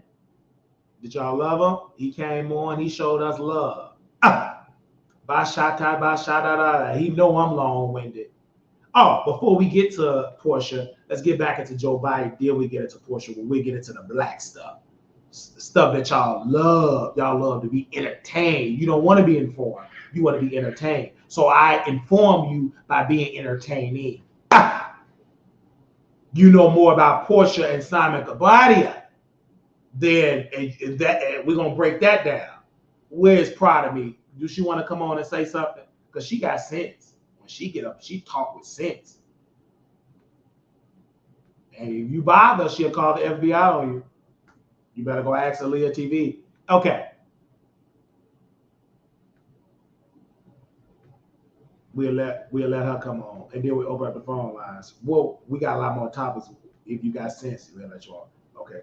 I heard Chuck Todd the other day talking about, I'm rethinking the way that I've thought about Joe Biden for years.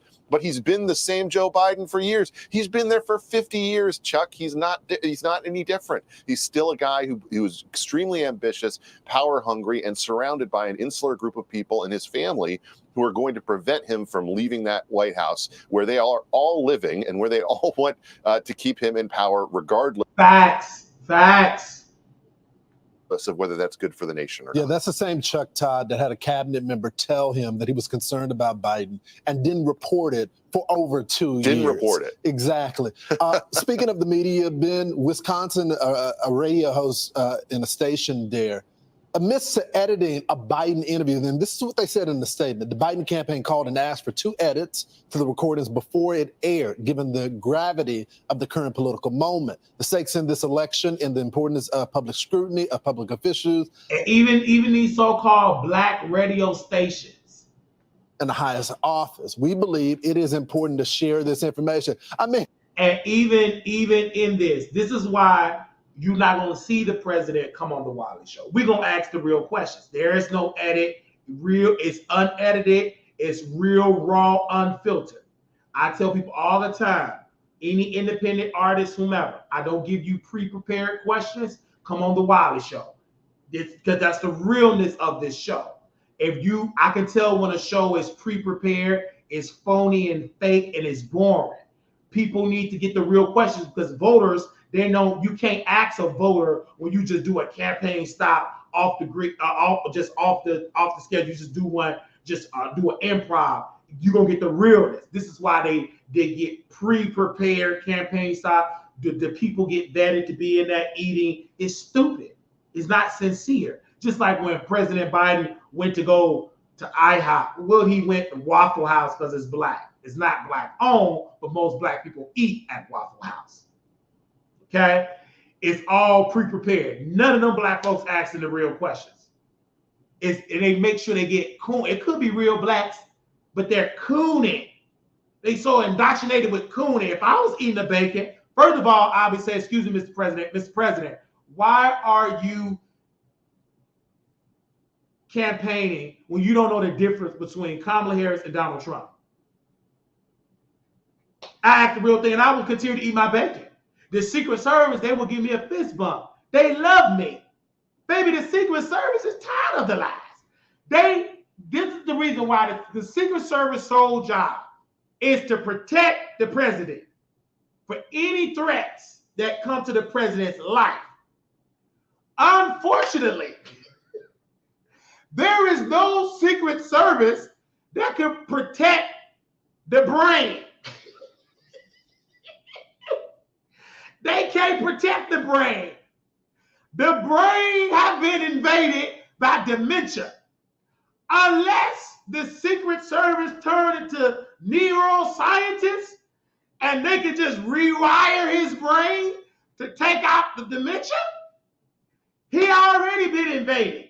The only thing the Secret Service could do is to make sure he don't trip and fall, to make sure they cut up his food, make sure he get his parade. If he can't eat solid food, they make sure he eats his favorite ice cream. Who cares if it's chocolate as long as it's some ice cream? It could be vanilla. It could be butter pecan. But he probably can't even eat the big old pecans. They probably got to put it in the blender in order for him to swallow it. That man probably not even on solid food.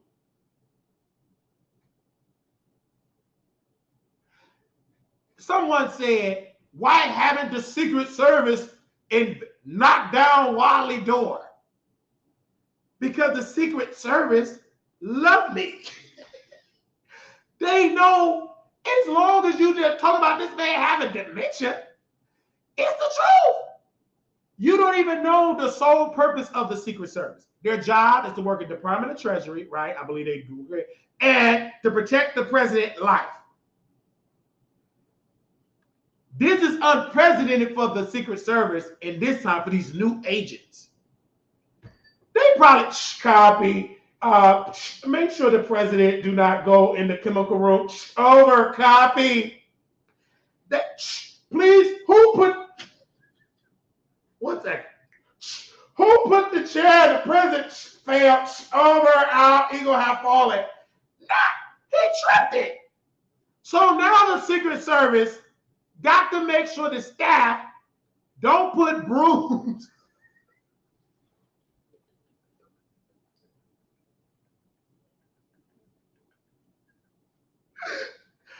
The Secret Service, they now got to make sure they don't put my buckets. You can't have a fall type of environment. They got to make sure the rooms are padded down, packed with pillows and floor mats. It's the type, that's the environment. They're not dealing with a young president. They're dealing with a president that will trip, fall in a second. But it's hard because his staff, they keep trying to make the president like he got his own mind. And we're not even gonna get into what Whoopi said. I don't care if he pooped his pants. Whoopi Goldberg, that no eyebrow coon, she said, I don't care if he pooped his pants. I said, what? So you want a shitty smell?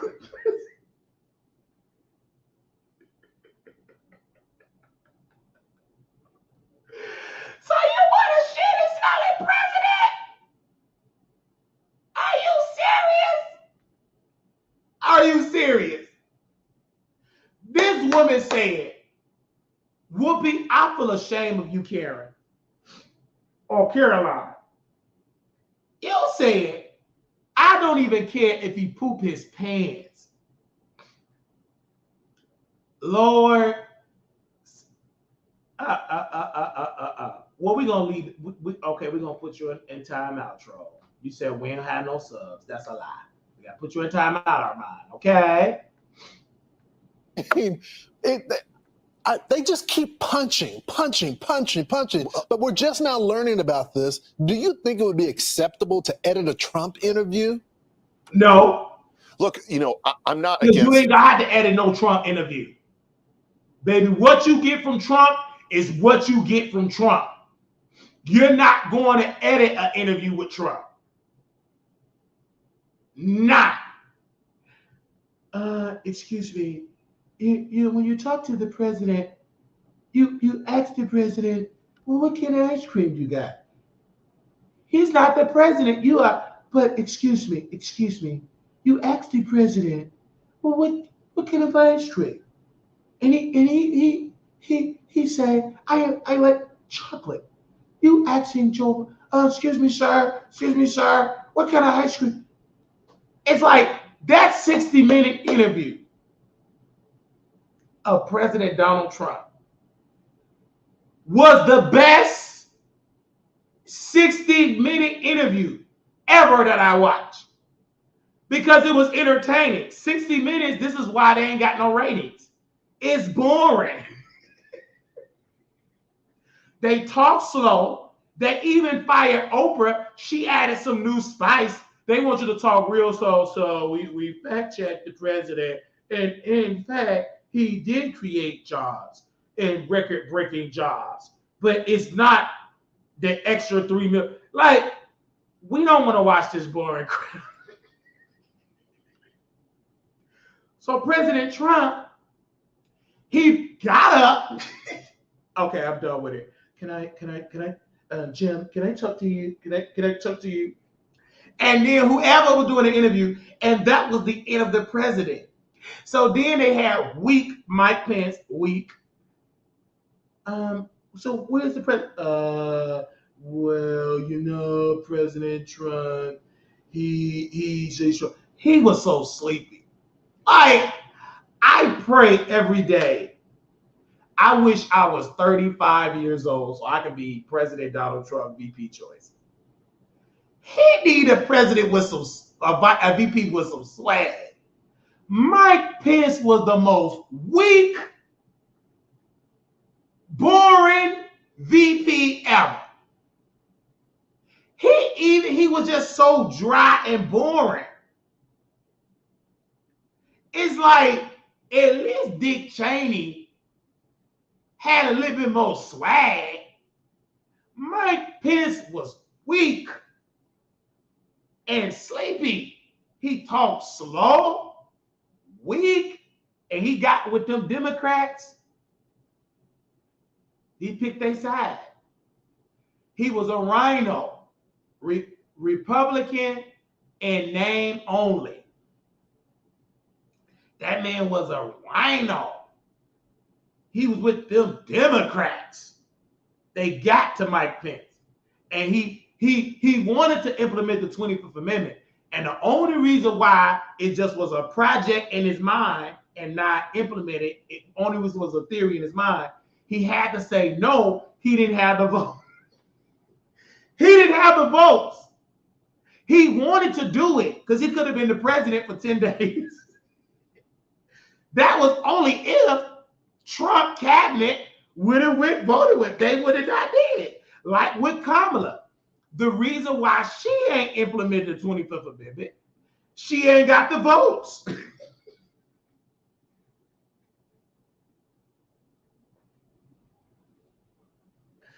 They would rather see President Biden throw the Democrats off a cliff before they give it to a black woman. So you want to talk about racism, Dr. Divine? Let's talk about the Democrats will rather put their support and love with an old white dementia president man than to give it to Kamala, a black woman. So Democrats are more racist, way racist. The Republican got a racist bone in their body. But them Democrats, they racist. Let's go back to Fox News. You know, sometimes you have to have pre-taped interviews. But my question is, does Joe Biden do any interviews that aren't pre-taped? Right. So that they can circle back? He can't. He better not come on the Wiley Show. Baby, when he went on the Breakfast Club, and if you don't vote for me, you ain't black. I said, oh, he got the bitch. Because they tried to do the Breakfast Club. And Charlamagne said, this ain't nothing about being black. He didn't catch it because Charlamagne is a radio host. He ain't no CNA. He don't know the definition. Angela Yee ain't no CNA. She do real estate. DJ Envy scam people out of real estate deals, allegedly. And Jess Hilarious, she is a baby mama. They're not no CNAs. I would have caught it. There is no platform saying that Joe Biden got dementia. We are going down in history to say that man got dementia. I put it all on it that man, President Joseph Biden, got dementia. Kamala, she know it. And I kind of feel bad for Kamala. She just ain't got no backup. Let me press play a little bit on Fox News. We're going to show you the replacement or who they want to run against Trump. And it's not Kamala. Back and say, edit this part out. You know, we don't want the country to see this. Because, again, he's going to do another pre-tape. He just did a pre-taped interview with George Stephanopoulos. He's going to do another pre-taped interview on Monday. You know, is he going to do any of these things live? He needs to, in order for us to have any confidence in the questions and answers being what they actually were. I'm just telling you, as someone that does interviews with the former president all the time, there wouldn't have even been a suggestion from the campaign for me to edit the interview because we just aren't going to do it. It's just not happening. What we tape is what we tape, and what we decide to air is what we decide to air. Ben, thanks so much for joining us. That's true. Thank you, Ben. It's the truth.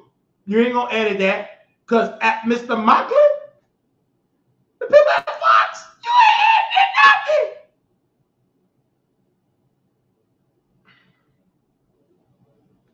Let me see if I can get on the green screen. I got to get a picture of that man. I don't know where his private is. She probably asleep. Let me get a picture of the owner of Fox Corporation. Who was the owner of Fox News? Owner of Fox News. Fox News channel. Okay.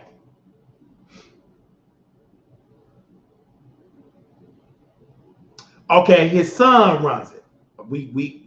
I want the son.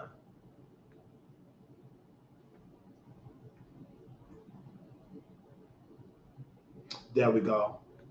Because that's the father. Where's the son at? Where's the son?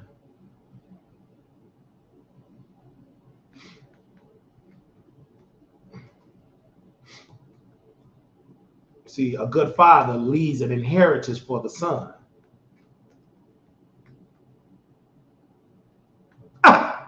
That's scripture. You ain't catch that. I believe in Proverbs. I need Prada me to Google the scripture. Where is she at? Is she at work? She probably at work. Let me put it on the green screen. And don't give me a second. I'm gonna get them thumbtacks. I'm gonna do it once this broadcast is over. And then I'm gonna put my green screen up on the wall. But right now, this will do. I gotta put my boss on the screen. Now, Claudia, she said, I made you out. Because she was telling me that I was having dreams about her money. And once I find out how much money my future boss made, that's a dream I'm having. That's a dream I'm having. So in Proverbs, give me a second, 13 and 22. I want her to read it. A good man leaves an inheritance to his children. But the wealth of the sinner is stored up for the righteous. A good man leaves an inheritance to his children because of Mr. Maddox Senior. And that family, go back generation, money. So his children is taken care of. That's a good man. What? I can't say that in front of Coons. They're gonna get Dr. Umar. Dr. Umar is Dr. Scammer. I wouldn't even allow him on Fox News. That scammer. Now, him leading the charge of Fox is allowing the people to be themselves, giving real, authentic news. The problem with CNN, they're not authentic. They took their chances being the congressional, national Democrats. It was the Democratic network, but it's floppy. CNN had to lay off 100 workers.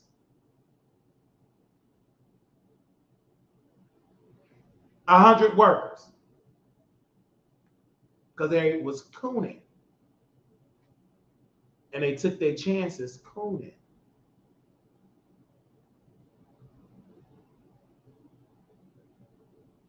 Also, too, on Fox, Alex Baldwin manslaughter case dismissed. I saw that first on Fox. Let's talk about Obama and Nancy Pelosi. This is on Fox. And I would love to be on this panel. I cannot wait. Woo! I even had a dream. It's not even a dream, because when you have a dream, you sleeping.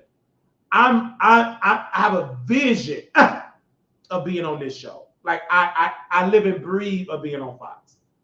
I know God gonna put me in it. He got me. I just can't wait to it touch the right heart and ear. And they run across this YouTube. Put me on there, baby. I promise you. I'm going to show up on time. I show up on time on my black job. So you know I'm going to show up on time for Fox. I'm going to be there early. Because I'm early at my black job. What? If you black with a job, it's a black job. CNA is a black job, being a CNA. It ain't too many white people being CNAs. They use CNA as a gateway to become nurses. I can count, it ain't been too many white CNAs that I have worked with in Chicago, in Texas, even in Las Vegas. That's a black job, being a CNA. If say what you want to say, that's a black job. So I don't see, I should say what it said. And the only reason why the migrants haven't taken the black job of the CNAs, because you have to get your fingerprint. You have to, and most of them are scared to get a fingerprint because ICE gonna get them, okay, because they're illegal. And you have to be certified, take a test. Now, unless they really do a deep investigation to have people do fingerprints to make sure your name matches with your fingerprint and your ID, I understand, because it's a lot of people in Texas need to adapt that Las Vegas strategy of doing fingerprint, because there's a lot of people that's working on nurses' license and on there, and it ain't matching up with their fingerprint.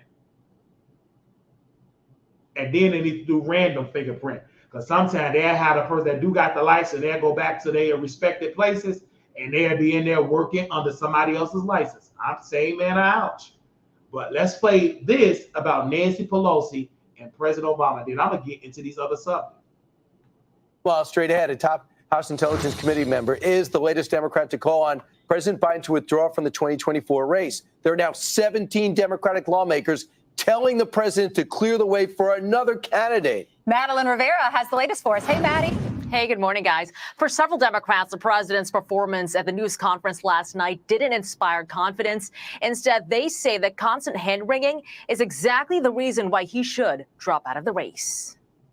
It's really not about tonight. And one of the really kind of sick aspects of this moment is that we are watching every speech, every rally, every debate, and saying, how did he do today? And that's just not the way to think about the presidency of the United States. And this is why I love Fox News. I also want to say this about Fox. When I was in Texas Health Hospital in the emergency room, they allowed me to watch Fox News. I was in the emergency room. And all I was watching was Fox. I believe Fox News. They allowed me to watch the news. I believe it was Fox. Yeah, it was. And I was able to be aware of what was going on in this country. Now, when I went to the behavioral health unit, they allowed me at Texas Health Hospital. We was able to watch Power. We was able to watch the news. And they stopped us from watching TV because somebody white said he don't want to see no N-words on television. And then they said, well, y'all television privileges have been revoked in the I would say, let's call it the activity room. And I said, I don't want to see no N-words on television. Oh, Mr. Wiley, go to your room. Well, what's the problem? I don't want to see no N-words on television. Neither do I want to see coons on the television screen. I said what I said. Good to hear you, Mr. Wiley. Okay, I go to my room. You go to medicine. After you get through doing all that, I want to watch Fox News. I don't see no N-words on the screen. There's a difference between an N-word and an African American. I break it down to you. When you come smoking and drinking and drugs and you doing all this crazy activity, messing up the vibe of the party with your messed up attitude and drug infused, you an N-word. An African American know how to party, know how to have fun, and it's good fun. But an N-word and a bunch of them, it won't be a party. They're going to pow the party, and then you're going to be on Fox News as to say, it was a party and such, and it was Pookie and Ray Ray party, and somebody just piled the party because they couldn't get invited. A bunch of N-words. And an innocent black African-American baby lose their life because a bunch of N-words don't know how to act. There's a difference. So when I was breaking that down, the patients at the Texas, they understood. When you hear N-word, I'm black. Just like when I saw Africans at the Texas Health Hospital, she claimed that I was racist. I said, ma'am, I'm not racist. I'm black. I'm talking about you. You gave me bad treatment. When I asked for extra food, give me extra food. Don't come interrupting my sleep. One of her partners, he was African. He came to my room, just bust up in my room and didn't say nothing. Knock on my door, hello, say something. I woke up and he scared me just standing over me. I said, you are a problem. And I said, if you're going to act like that, then go work at a Nigerian behavioral health unit in Nigeria. You're the problem. Oh, you're racist. You're racist. I said, B, I'm not racist. I'm talking directly to you. B, and she was specifically why I said, yes, B, talk that stuff now, B. I said it directly. You got the audacity to call me racist? I'm black. You black. You in the motherland. My ancestors came from the motherland. Hello. You're racist. Shut up. You don't know what you're talking about. B, I surely did call her that because she was talking mess with her African friend, her African partner that was working there at the Texas Health, and I got her together. Don't you show up in front of these people. Oh, Mr. Wiley, you can't be saying that. Go to your room and go to the. I went to my room, shoot me up the medicine, and you still gonna treat me right. And then they brought a nice white nurse, and he gave me my medicine, shot me over the shot. I go to sleep. I wake up hungry. I'm hungry. Then it was a ghetto black N-word. Oh, go home. Why you? First of all, if I can go home, discharge me. Y'all brought me to this debate. I didn't bring you here. I said, well, somehow I can't leave.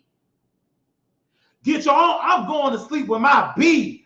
We'll go and sleep with your B. So you're going to go sleep with your dog? Because the definition of B is a four-legged dog, a female dog. You stupid N-word. Mr. Wiley, go to your room. You can't talk like that. Okay, I go to my room. He kept saying, go home, eat. Why you come here just to eat? First of all, I didn't come here. I was at the Marriott Hotel. The police, the ambulance brought me to Texas Health. They put me in the behavioral health, and they said I was wandering in Plano. I didn't come to no hospital and no behavioral health unit. I was in the ER. They put me in the behavioral health unit. So while I'm here, you're going to feed me. Double portions. And I don't eat Mexican food. They had some Mexican. I don't eat Mexican food. Bring me something some American dishes. Well, you should have said something. I'm saying something now. I don't eat Mexican food. If you don't feed me, I go complain to the state. And I call the cops and have them overeat me some food. And the next thing you know, orange chicken, double portions, gravy, beef, steak with gravy, different type of steak, bell peppers. Feed me right. I'm here. I'm a patient. You gonna do right. And I'm a CNA. I know when you effing up. I want to take a shower. Would you guys not really your shower time? I don't care. I'm funky right now. I want a shower. Give me my stuff so I can shower. Mr. Wiley, you can't go in your room with the phone. Yes, I can. Watch me go in the room. Watch me. And if you got a problem, you can't snatch it out, try it. Only thing you gonna do is go get my nurse, and he gonna give me some medicine. I don't care. And by the time he do all that, I'm done with my conversation. I'm talking to Blue Sky. Hey, Blue Sky. Hey, Wiley, are you okay? Yeah, I'm fine. I'm in the room talking. You can't talk. It's a cordless phone, meaning I can walk all the way. I got reception. I want to talk in my room. Who are you to stop me? It's a whole security camera in my room. You can't stop me from being up in there. Okay. Then they ain't want to feed me. They ain't want to give me my snack. I call the cops. The police show up. I want snacks. I want granola bars. I want snacks. I don't care if I already ate that. I want more. I'm hungry. When you take that Zyprexa and you take it out, it increases your appetite. That's a part of the side effects of the food, of the medicine. So feed me. I want more. Feed me more. You put the medicine in me, you're going to have a high food bill. I didn't gain that weight for nothing. In that pandemic, I was on that Zyprexa, 100 milligrams. It made me hungry. If you want me on the medicine, you better pay for my grocery bill. Until then, shut up. I went to the Texas Health Hospital. They fed me good. I guess they said, man, he eat too much. We gonna discharge him. I said, well, y'all got to discharge me because I got to clean my apartment. Now, who gonna pay my rent? They got on the phone with my mama. Okay. She said, ain't nothing wrong with him. Let him go. Let him go. He got his own apartment. He got his LLC. He gonna get a multifamily unit. In so many words, let the man go. He have his YouTube channel. Let him go. He ain't crazy. So that white woman had to get an Uber because I lost my phone. I left it at the BMW at Plano. And I didn't know at the time, but then I was like, oh, okay, that's why I left, because I left it in the seat. So when I got out of the hospital, I had to go get a cricket phone. And then I said, man, I remember. And so when I said, oh, my phone is here, then there was a white lady at the reception as at the BMW Plano location. I got my phone. Now I got two phones. I got my iPhone right here. She had it at the front desk because I was at the BMW place and stuff like that. They said I was wandering. I was there because my phone told me to go there. So I was there. I wasn't wandering. And the only reason why I technically, quote unquote, was wandering because I didn't have my phone. I didn't know which way to go because when I was in Plano, it wasn't an area that I was that I knew in Plano. I only know like the West Clucking area and I know how to walk home. But when I didn't have my phone, Google couldn't tell me which way. So that's why it looked like I was wandering. So once I got my phone, I'm good. But I learned from that you can't just depend on your device, you know, right? And then trying to ask for directions, you know, I'm not used to that. I'm not from that generation. Oh, sir, how do you get here? How do you get there? I'm a tall black man in Plano. They do not want to. I don't look like a person that need. I look like trouble to some of them folks in Plano. Okay, that's how I like my phone. It is what it is.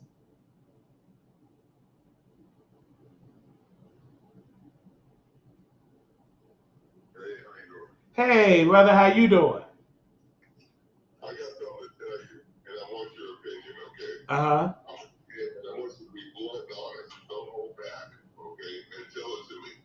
I'm a grown-ass man. I can take it. Okay. Kipro called me up and says, I told him that, oh, no, the hospital says, well, we trying to get Patrick Mr. Grant. You there, Mr. Neal? Mr. Neal, you're breaking up. Okay, can you hear me? I can hear you now. Yeah, it was go ahead. Okay, well, they said that they tried to get in touch with me, and I told them no, I didn't do that, okay? There's no contact or nothing like that. They can't prove it, and I can't prove it. There's a stalemate. And which hospital is that? Baylor. Now, Baylor said they were trying to give me the information so I could help my wife. Okay, but here's the deal. My wife's in the hospital at Parkland. She's here because of her leg is not in good shape. Are you getting this?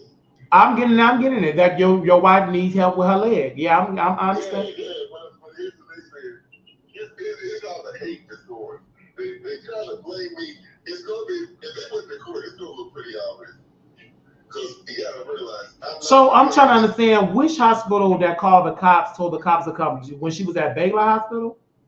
Yeah. And then which police department showed up? Was it Dallas or Plano? Well, you live in Dallas, right? Dallas Police Department. So Dallas Police Department showed up that the hospital said, and what did they tell you when they showed up to your house? from Baylor Hospital. Yes. Wow. Because I'm trying to understand, like, because your wife is bedbound, so you lift her out the chair. How did that happen? No, I told them, listen, they were all around me, and they were trying to make me look bad. I took a video of the police and all that. I didn't want nothing to do with those people no more, okay? I mean, they treated my wife like white trash. And I got her in the car. And we went straight to Texas University Hospital. That wasn't no help. When we went to Parkland, and the Parkland could have said, hey, Mr. Mayor, why you bring her up there? She said, good shit. And see, here's the deal, too. They didn't give me, they said, well, we could have helped him and, give him the information. They still could have gave me the information. They really wanted to make me look bad. They would have gave me the information that I needed. They didn't do that. They didn't give me no clinicals. Because I'm trying to understand, when she was in the bed, you put her in a wheelchair. Like, take me back to when she had Baylor. I'm talking about at Baylor. I'm talking about when they called the cops. When you came to Baylor Hospital, step by step, what did you do to get her in a chair, to get her in your car? I'm trying to understand it. And you just carried her or put her in a wheelchair? I'm put in a wheelchair. Wow. Okay. And they saw you pushing your sick wife in a wheelchair to your car. No, they brought her out in a wheelchair. Oh, they brought her out. Then I put her in the car. Yeah, they were trying to reel it in, but at the same time, I said, these motherfuckers gotta be stupid. They should be disagreeing with me and everything. Because this is the point that I understand very clearly, is that your wife is sick. I don't understand why no organization said, let's step in and help to keep her at home, to put her in a great care. It's like your wife, from when I met you at Hillcrest, she had been in worse shape ever. No great care, nowhere. From the hospital, from the nursing home. Nothing. Nothing. Because, again, the healthcare system is broken. It is a broken system. The way that this healthcare system is set up for sick, poor folks that are sickly, and especially the elderly, it is run like a criminal enterprise. It's a criminal, and they should all be brought up on RICO charges.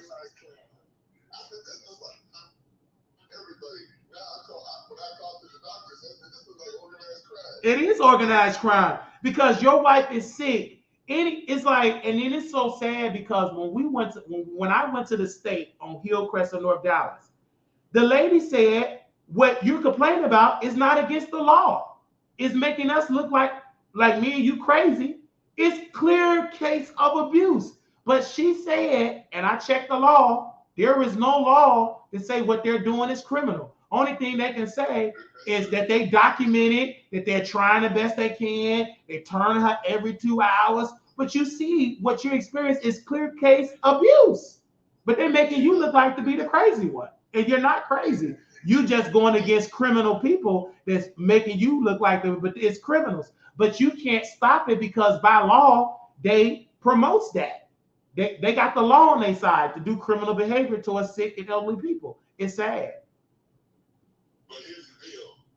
She really needs to be here. Of course, I know that. But they don't want to take care of it because there's no money for them. But see, here's the deal. If I would have took her home, I would have owned it. But you need, in order for you to take your wife home, you need the education, you need the staff, you need to know what medicine you're on, and she needs 24/7 care. And and because she don't even qualify for 24/7 care, 24/7 care. That don't exist with the type of, if she got Medicare, that doesn't exist. They're going to tell you, put her in a nursing home.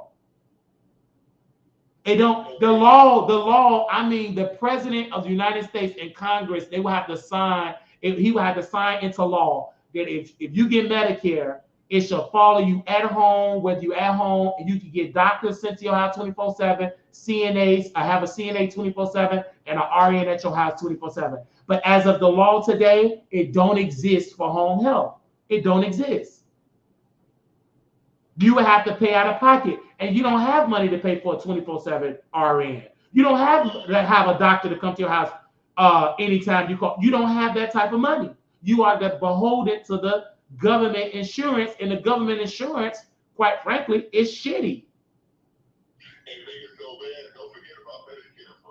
It is Medicare. It's clear case of Medicare fraud. But in order for us to know it, you would have to have the agency. They're incompetent because it's their job to go after Medicare, but they're incompetent. They're incompetent. It's you wasting your time going to. I went, and I will never do it again because it was painful. I cried because I'm telling Hillcrest everything that was going on. We had a 2 to 3 hour meeting of everything that was going on wrong. You know what they did? They just covered up all of the complaints I gave them. So I said, I will never complain to the state because I, by law, got to tell my employer everything that's fucked up. They're going to make me look crazy.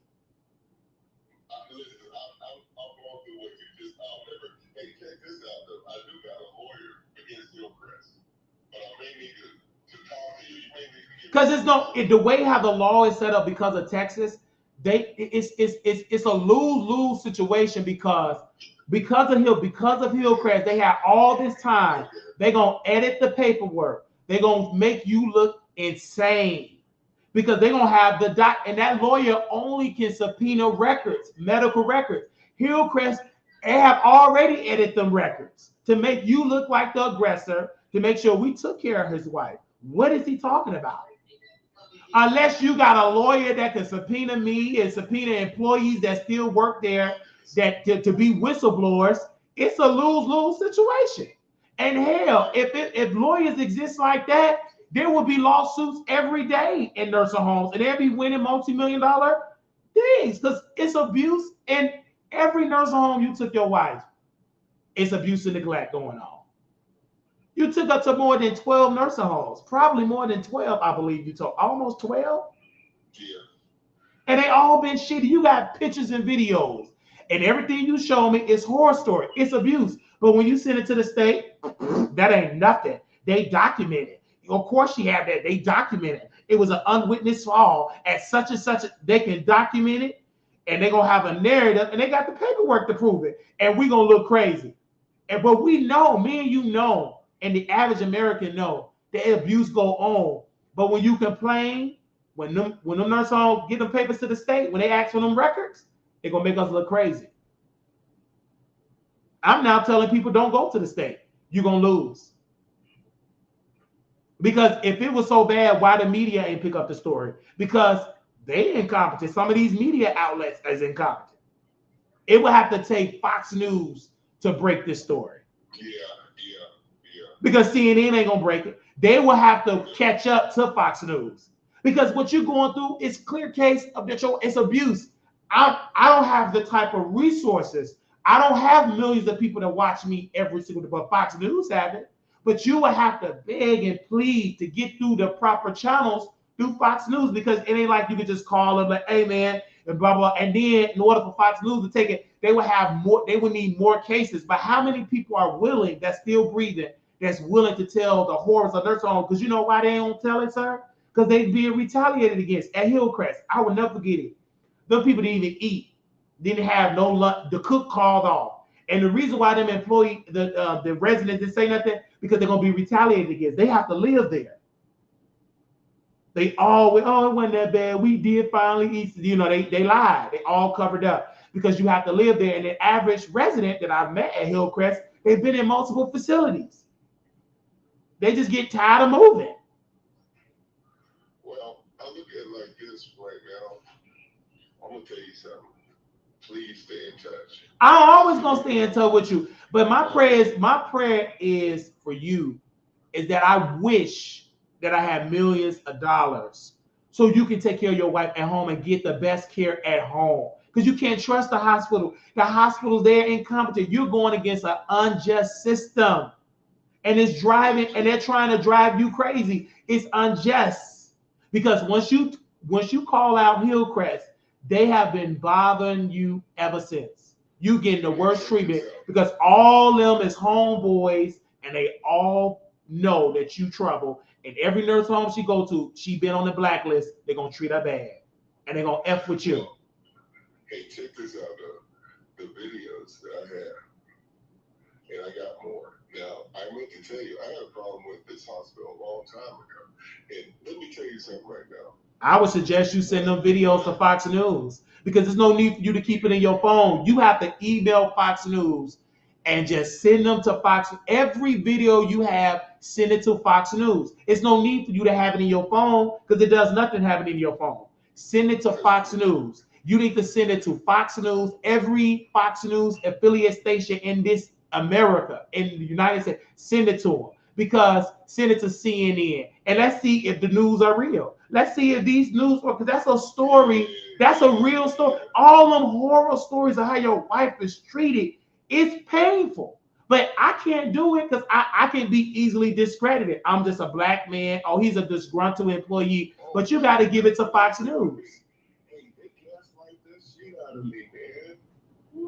Yeah, they're going to gaslight you because you would have to send it to a white news organization and it will have to be white reporters from Fox News to talk about it.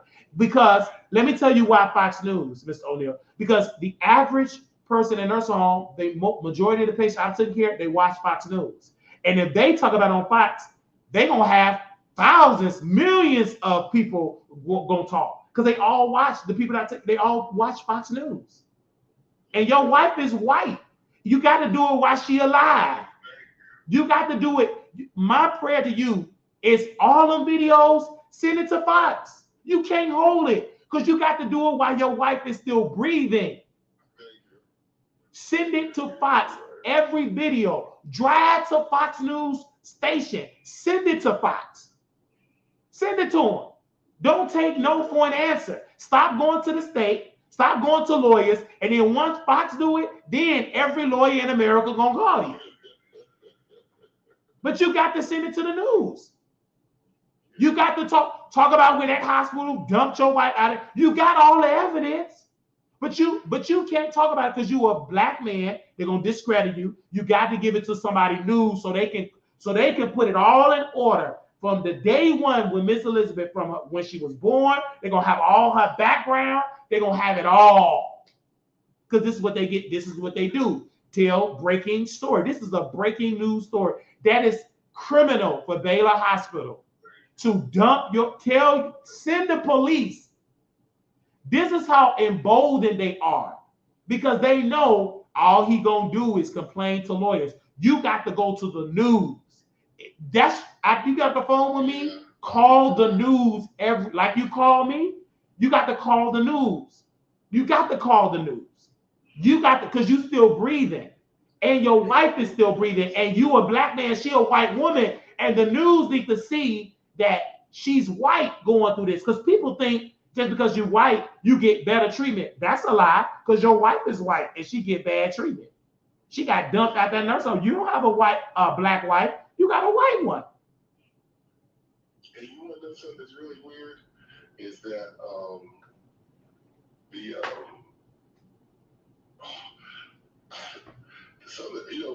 I got that one recording. You know what I got called me a digger? Yeah, at Hillcrest, and then he told you, "Oh, I'm not going to tell you. I'm going to give you a false name." I got that on. You got that all recorded, but Mr. O'Neill, you got to send that to the Fox News station. Man, somebody got to hear that though. You got to send it to Fox News though, so millions of people can hear it. But telling me I'm one person, you got to send that to Fox News. Man, somebody's going to hear that one though. He says, I cannot tell you. You don't want me to lie to you, do you? And he was an African, and he told you, I give you a false name. And then the white man came out, hey, you're supposed to give up Mrs. Graham that information. You're not supposed to withhold that. He gonna do it. They're incompetent, baby. You got to give it to Fox News so they can do a reporting of why so many of these Africans coming in these nursing homes, treat and talking to American citizens like trash. Calling them N-words and niggas and all. That needs to be, that's a breaking news story, but you got to send that to the news. You got to, let me tell you why they give you hell. Because you got the evidence, because they know you talking to me. So they already know my main strategy is give it to Fox News. That's why you got hell in Texas, so did I. I got held in Texas. I got blackballed, whiteballed, blacklisted. I couldn't get a CNA job to save my life in Texas because I'm going against a system.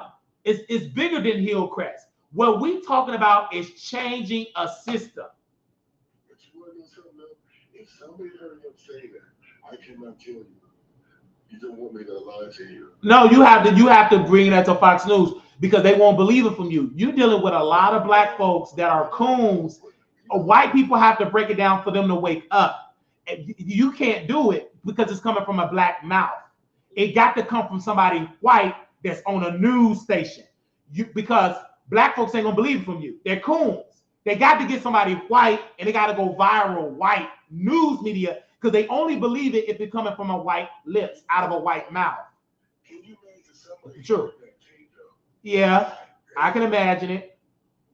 That's mind-blowing. It is very mind-blowing, but you have to send it to Fox. If I were you, I would send it to Fox. That's why they give you all the hell. Send it to Fox. Send it to them. MSNBC, CNN, Fox, upload it to YouTube. You got to fight back because you keeping it a secret ain't helping you. It ain't helping you. Look how they treat you. They dump. You have to upload that to YouTube, Twitter, X, everywhere, and give it to the media. You got to. It doesn't matter. They trying to put you in physical jail. Can I put that on Facebook? Yes, you can. That's your wife. Put it everywhere, every social media platform, and let people see the horrors of nursing homes. You have it all in your phone. Don't keep it to yourself. They dumped your wife. That is an act of war. They dumped your wife out of the hospital. You have to put her in the car and shop her around at hospitals. And you know what they did? They already got you blacklisted. You probably got to leave the country to get some better treatment. You ain't gonna get it in Texas. I can guarantee you that. Hey, you know what? What if I put that one where the police came out there and I was put there in the car? You can. I will put that one out there, and I will tag Baylor Hospital. This y'all, and then I can share it. But you got to put that stuff out there. You got the footage and share it, and I'll share it on my platform. What do you think Baylor Hospital did when they see it? What can they do? Lie. It was nothing wrong with her. He wasn't cooperating. He was aggressive. They gonna give you a bullshit PR, but you put her in another hospital. So that means whatever's going on with her, she's still sick. Yeah. But you have to put that on social media if I were you. I will. I would do that today because you telling me about it. The only thing I can do is be a listening ear. I can't change it. But you got the power in your phone. Put it on social media. What's the best social media? All of them. I don't know. I'm not on Twitter though. But I would download Twitter, go to Twitter, get you an account, set up an account, and upload it on Twitter. Twitter is more open-minded than Facebook. Absolutely. I will put it everywhere. Every social media. Put it everywhere. And that's how you find out. Because already they effing with you because you talking with me. And that's why they really hate that. Because I'm not emotional. Because she's not my mother. And I'm just coming from a professional aspect. You're coming from, this is your wife, this is your family, this is your reflection, this is your family. So they giving you hell because you got the real power. You think they'll try to you know what would be beautiful if they did see that and they try to take you to court over that? It doesn't matter. Let them. Do they really want to go to open court dumping an old white woman out of a hospital? What jury gonna be on their side? There's no jury in America, in Plano or in Texas, gonna be on the hospital side. They dumping an old white sickly woman to the streets. And it made it so bad. Who's that Congress lady that died? Did you know the way she died is that those nurses stayed behind that nursing station and let their feces get to her? Yeah, of course. And they didn't care that she was a congresswoman. They didn't care she was, because what they saw was a poor black woman. Now, can I interject something? My wife and Eddie Denise Johnson were friends. She used to come over to the Small Business Administration to do photo ops. My wife knows KenBarbie Hutchinson, George Bush, and all of them. And she's in good standing with them. They love her. She's also helped the Dallas Cowboys, and she's a member of the Republican. But all of that, send it to those organizations, sir. All them videos. No, but I'm not kidding. But what I'm saying is you got to send it to them. I don't know none of them people. If your wife. Check this out. You know what the beauty part is? Like Clemens over there at Texas University Hospital.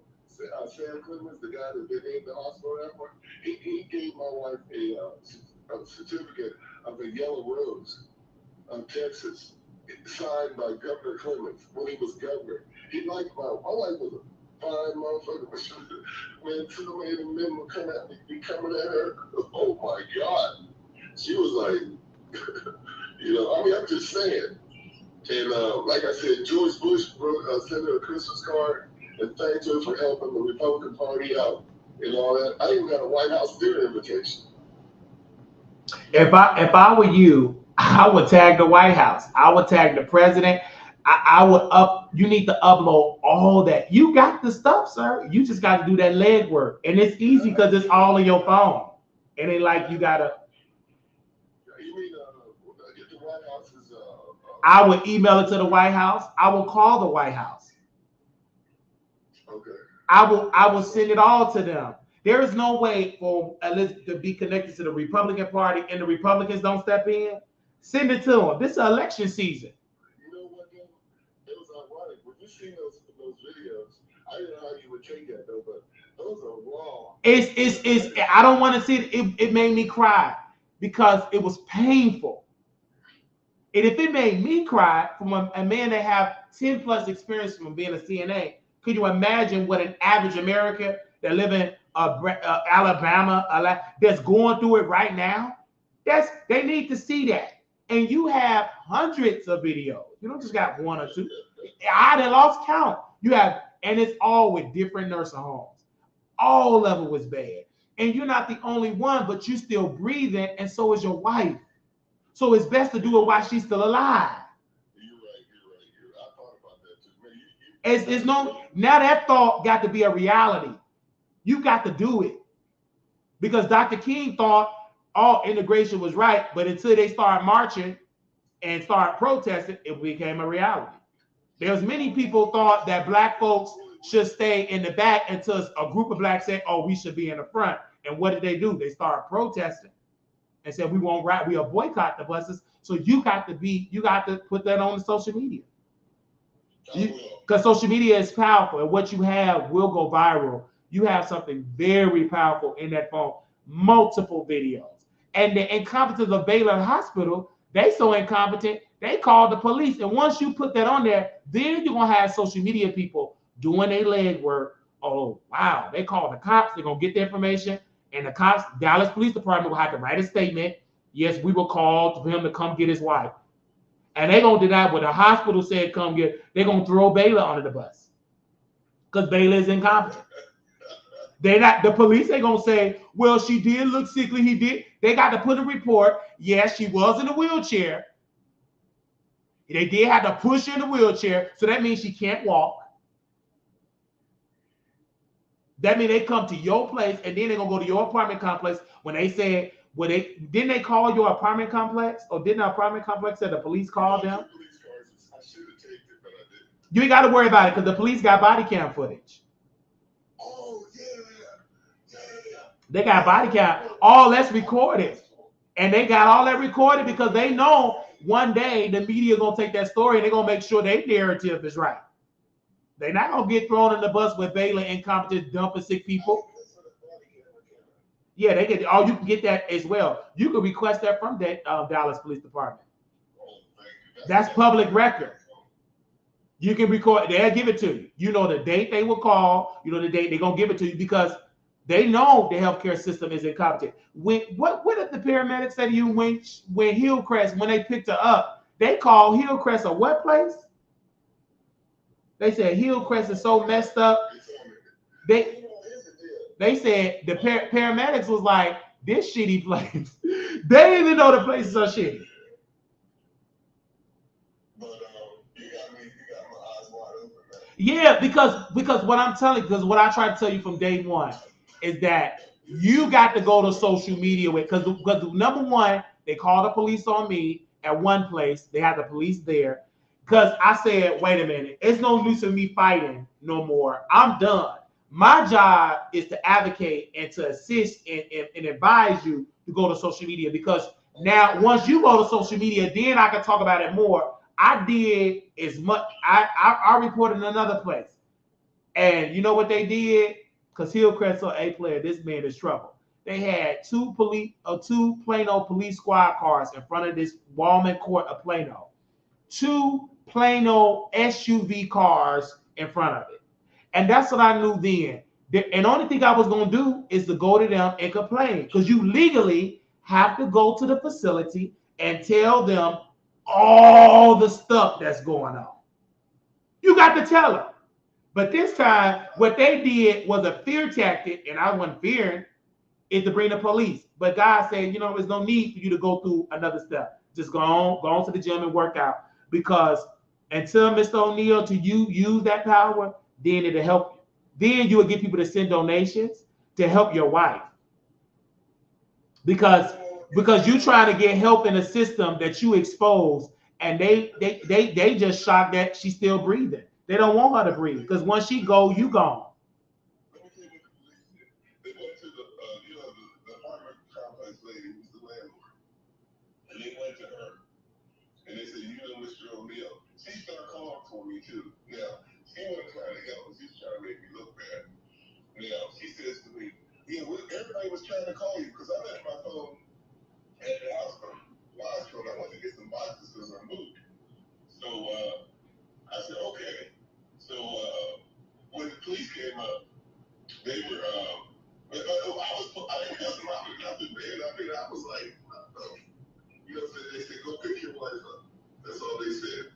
She's got to be out there before 3 o'clock. That's just what they told me. But here's the deal, too. I had a nursing home the day before to take her, and I got a guy that did it. And they couldn't find a doctor to sign the documents. So let's put it like this: is on like it's like this. Okay, this day was the 17th. I called up there, and I didn't call up there, but the nursing home did. They tried to get in touch with the social worker and all that, case manager. They did, but they couldn't get in touch with the doctor. Okay, on the 18th is when they sent the police over and said I had to get out of there. Now I had other people calling up there, but the case manager wasn't to be found, so they left the message on their telephone. So I was still trying to. So it wasn't like I wasn't trying to do nothing. Right, but again, you still don't do nothing in that system. Go to the media. Go to social media. Go to the traditional media. Post on social media. That's step one, and then call mainstream media. I gotta find for the Facebook. It's no, you don't got to go find it. Only thing you do is type it in. They changed it to x.com. It's twitter.com, and then create you an account and upload everything you got. Okay, then. I'm gonna do that tonight. And then YouTube, you go to youtube.com and upload videos. Upload it. And it doesn't matter. I don't care if the police look bad or not. You got to care about your wife. Your priority is your wife, not the police. Because who cares if the police look bad? The police, whoever assists you call that and even give you that message is incompetent. Because there's no way in the world that you, a police officer, you're going to get, and you see, it's no way I would have lost my job that day. I'm seeing a sick old white woman being escorted out of a hospital. There's no way in the world I can see something like that and not say nothing. Because I would arrest the doctor, whoever pushed her out there to do that. They would have got arrested.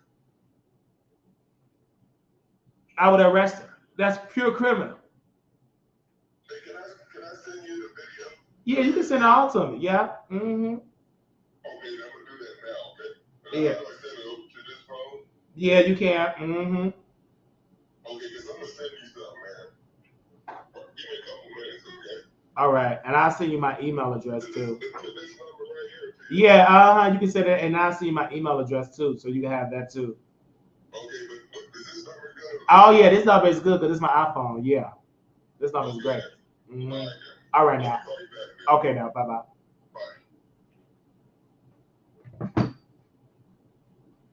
Why you think it wasn't successful with me in Texas? Well, it was very successful. I just couldn't be no healthcare worker. I knew it. It's only going to be a short amount of time for me to do this. Is the last it for me being CNA. I knew it. But this one story with Mr. O'Neill, this is just way to show it. Because I never had a family member that went on the record and worked with me on this. Everybody in secret. But Mr. O'Neill was different. Because this was the first family member in history that I had to call Dallas Police Department on Hillcrest of North Dallas. And I called. And they showed up. I had to call 911. 911 I called for Mr. O'Neill's wife. Because he was like, call 911, my wife, sugar is low, or something like that. She was having a health crisis. You know what Cecilia and Thaddeus and them did? They laughed. Them African nurses that was working at that nursing station at Hillcrest, North Dallas, they laughed at Mr. O'Neill. I couldn't believe it.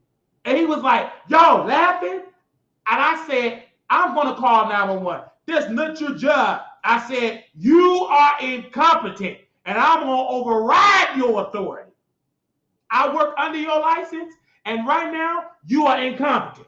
So I'm going to invoke my fingers and dial 911, and I called. And then Mr. O'Neill took over the call because he knew all of his wife's name, birthday, because I was working at Hill. That was like my second night at Hill, but third, I only worked there like 4 days, like second night on the shift, or whatever, how that goes. I would say, because when I work overnight, this is when I was by myself, overnight, 10 to 6, and I met Mr. O'Neill and Elizabeth, his wife.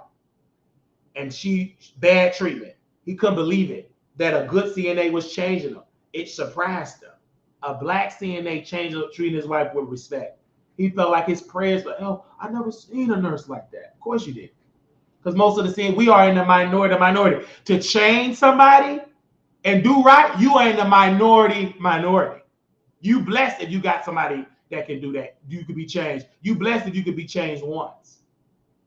Instead of being changed multiple times, you just dry and good, you blessed to have a worker like that because it's a minority of the minority. Anyway, so I said I override your authority.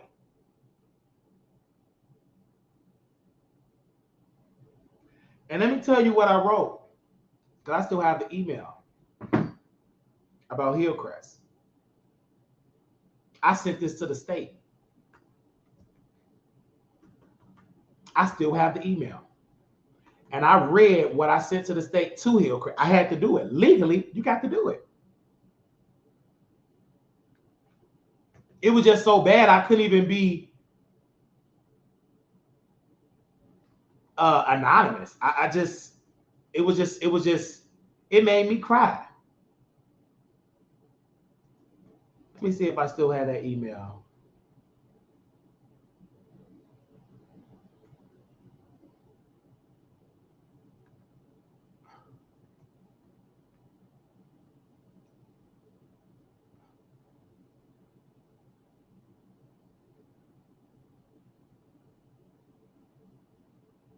And I sent it to Roland Martin.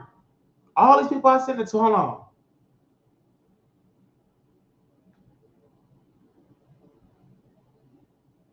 I sent it to Roland Martin, Dallas News. I sent it to all these people. I don't think I sent it to Fox News. Did I send it to Fox? No, I didn't.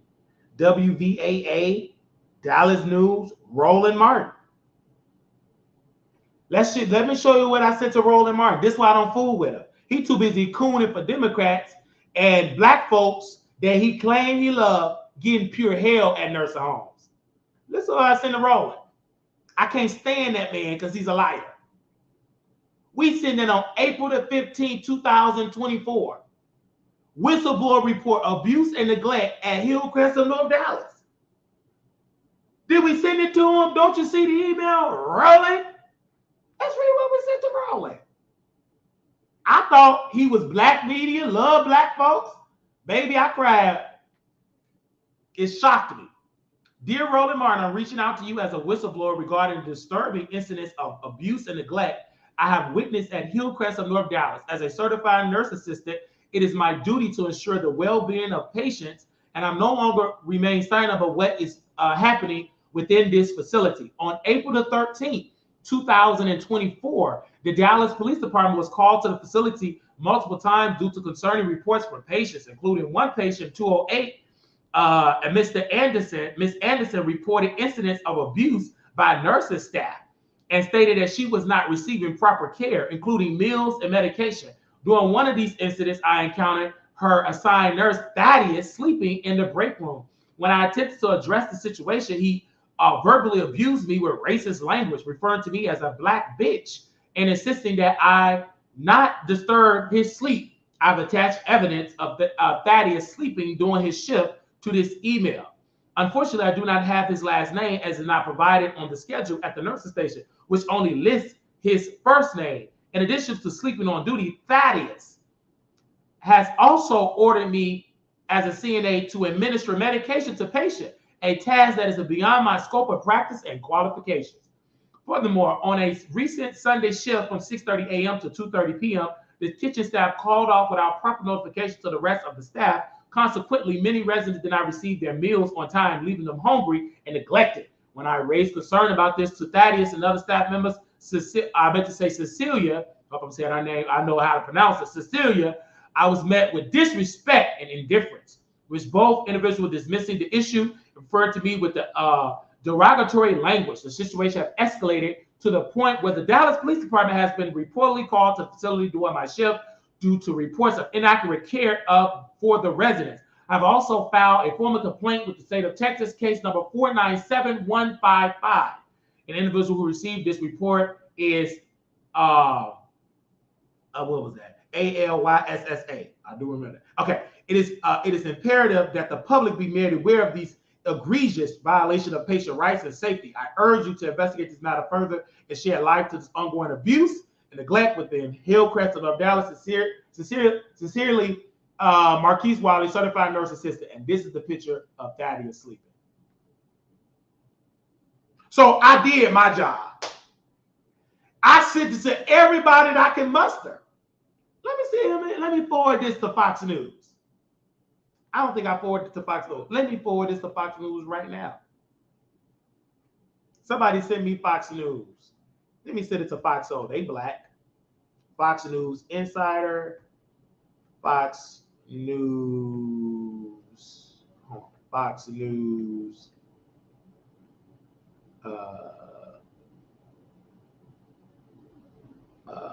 Is it Fox Soul? Okay, I sent it to Fox News. Somebody find me the emails of Fox. Let me send it to CEO of Fox Corporation. The emails of Fox Corporation. Doesn't matter. I had police call. Well, emails of Fox Corporation staff.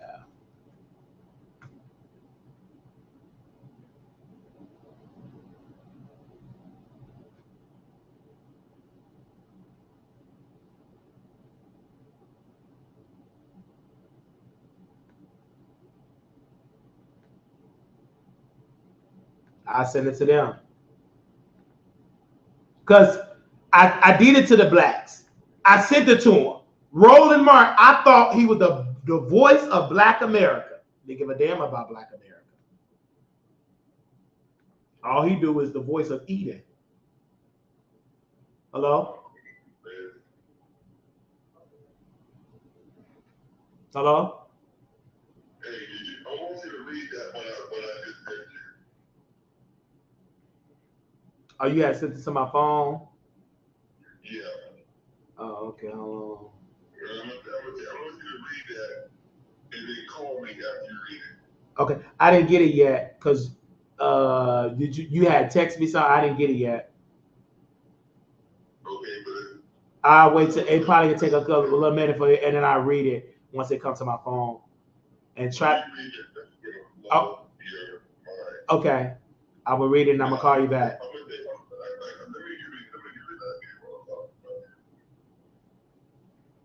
Go ahead. Okay, here's the deal. They signed that deal, okay? And it states that if Liz continues to behave the way she does, and offends people or they speak on that, the hospital has every right to refuse helping her, and they can throw her out of the hospital. And I told the lady, you can't do that. No, you can't. Yes, you can. And then the lady that was in charge of the whole hospital, the nursing, the next day came back and apologized to me and said she had no right for my wife to even get that letter, and she had no right to make my wife sign that.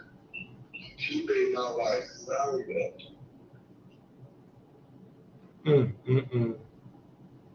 You got to read it. And the lady told me she's going to have to retrain all her nurses. To have your wife sign a paper and she got dementia. That is sad, man. Let me read it to you. Just since you don't have it. But you got to let me do this. Go ahead, do it. I'm here. Okay, whatever. It says, as a patient, you contribute to the cooperative effort along with your health care. Well, you are responsible for participating in your medical care plans and following the recommended treatment plans with an understanding that a good build-up relationship between a hospital and their patient is essential for quality of medical.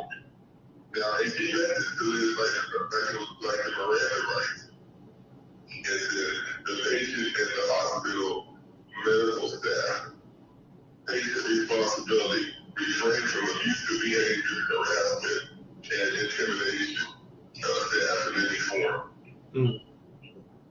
Inappropriate behavior such as profanity and all that stuff, acting disrespectfully and intensifying your voice, and harassment of any kind, appropriate, essentially comments, gestures, behaviors, threats of violence, acts of violence, or actions deemed inappropriate towards any staff are regarded very seriously and absolutely unacceptable behavior in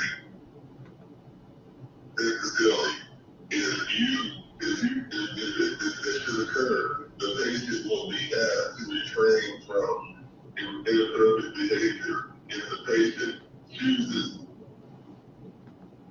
not to comply. The actions may occur such as formally ending our patient-facility relationship. And it says compliance with prescribed regimen of health care.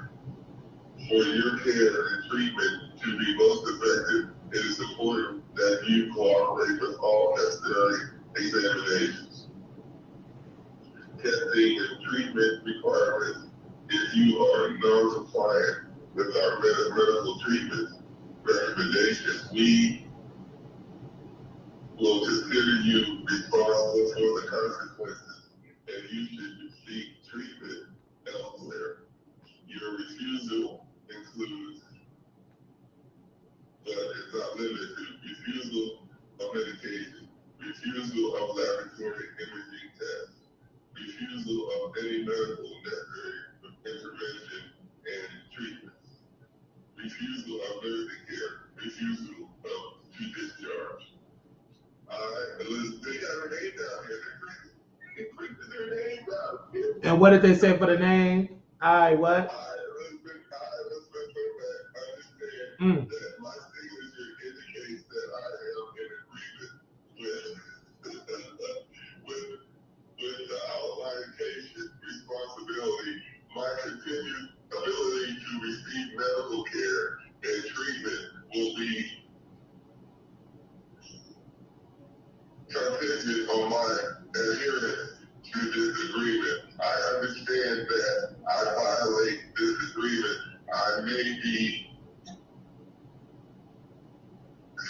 I just cannot believe they had her sign.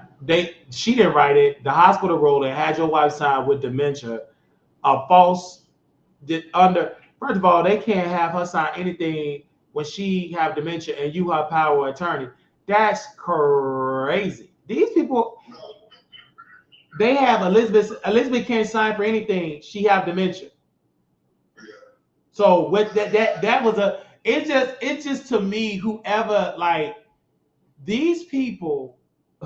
This is why I say you got to send. I'm gonna send you some email addresses to send these to these people. Hold on, because it's so incompetent. It is criminal and it's sad.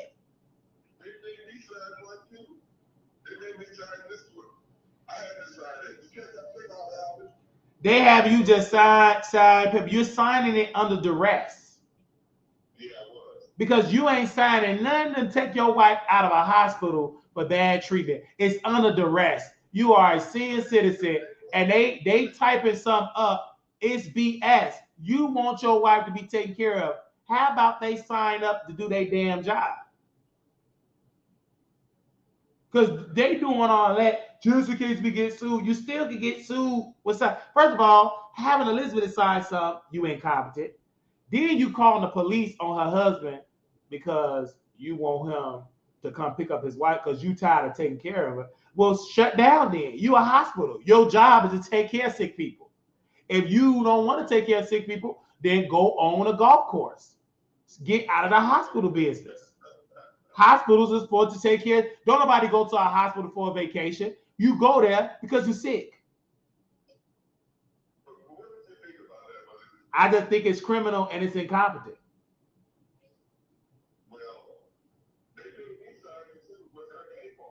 Yeah, it's incompetent and you signed it under duress.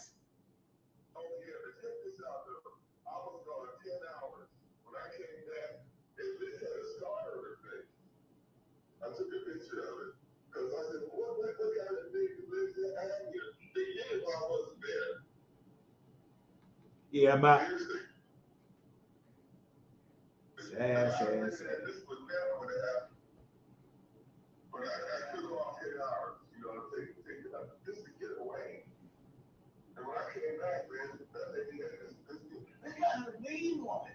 I just don't realize that.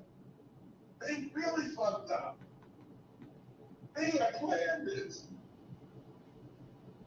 I just don't see it. You know, I mean, I am losing this granddad. Have they lost their mind? Yeah, they lost their mind. They ain't got. Baby, that mind gone. And I sent like all the stuff like Hillcrest. I sent it all to Roland Martin. I sent it to WVAA. Well, you the husband. So you need to be calling them and Google their number. You got to call the news like you calling me. Only thing I can do is encourage you. I'm in the amen corner. I don't have the power.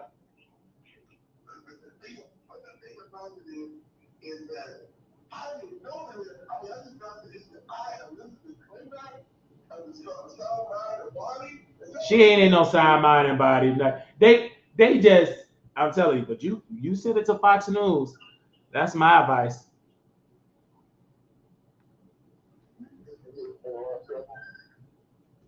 Huh? It ain't no thing. I know it if the media talk about it. Because the world will be complaining like, y'all treat people like this, blah, blah, blah, blah, blah, blah, blah, blah. But you got to send it to the news. I don't know why you holding it. For what?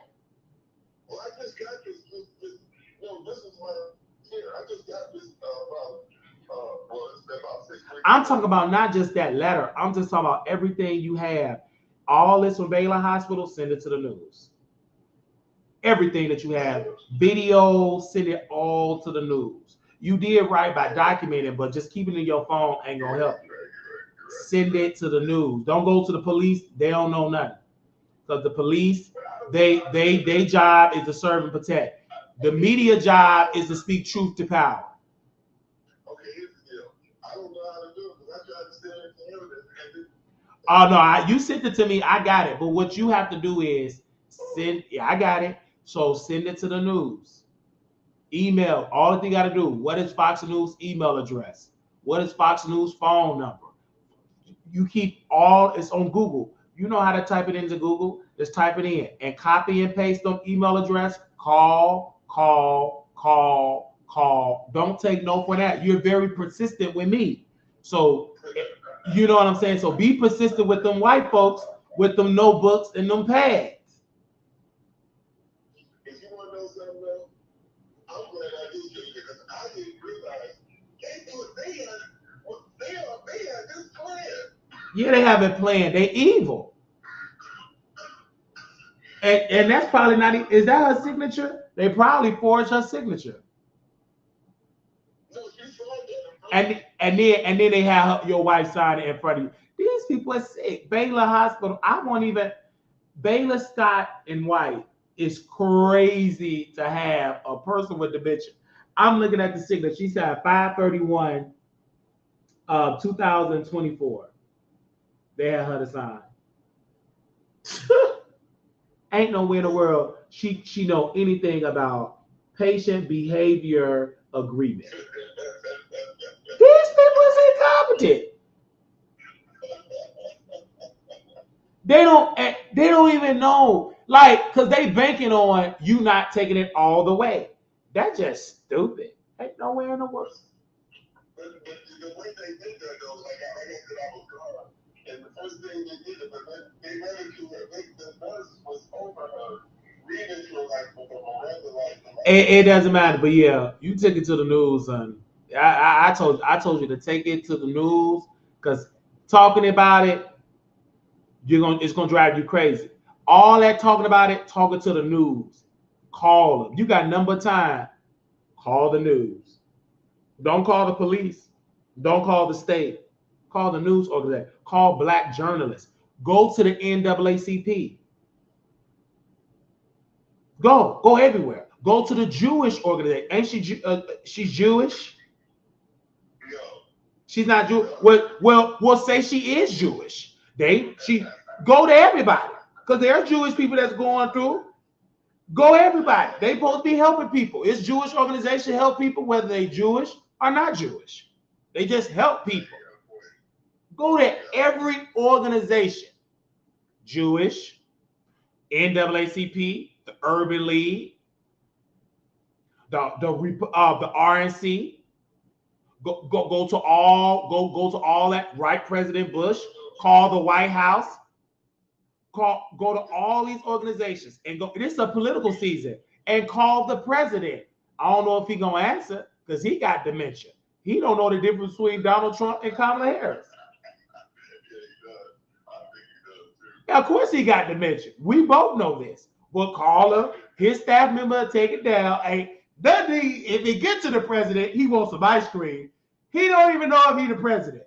So, but the only thing you can do is to go and hopefully you can touch a person. Okay, but can I elaborate on something? I did not realize what I just said you had her name on it. Yeah, it got her name on it. I'm looking at it right now. What the fuck was they thinking? They had her sign her name. I'm looking at it in black and white. And they had the audacity to put, hold up, 5/31, 2024. They had her somebody put the time on there, 10:40 p.m. They gave you a Christmas gift. They letting your wife sign papers that ain't got her mind. So go ahead, sign the paper. She got dementia. She gonna sign anything. That's classic elder abuse. But the system, you got to be careful what lawyers, because these lawyers, some of them are weak. You got to get you a strong lawyer that's be willing to just fight like hell. You can't get no weak one. You probably got to get one that's fresh out of law school and hungry to make a name out of him or herself. Yeah, but I mean, like That's sad. But I think that he had a scar on her face too, though. It just said, yeah, it said.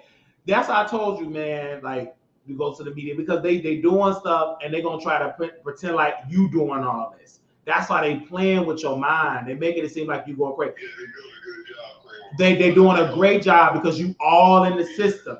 Once you start going to the media and you send them all a receipt, they'll back up off you. Because then now they'll get CNN a call, ABC News, Fox News, because they play a great deal on your mind.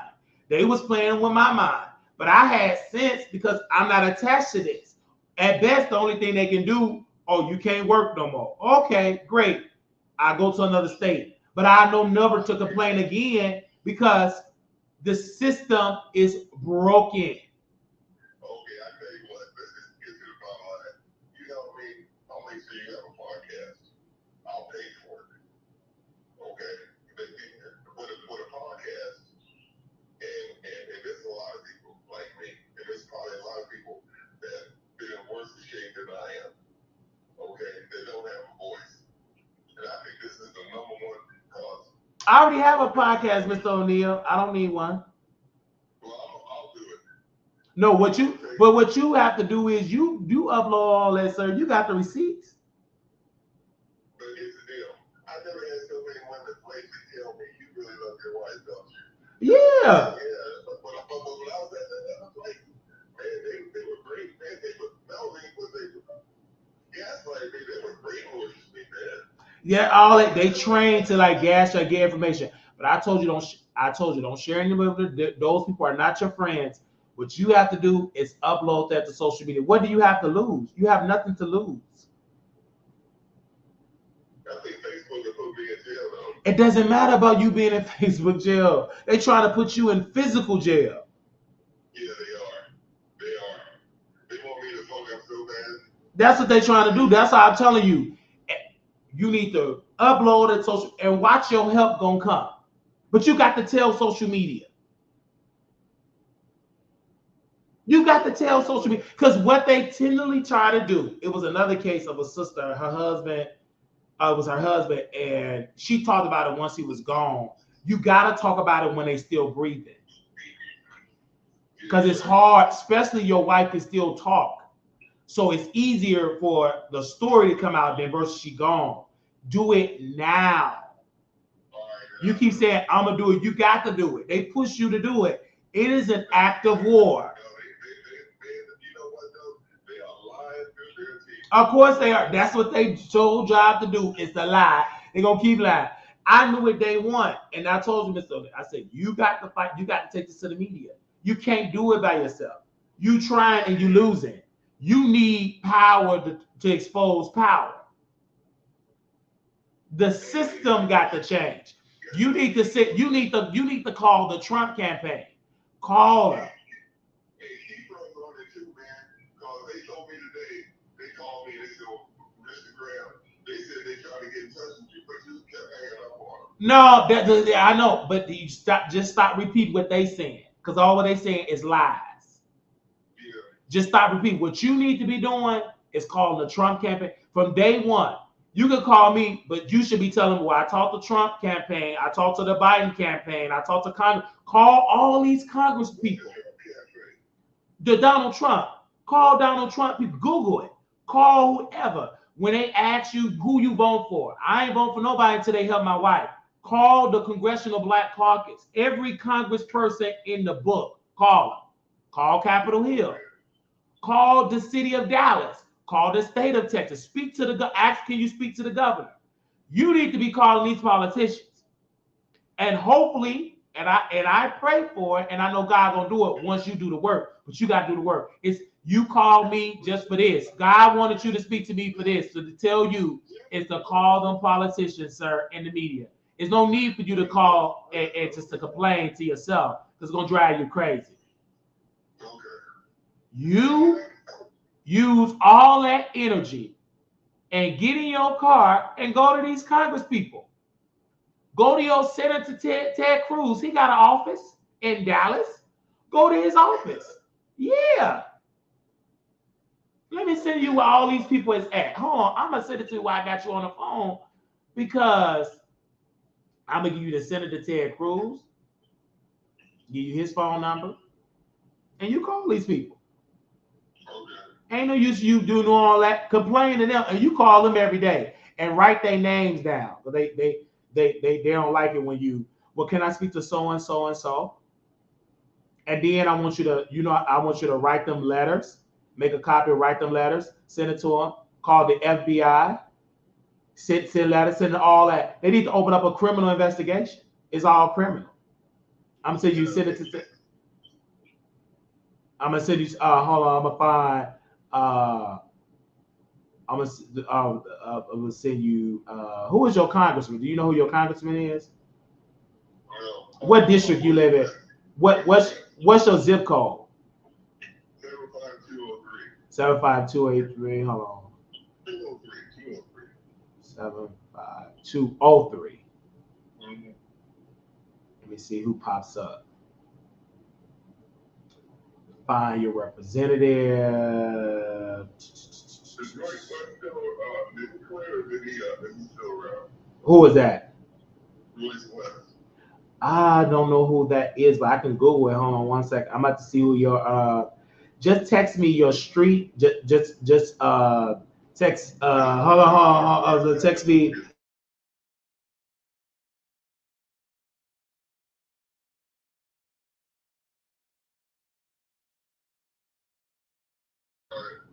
Because you reach out to these people, to these people thing. Hold on.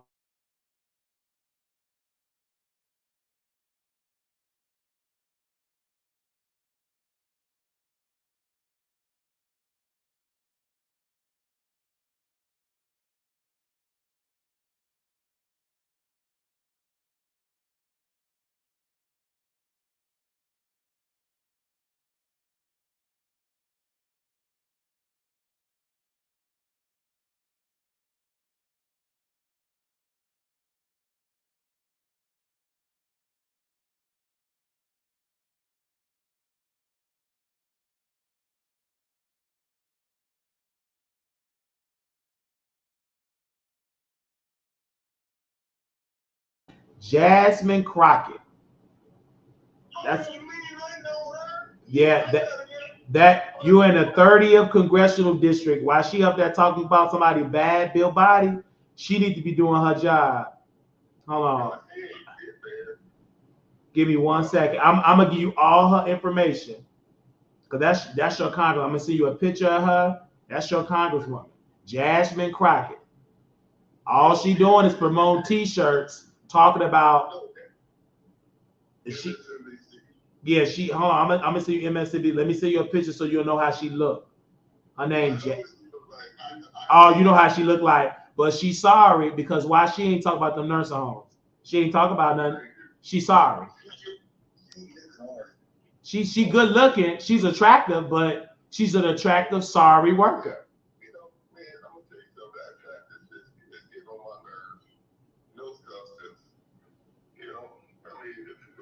And it'd be Jasmine Crockett. Hold on. And then then you got a Republican, Keith Self.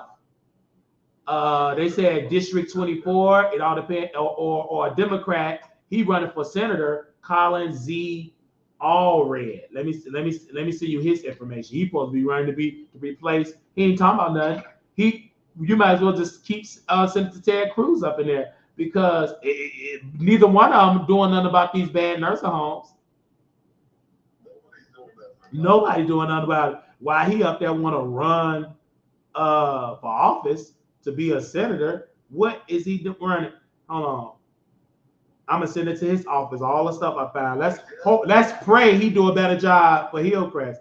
I'm about to send you his DC office and his district office. You go there, get in your car, and drive there. They got a staff there. You probably won't be able to meet him because he out there campaigning, lying to the people like he gonna change. He ain't gonna do nothing. Because I don't even see him saying nothing on his campaign, on his website, what he gonna do for nursing home, but lie.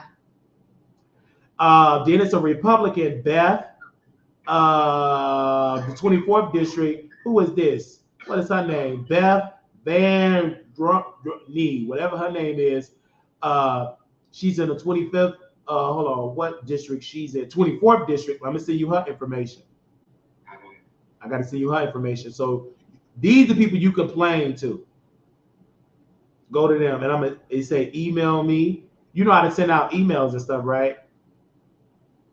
Yeah. Okay. I'm gonna send you her her website, and then take you to like contact me. Go reach out to her. Like reach out to all, because it's election season. The Republicans, because this is not a Republican and Democrat. This is an American issue. Americans is suffering in bad nursing homes. I don't care what state you live in. People realize how much money is being spent on nursing homes and all that. Billions. And they're not getting none of that. And these residents ain't getting, they getting slop.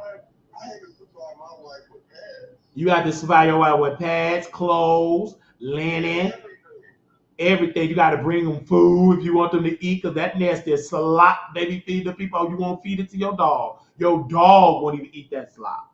So these are all the people I send it to you, and I'm gonna forward what I sent to all these people because I want them to change it.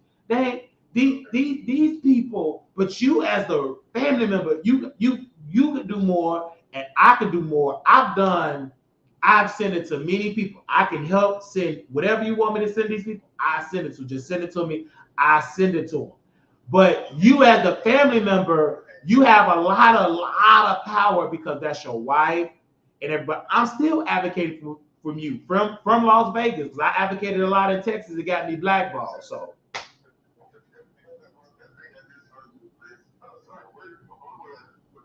you send that to all the Congress people, and you put in there, they force your wife. They force your wife with dementia to sign documents under duress. Okay, I got it. I'm gonna do that tonight. Yeah, and then you'll get some more help because somebody listen, and then I'm gonna reach out to some people from the Congressional Black Caucus. Hope they ain't gonna do too much of nothing because they sorry, but if we could get two of them to say something and to make some phone calls, and we'll talk to Jasmine Crockett off. Don't worry, I'm gonna talk on your behalf because you need help. I've tried it with the media folks, but I sent it to Fox News today, all your stories to Fox News, and I'm gonna forward this up to Jasmine Crockett, hopefully with her eyelashes, that she'll do right for your wife. Hopefully. But don't count on it. Only thing you can do is to do the work. Because you can't count on Jasmine Crockett, somebody selling t-shirts, talking about bad built blonde body. And there's plenty bad built blonde body people that are suffering in nursing home. If you want to use that term, you have people that's in bad shape. You have people that's blind. You have people with amputees. You have people all type in bad shape, suffering in nursing homes, suffering in hospitals. But Jasmine Crockett, she's so busy trying to roast and gag somebody. Baby, the gag is you a sorry congresswoman and incompetent with the thick eyelashes.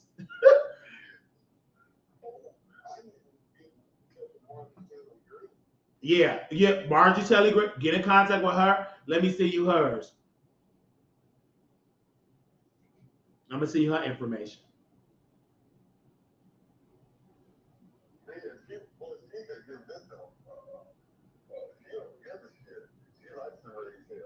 Yeah, because I'm about to see you her information. She was born in 1974. She's in she represents Georgia District 14, because there's plenty of people in her district.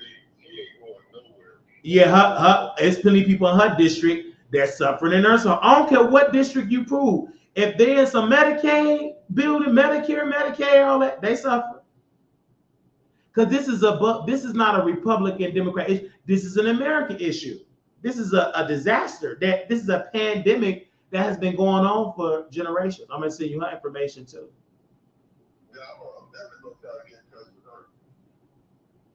Yeah. I sent it to you, so it's so easy. Only thing you gotta do is call them up. I sent you an email too. I sent it all to you in the text.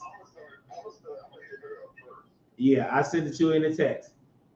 And I'm gonna send you her website so you can have all that stuff.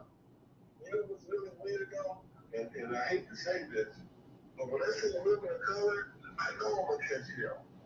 But if you gonna catch hell from women of color, from white people, you're catching hell from anybody, because in Baylor Hospital, that's a white, don't no woman of color own Baylor.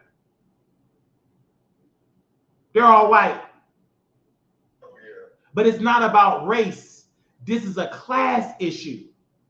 Because your wife is white. At best, she should be getting good quality. If this was the Jim Crow era, she would have to get the best quality because they're white, right? White people, if you're white, you're right. If you're black, get back. If you're brown, stick around. But if you poor, you could be poor and white, you're going to suffer in nursing home. You could be poor and black, you're going to suffer. You could be poor and brown, you're going to suffer. You could be poor and black and suffer. It's not about race. Because if it was, your wife would have been getting hot. If this was Jim Crow, them Africans couldn't do that to your wife. You couldn't even be married to your wife until after Virginia versus Loving. So it's a class money issue. It's not about race. Because if it was, your wife would get great quality care. And this is the thing about Hillcrest. It's in a great neighborhood. Birds chirping. It's in a great neighborhood.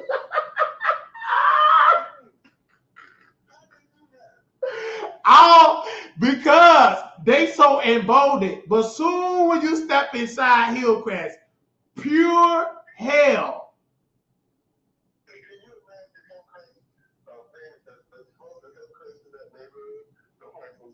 They don't even, probably, them people don't even know. But they know one thing, they ain't going no Hillcrest. If them folks in that neighborhood get sick, they ain't going no Hillcrest. And it's like, it's in a good, I couldn't believe it. It's like I'm getting pure hell in Hillcrest, all this bad treatment. I go outside to a brand new word, birds chirping. Chirp, chirp, chirp, chirp, chirp. Only. Okay. Send me everything that you want me to send and I'll forward it to her office. Yeah, because this is a great issue for anybody that want to make a name for themselves to really change this system. The system have to change. And this been going on for decades. Yeah, you need to send them videos of upload. You have hundreds. But a lot of the politicians, this is how they roll. You got to create hell on social media uploading it, because this is how politicians think. It need to make noise in order for them to wake up. That's why the news is important, because then when the news step up, then you're going to get Taylor Greene, you're going to get Jasmine Crockett on, and they're going to be competing for your endorsement, for your help, for you to tell your story so they can brag about it.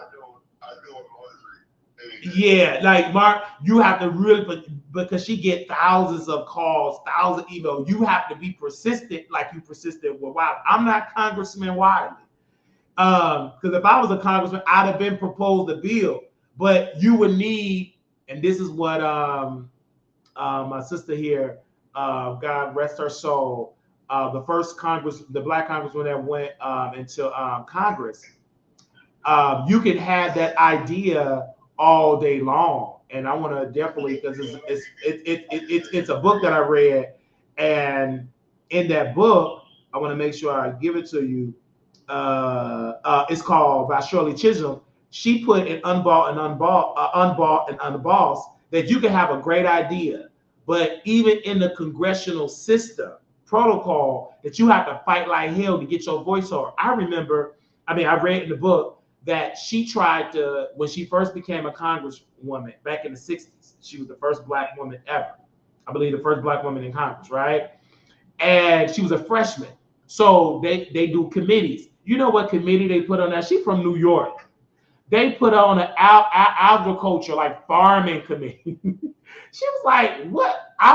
Why be, even though that's important, but I'm coming from New York where the district, we have no farms. So put me on something where I like healthcare, childcare, and she fought like hell and was able to get a better committee.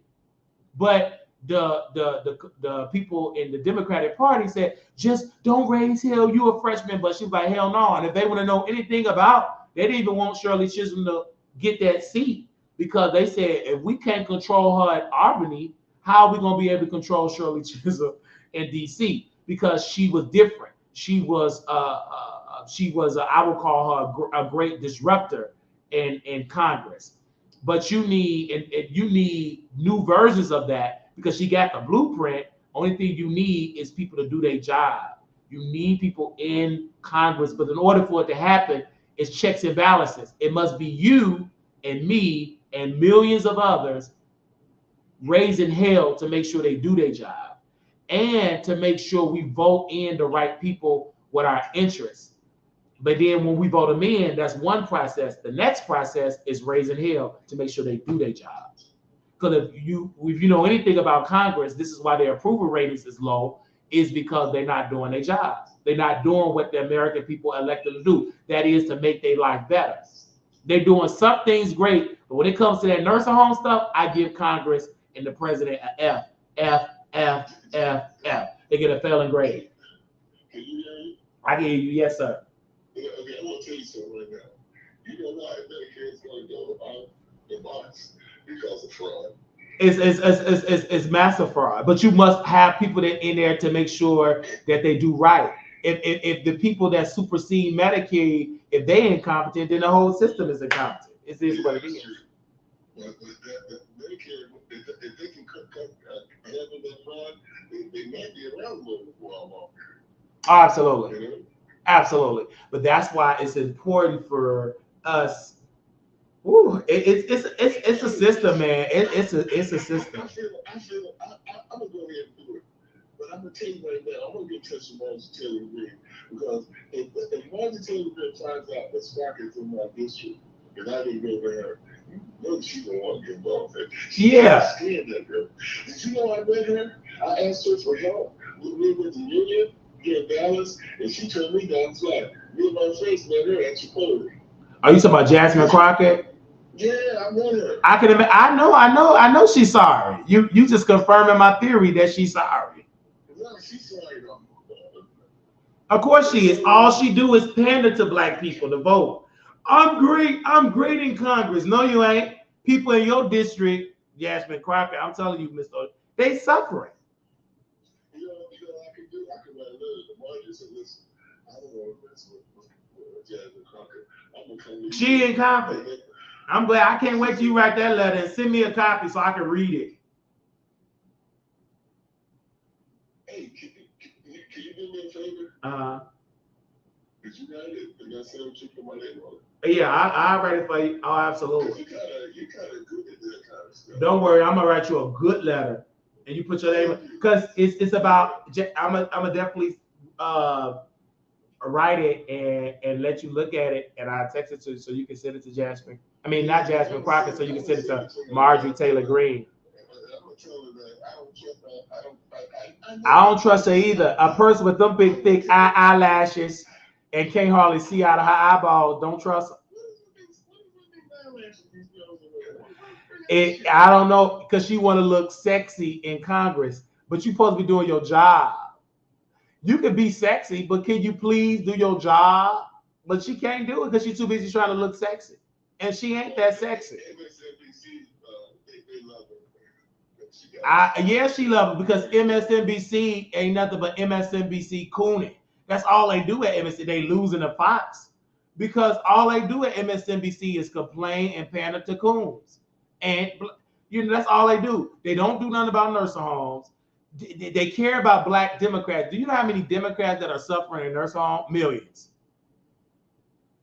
Millions. Hey, can I ask you a favor? Like, while I'm doing this, if I get overwhelmed, I'm gonna ask you for your help to help me navigate through this. Oh yeah. Just in case the press come at me. Yeah, I help advocate, to assist you, advise you and what you know what I'm saying.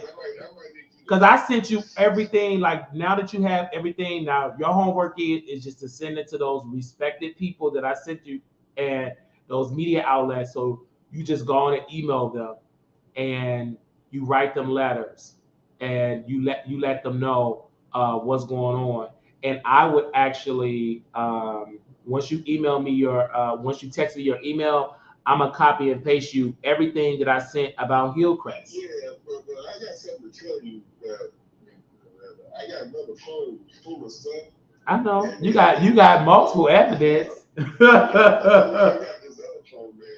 It's got my wife. You got multiple stuff about. That's what I'm saying. That's why now that you have it, you have to send it now. Now this is my activist hat on. Is that we got to activate and continue to apply that pressure. I applied the pressure so much, it caused me financial harm in Texas. It caused me harm. They came from my pockets. I couldn't get no job, no black job gone. And you know what Hillcrest do? They still send me texts like I'm still employed because I'm a whistleblower. They can't fire me. They still send me texts. They still be sending me texts like I'm employed because they can't fire me because I'm a whistleblower. Let me explain something to you. Basically, why I want to need your help. Because each one of these things I got requires a lawyer. So, okay, there's going to be a lawyer for Hillcrest. There's going to be one for this one. There's going to be one for that one. I mean, it's going to take a combination of lawyers to do this deal. One lawyer ain't enough to do all this. And I really have, if it comes down to that, I mean, hypothetically, I don't know yet, but I know one thing. Boy, we got Hillcrest, and we got this other hospital, man, and we got, hey, let me tell you something. Oh, man, I mean, I'm going to be honest with you. I'm kind of scared because this thing is going to blow up, man.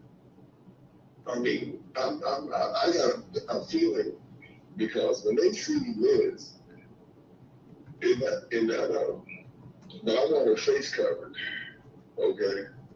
I don't want her to be like, I mean, I gotta figure out a way to No, it's no need for you to face cover anything.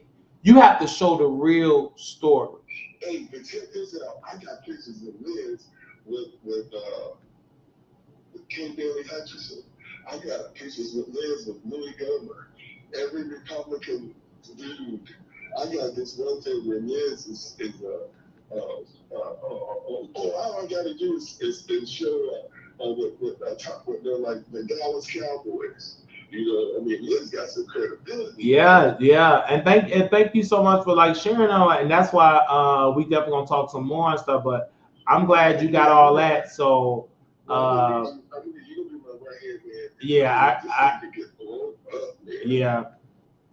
yeah, I'm gonna send this. So send me some more stuff, and I'll reach out to you on your behalf and see you and send it to these people. Because I've already sent a lot of stuff to people. It's just like I'm just one person, and I don't have the financing to do more, like knock on doors, to educate people.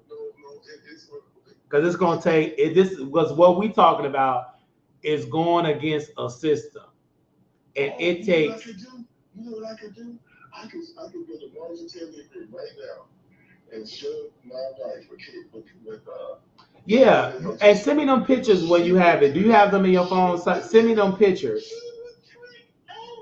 Send me them pictures to my phone, and yeah, send it to me so I can send it to her because I know how to email her and all that. So just send me everything to my phone. Okay, let me start working on it now. All right, thank you. Okay, all right now, bye. They already blackball Wiley.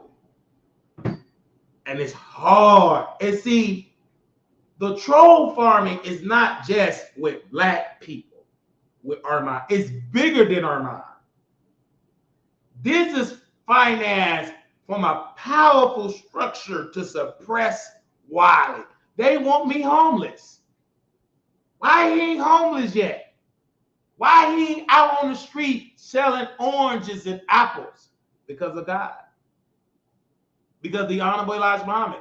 I have a mindset of do for self. Yeah, it's gonna hurt me a little bit. Because when you do for self and when you a good person and you was called into this, you're going to have some pushbacks. Your own people going to push back further because they have said to me on this show, Prada, and to the audience, I say to her, why don't you find a better facility? I've found better facilities. That's why they don't get this work. I gave credit to a great facility that I've worked at, Park Place of Elmhurst. Why don't you work there now? I don't live in Illinois anymore. That's an awesome facility, and it's private pay.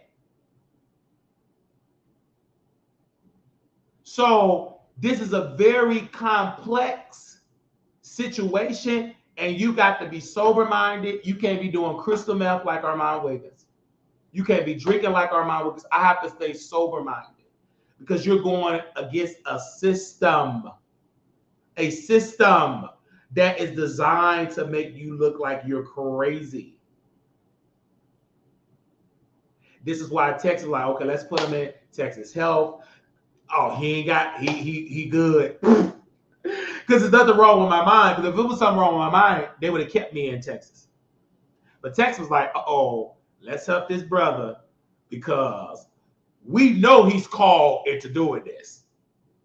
So they put me in Texas Health Hospital. So this is greater than the black YouTubers.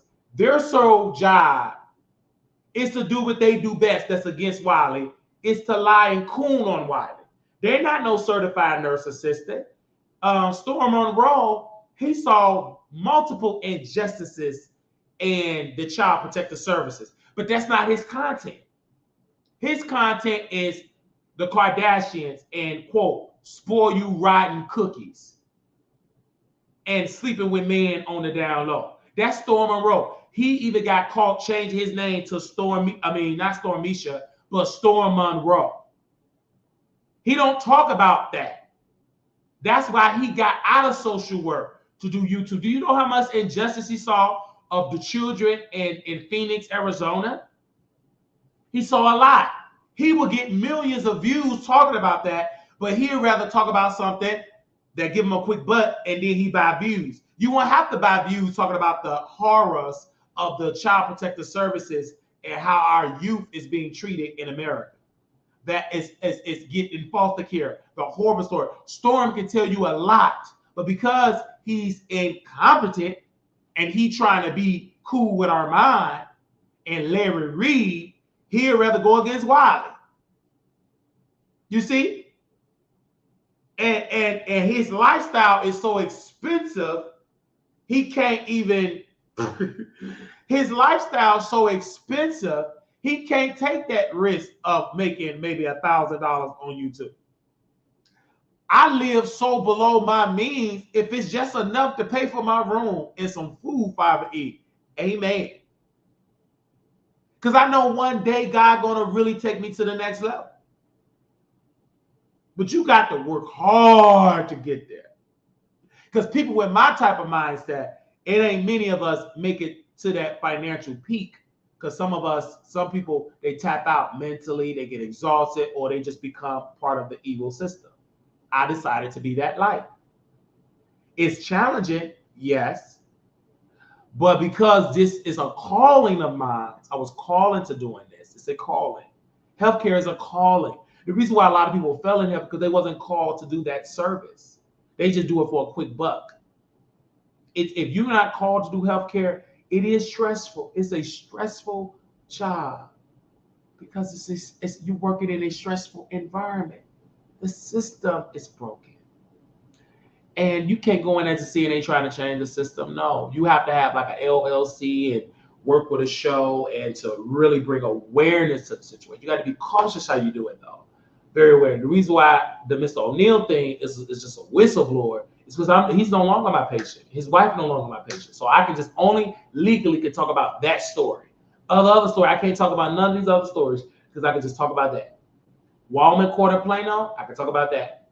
They're no longer my residents. But I have those recordings of just bad system. Wallman Court of Plano was so bad, baby, they let med tech be nurses. And they was like, we need to discredit Wiley. We're going to bring the police. I still got them videos of how they mistreated rep. And these are people with money in Plano. that you can't even eat. I even got them on recording. Oh my God. On recording, talking.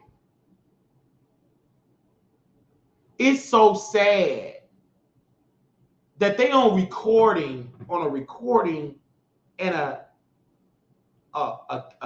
med tech pretending to be an RN doing wound care. The man fell when I was a housekeeper and worked laundry in Walmart Quarter Plano. They literally had a med tech pretend like she was an RN. And the black woman said, you know, Marquise, they don't document like this. North, see, we used to document. And I'm North, we do document. Ain't no way in the world you could pretend to be no RN. We are trained up north, and I have to say that because that's why I got my train. It's the nurse, the people in the South. Let med tech be nurses, baby. You a med tech, and then some of them med techs ain't even qualified. They be up there talking about IVs. Your sole job is to give out, administer medication. You can't administer no IV. You can't. It's some type of, and I think it's caution. You don't know the blood pressure. You don't know all that stuff. You don't know. They be guessing. And them people paying all that money to be at Walmart Quarter Plano and suffering. It's no way. And once I saw all that, the first day I transferred from being from being laundry and housekeeping, and I was only making $13.50. Bad treatment from the supervisor, stinking breath. He was on me hard, but he must have found out I'm a blogger and I get hundreds of thousands of views. You got to be careful how you talk to me. And I'm a good worker because I know how to submit in the job. So I'm working real good. I guess he heard me listening to the Honorable Elijah Muhammad or Minister Louis Farrakhan videos, whatever the case may be. I'm just minding my business working. Listen to gospel music. Sometimes I listen to Mr. Farrakhan, you know, whoever I listen to, I mind my business. And I had to go to my Vegas meet and greet. And I guess he found out. He said, so what hotel you staying in? I told him I'm staying at the MGM Grand.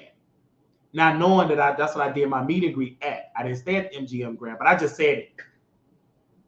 I'm going to stay at the MGM because I didn't want him to know where I was staying at. Oh, that's a nice hotel. I had to stay in a roach rat motel, hundreds of thousands. When I went to Louisiana, when they were throwing out beans, he couldn't afford to stay where all the action was at because he was too cheap or was broke. And he had to stay in a roach rat and somewhere in Louisiana away from New Orleans, somewhere deep.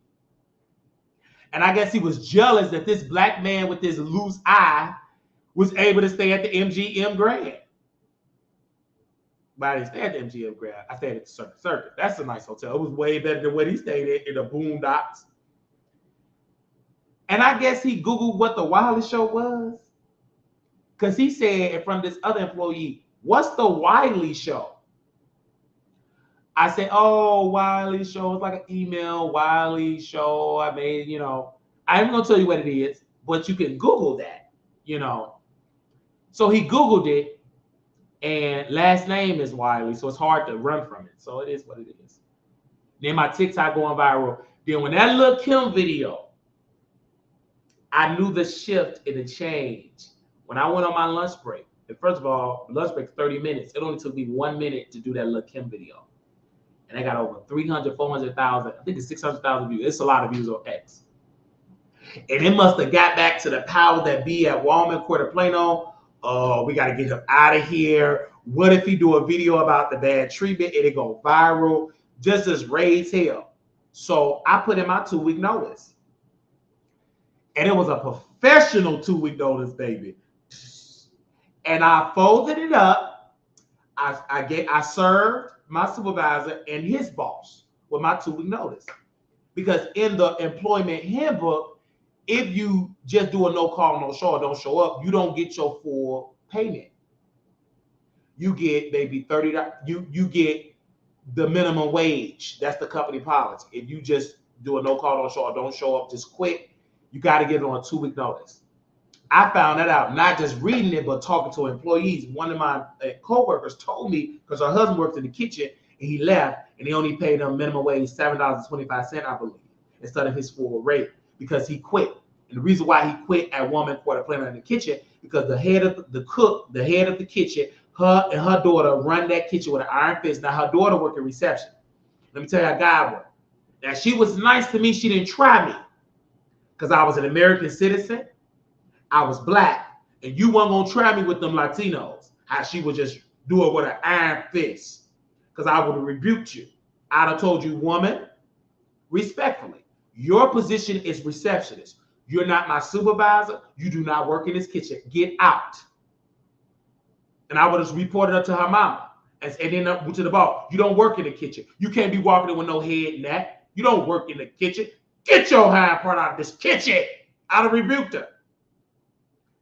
And her mother, when I left Walmart Quarter Plano, before I have my 2-week word travel, good employee leaving, I'm looking sad.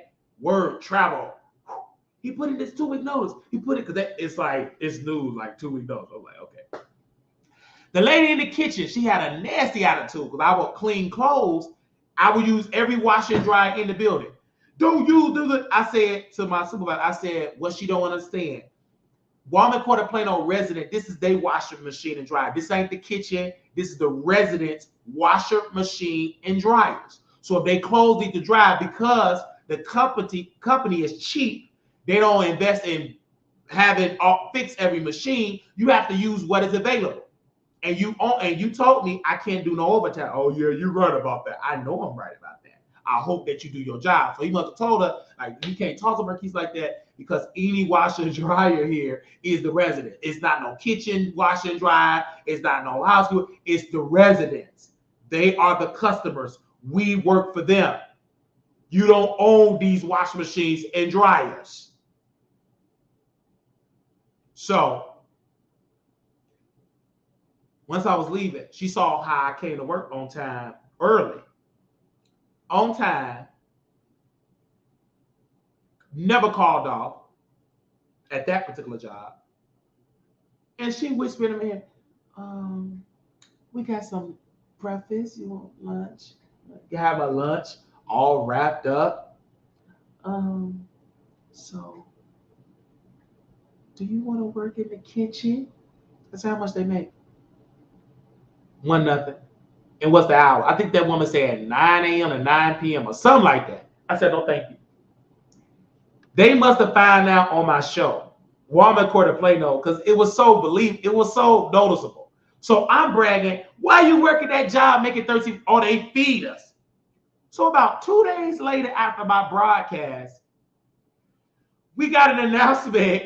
We ain't giving y'all no free breakfast, no free lunch, no free dinner. It's breaking the budget. So they thought I was going to quit. I didn't quit then. Only thing it caused was just a hostile work. If you canceling food for what? You ain't, to myself, you ain't paying us nothing but $13.50. You should give us breakfast, lunch, and dinner. You ain't giving us no good salary. So this is when the cooning happened. Lord have mercy, Jesus. Jesus. Help me, Lord. Help me, Lord. So this is when the cooning happened. When I was at Walmart Quarter Plano. This was like professional coons. Walmart Quarter Plano owner was Indian. His son, I think in Pakistan, Indian. His son was in the audience. And all the coons, that's the owner's son. I don't care. I'm an owner. Only coons is impressed by the owner's son and do too much. It can't be yourself. Cooning. So one coon from activity, she did so much.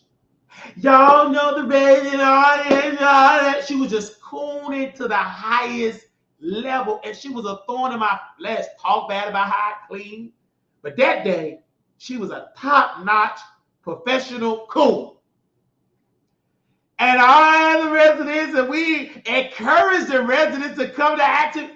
Baby, them activity is boring. You got that nasty dog, them stinking feet. The residents, you don't even know how to do activity. I've done activity better than what you were doing. You too busy in everybody's business cooning. And you ain't have no husband or no provider. That's why you have to work. To myself, I would say to myself. All that cooning. Everybody cooning. Then my co-worker, she supposed to be a spy. And she was a messy, been there for years as a housekeeper. She didn't know that other Mexicans couldn't stand our guts. So she was telling me the truth about, watch out for her. She messy. Watch out what you say. It didn't bother me.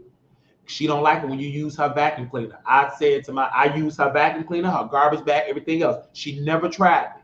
Because if she would have tried me, you don't own this. This is the company vacuum cleaner. That ain't your vacuum cleaner. That ain't your cart. These ain't your cleaning solution. If I need to vacuum this floor, I'm going to use everything in this building.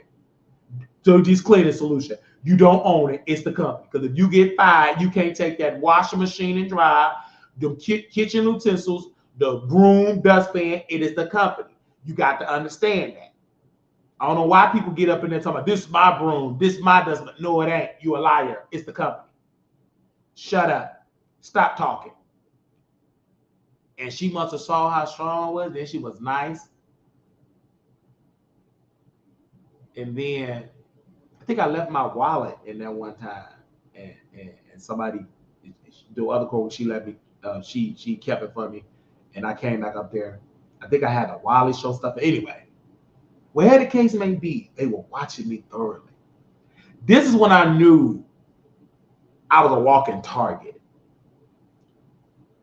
This supervisor and everybody was extra nice. That's a red flag because they never was extra nice, especially the supervisor. He had the co-workers bringing me food. Bringing me food. I never took food for him. You were mean. You were a meanie. Toward the end of my last day of my 2-week notice, they knew about the Wiley Show. They knew about the Wiley Show now. You sure you don't want no breakfast? I don't eat that. You don't want no smoothie? Don't want it. I don't want nothing you got. Only thing I want from you, I said to myself, is to get out of my face. I'm clocking out. You sure? I'm throwing out trash anyway because I had to leave at 3:30. You said no overtime. You was very aggressive. You lost a good work. No overtime. You did too much. You lost a great work. I said, okay. And I left him a great message. I said, so what do you want me to do? If the work is not done, I need your permission. Do I leave it? Because it was a lot of laundry. Because what he didn't understand, and what he said about his bosses, and what he didn't understand is when you have a facility that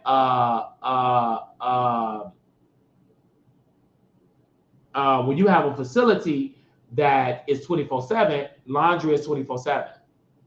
So all of this trying to have one shift, you're gonna lose. When you were dealing with the elderly, they're gonna use the restroom 24/7. They're gonna soil their clothes 24/7. So you have to have somebody 24/7 doing it. That's a very essential job. But when you're dealing with people and budgets and I said, okay, I understand. I was wrong. So I text and I emailed him. No, I texted him everything. And he said, well, just leave it. Leave it for the next shift. And then he said, well, you could just stay over and then you leave early on Friday. Or leave early. If you over 40 hours, you just got to leave. So one day I left real early because I couldn't go over the time. I said, that's great. And then when I put my 2-week notice in, that was the last day, I gave her the keys. His boss, that day he had to go to the hospital. He was sick. Because you can't mess with God anointing. You go get sick messing with God anointing. His boss said, the administrator, she said, knock on wood, I never got a complaint about the laundry. Knock on wood. And then her boss was in there because the state was in the building. And I said, because the customers, the residents is the customers. And we serve them. And her boss said, my boss said, I wish everybody had that way of thinking, but everybody don't have that way of thinking because everybody in here is not bosses, and they don't understand from a employer mindset versus an employee mindset. Everybody don't have that way of thinking. I'm different. I'm coming in as with an LLC and submit to a job, and I learned that and I understand that now. It doesn't bother me anymore. I get it. So when these people Google your name and find out what he got an LLC there, and their word travel, they be messy. They tell everywhere you go, they're gonna tell these new places, oh, he's trouble. Meaning it ain't trouble. And it's difficult for them like trouble. This man come to work on time, leave on time. He does a great job. But their definition of trouble is you can't be doing effed up stuff in front of him and think you're gonna get away with it. You just gotta do right. Even when it's limited resources, still treat these people with dignity and respect. At least you can do that. I know they're gonna eat slop, but at least you feed them breakfast, lunch, and dinner. Make sure they clean, at least. Make sure they take a shower. Make sure the facility have linen. And you make sure you at least do right. So that have always been my mantra, my mindset when it comes to healthcare. Because you can't change these corporations unless the law change and they make a quota. You must have 5 CNAs. You have 50 residents, you must be a ratio. A CNA can't have no more than 6 residents. That needs to be in the law. Especially if you're in a long-term care facility and you have to have it. I would rather them have great quality care. That we should have in America. Instead of you having all these residents, whatever, we short, just deal with it. And then it's so freaking backwards. They let agency get all the money and your regular staff get nothing. That's backwards. Anyway, but I had to say that because Mr. O'Neill got me turning. Now,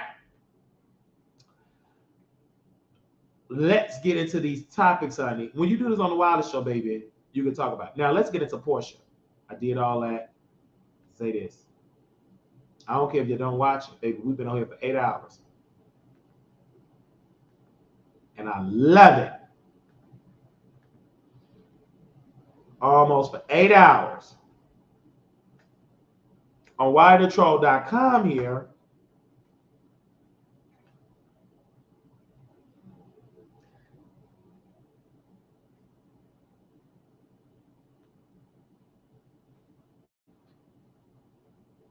This is what I feel like this is a storyline for Porsha and Simon Gabardia. I feel like this is a storyline, and I've always said it, and I will never stop saying it.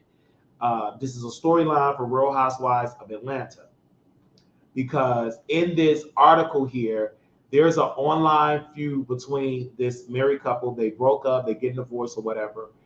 This is so strategic for Porsha because I do believe Simon got what Porsha wanted to be with because she's a young Black woman and blah, blah, blah. But I feel like Porsha is a reality star. She needed some controversy to get her a check. She don't have talent. She's not a singer. She's not a dancer. She is a reality on-air personality.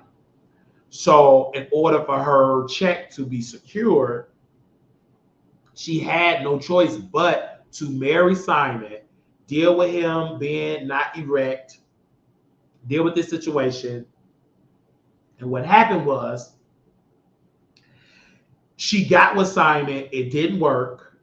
She knew it wasn't going to work, but she had to give it enough time to calculate, post on there. And he's a social media. He loves to post on social media too, but he really did not want to lose Porsha. But now Porsha is using him for a storyline, and he plays into it because he posts some receipts here. In this article that I posted on here, he posted some receipts here. This is where she said, men health awareness, lose weight, erect dysfunction. She posted that about he not being erect. Then it was another piece here where he posts like where Porsha was talking about her husband, some guy she was flirting with, and I posted that in there. And give me a second. Do I have that article on here? I know I posted that earlier. Okay. It was like, so receipts here. where he posted some receipts of her flirting. Let me see, where's the receipts at, chat? Where the receipts? Oh no, did I post? I don't think it uploaded. Okay. I know I had it on there. Hold up. Where the receipts at, chat? I'm gonna read through this. Hold on. Where the receipts at? Where you at? Oh, okay. I got it on here. Let me pull that up real quick. Because he said, I'm not a dumb African. That was in the headline I put. He said, I'm not a dumb African. That's what Simon Gavadia said. And I'm going to definitely pull up this receipt here. And I put that on the website. Give me 1 second. There we go. Now let's do this real quick. Okay.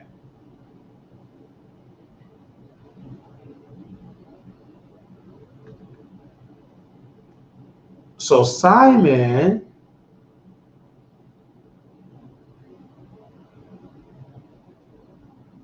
no, he woke up early this morning to post some receipts.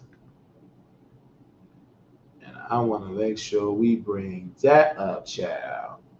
He woke up early in the morning and said, I'm going to post some receipts. Oh, wait. Okay. All right. He said, how the hell my name get caught in all this? I don't know if you really got erectile dysfunction or not, but I got the best product in the world. It's all natural herbs and sea moss, your third leg. This is what Simon said to this person. Dude, I also do not understand how you ended up spending so much time on the phone with a married woman.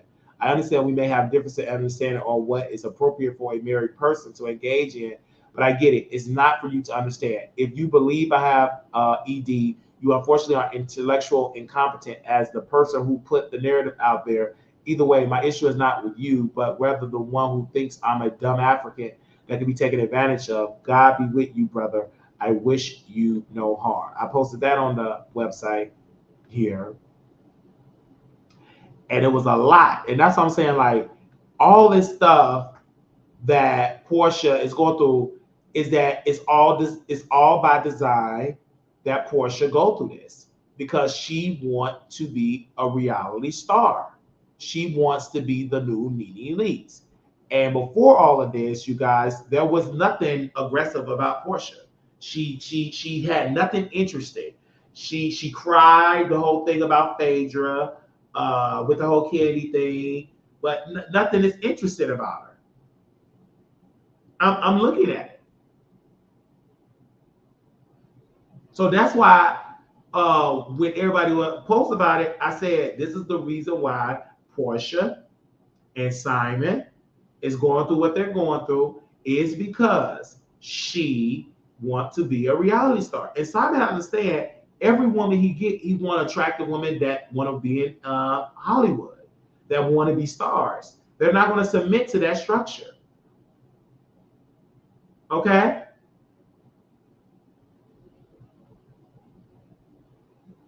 All right? It is what it is.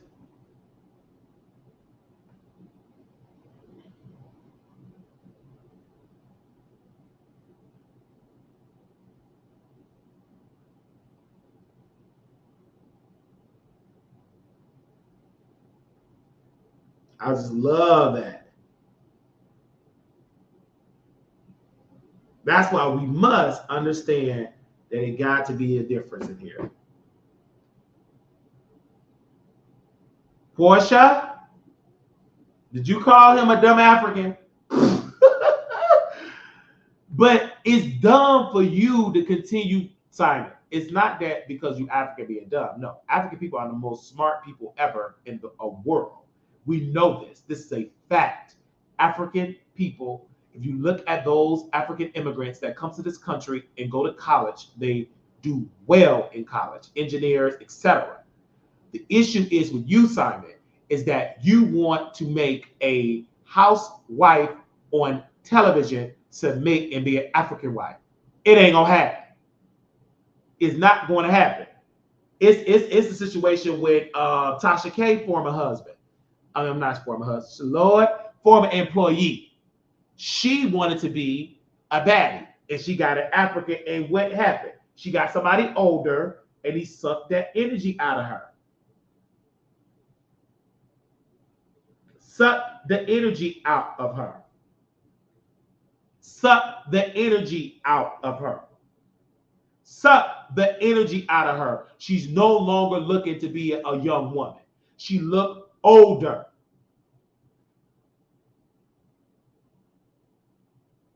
She looked older.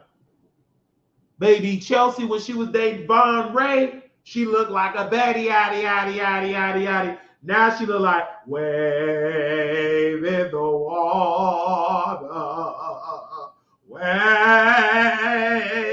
in the water, children, wave in the water. God's gonna trouble the water, wave in the water, wave. She looked old now. Because she really thought she wanted to be that person. She looked, glory. She looked old now.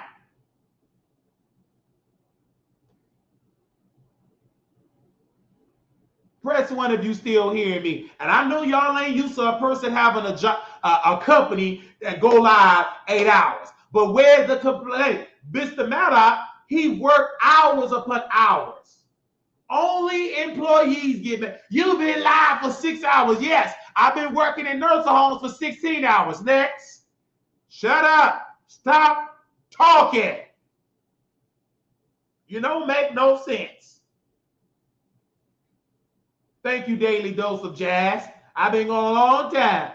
Why don't you work at a better facility? Why don't you give to a company? The Wiley Show, LLC. Stop talking. And ain't got no husband or no provider. And I'm going right back live. I'm going to talk about Kevin Hart. No, I'm going to talk about Kevin Hart in the next story. I'm going to put him on the thumbnail. I just had to do this. We're going to be right back. I'm going to go watch the Al Reynolds' new show, The Court of Public Opinion. Hello. I'm going to go watch Al show. Make sure y'all go check that show out. I'm going to drop the link. I love Al show. And this ain't me kissing butt. I don't promote boringness. If I F with it, I F with it. Okay? Go check it out. The Court of Public Opinion. I'm not a lawyer. It's not a gossip show. It's a show. It's a gossip show, yes, but it's lawyers doing it. Make sure y'all go check it out. I'm going to share it on there. Go check it out.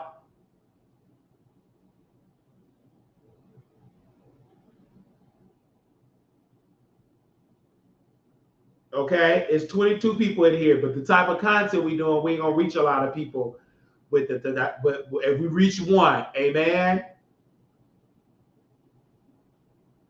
Well, we good, and we gonna come back and get into the political, the celebrity gossip. I did my political stuff first.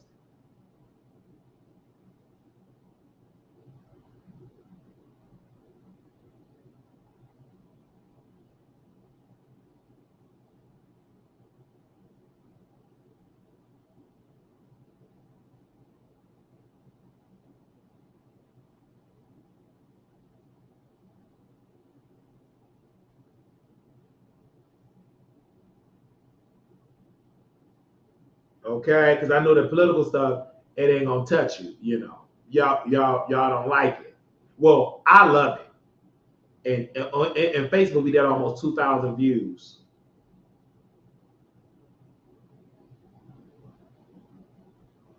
So thank you. And I know y'all dragging me on Facebook. Somebody dragging me, because I talked about the Dr. Umar said black people who like Trump suffer from slave master and white Jesus syndrome. We are waiting for we are often waiting for the great white savior. That's stupid. Dr. Umar, stop it, sir. I love Jesus and I'm voting for Donald Trump in November. Dr. Umar, where's the school at, sir? You stole people money. That's what I said.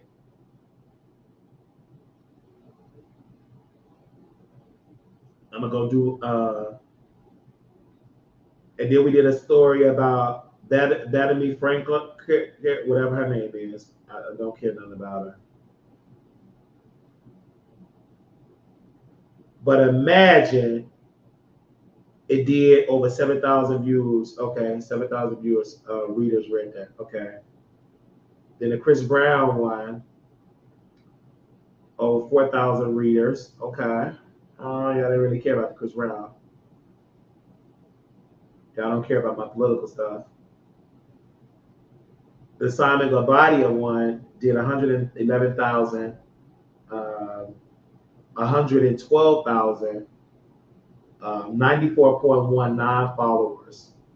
I gotta see what the readers to bring more traction on there.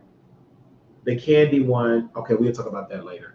I'm gonna sit on that. Little black boy, you beautiful. Little black girl, you enough. When times get hard, always remember to put God first. We're gonna be right back with some more videos. I'm gonna go eat some. We'll talk to you soon. Bye, y'all. Okay.